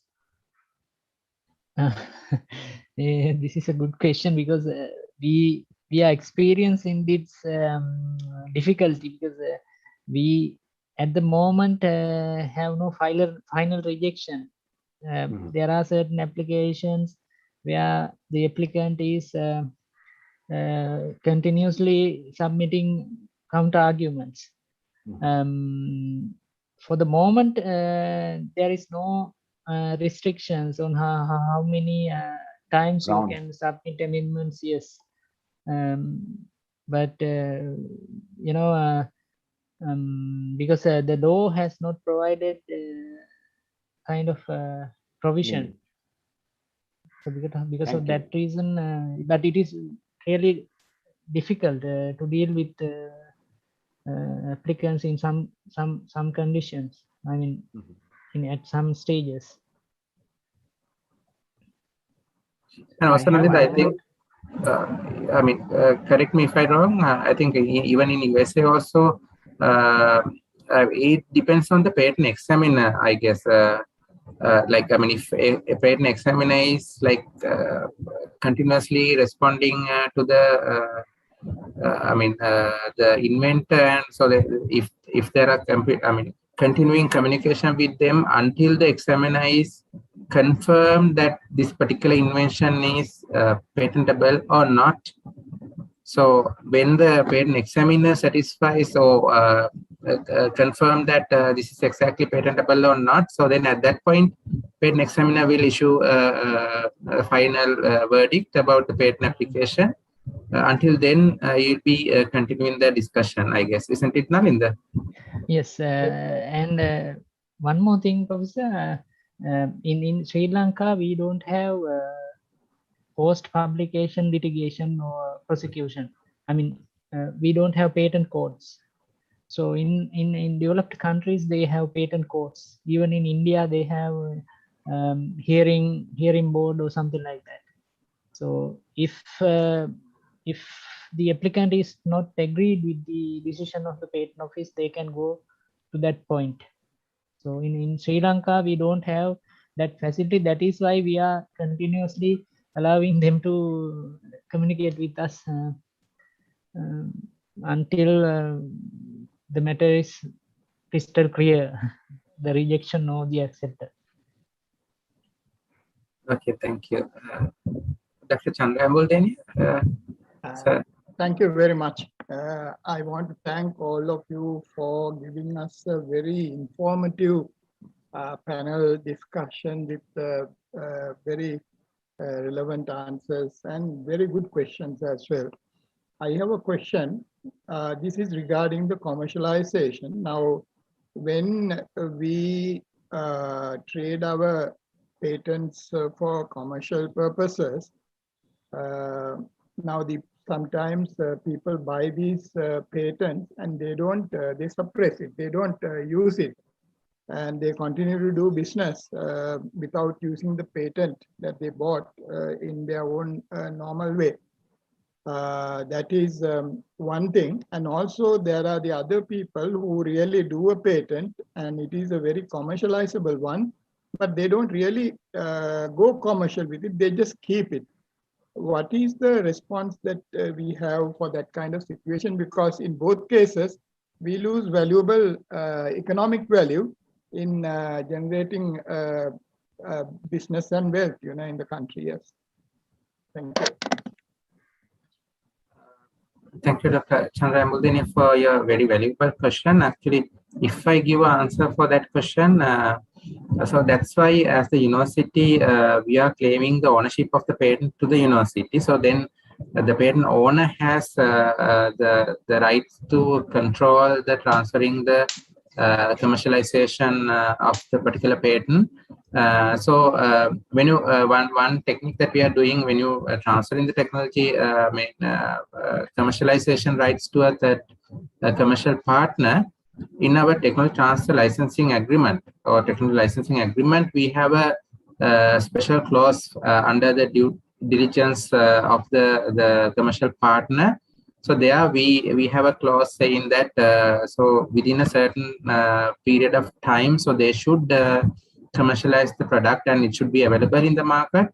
So if it is not happen during that period, so we will be considering it as the violation of the conditions of the agreement, and we will be able to revert back the commercial transfer license to the university, and we'll be able to assign it to another commercial partner. And other thing is that the next question, the answer for the next question is like some members are keep the patent and so they are not commercializing. That will not arise under our policy, because when we are taking the ownership of the patent application, so we'll be trying our best to commercialize all the patents. But anyway, we'll be working very closely with our patent, inventors. So sometimes the inventors do suggest, because they do have more understanding about the particular area of commercialization and they do have contacts with the private commercial partners. So then sometimes inventor themselves suggesting a commercial partner. So then we'll be communicating with them and do the start negotiations. And based on that, we'll be transferring the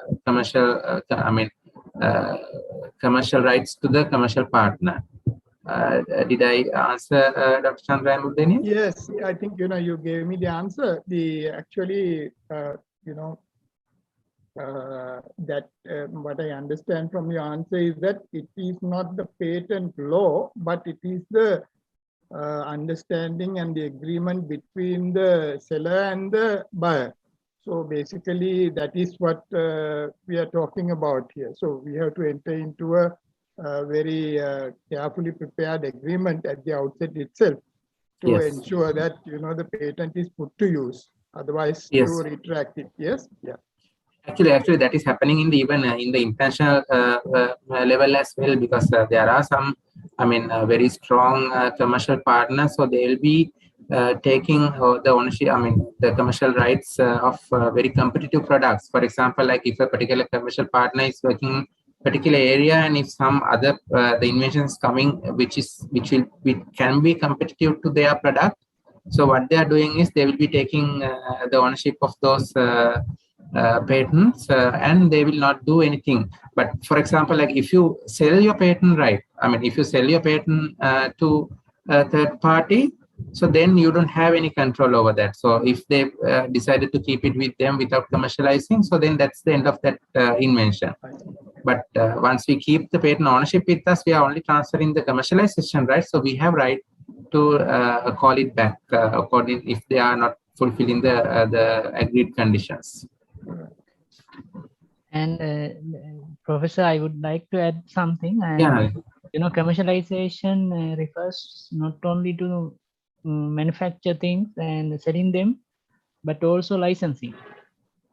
So if the patent owner is not using it, but still he can license that particular technology to one or more parties.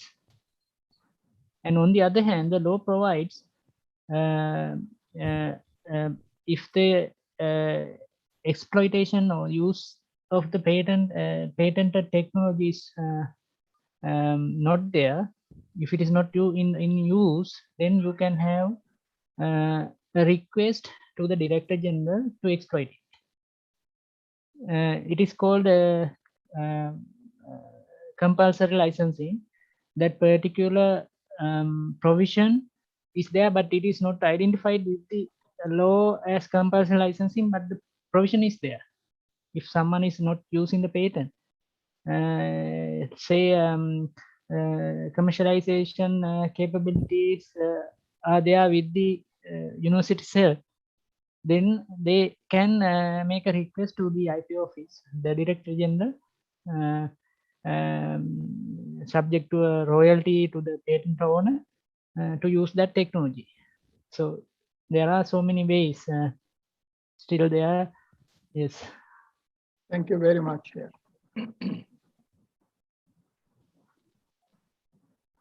Chandra, do you have more questions? No, I think I'm sorry. My hand is up. I will take it down. Yes.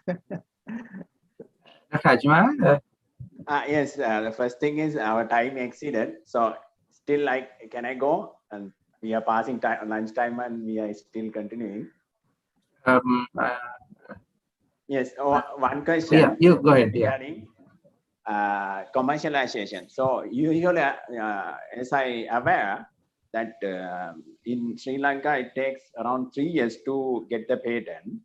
So we are UBL officers are mainly interested in commercialization. So we can go for a commercialization with the patent pending application.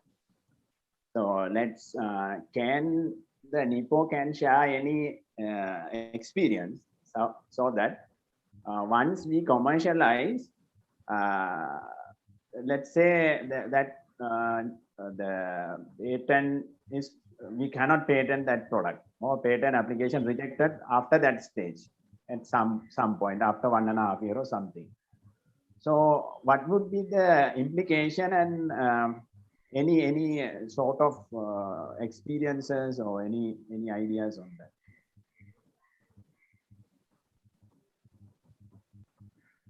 Ms. Narinder, do you have any inputs?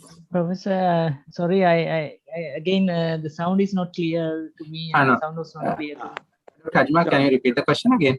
Yes. So that my question is, the patent from the patent filing, there is a time for patent protection, actual awarding. So usually we are forced to go with the commercialization with the patent pending application. Right? Actually, we will not have a patent at that stage. So once we commercialize, let's say the patent, the application didn't realize. So what would be the consequences to the commercialization party or the university? Any ideas from your past experience or any? Actually, as the patent officer, we have experience with the patenting things, but answering your question, in my presentation, I have mentioned that patent is not an essential part it is value addition and giving additional protection only. Yeah, say you have applied for a patent, and in the meantime you have commercialized it, then it has a commercial value. So that value addition is not there if the patent is rejected. Still you can do the business. What you have to do is you have to see the freedom to operate possibilities and possible infringement of other patents. That's all. So that has to be the commercializing pathway once it is rejected for a patent. Thank you. I think is it clear? Or did I Yes, answer your? yes, that is sufficient for the moment. Yeah, actually, if I also input, I will completely agree with Nalinda. Actually, what you can do is like it depends on how you have communicated with your commercial partner. Like sometimes, so it's again like as I mentioned, it's like what you have mentioned in the technology transfer agreement as well.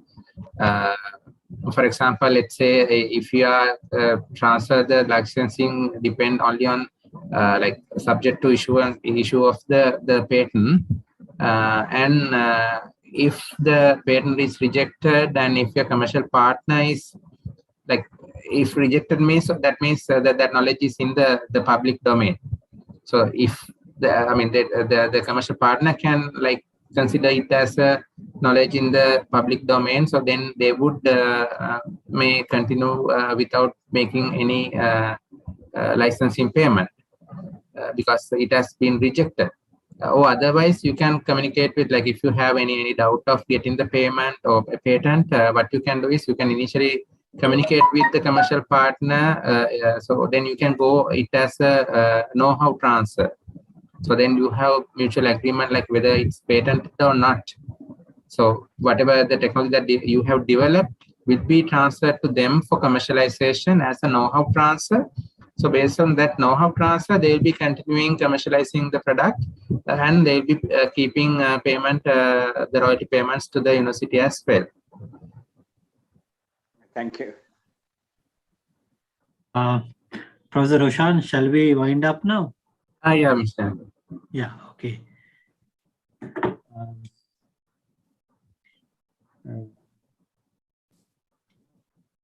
I wish to tell you that the discussion was very fruitful and there was a good forum between the participants and the resource persons.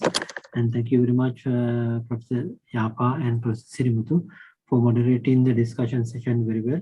And now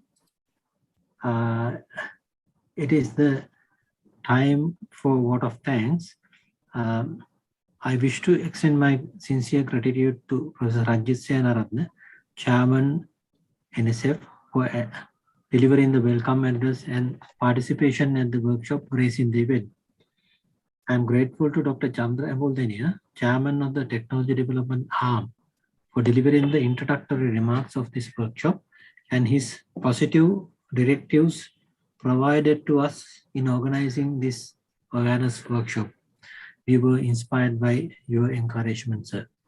My grateful appreciation goes to Mr. Ravindra Padmapriya, Acting Director General, NSF, and Additional Secretary, State Ministry of Skills Development, Vocational Training and Innovation, for his valuable guidance and encouragement to organize this event. My grateful appreciation goes to Mrs. Geethanjali Ranavaka, Director General, NIPO, for her speech sharing a lot of information on patenting process of the country and providing 3 resource persons from NIPO for the workshop. I am grateful to Professor Roshan Yapa for his excellent presentation and be a moderator of the discussion session. My sincere thanks goes to Professor Narayana Sirimuthu for his valuable contribution for jointly moderating the discussion session. I would like to express my sincere thanks to the 3 resource persons from NIPO, Mrs. Mr. Nalinda Atapattu, Assistant Director, Mrs. Dilini Ratnayaka, Assistant Director, Patent and Examination, and Mrs. Nisansala Aberuan, Head of Branch, Patent and Industrial Design Division, for making aware the participants on the patenting process by making presentations. I would like to express my sincere gratitude to Dr. Nanda Gunawardena and the members of the working group for taking leadership to arrange this event.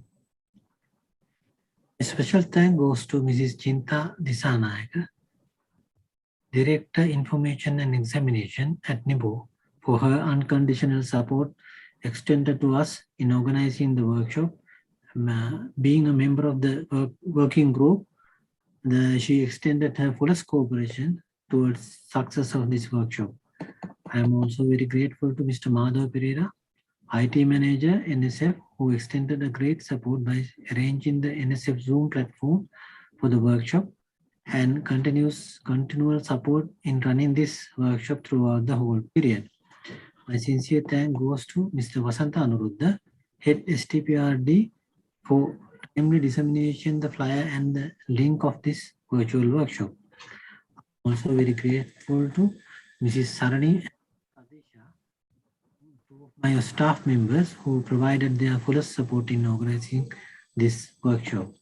And I have to make an announcement that we hope to share the presentations made today among the participants of today's workshop. And now it is time to wind up this program. Hope that we can meet once again. Have a nice evening. Thank you. Thank you. Thank you very much.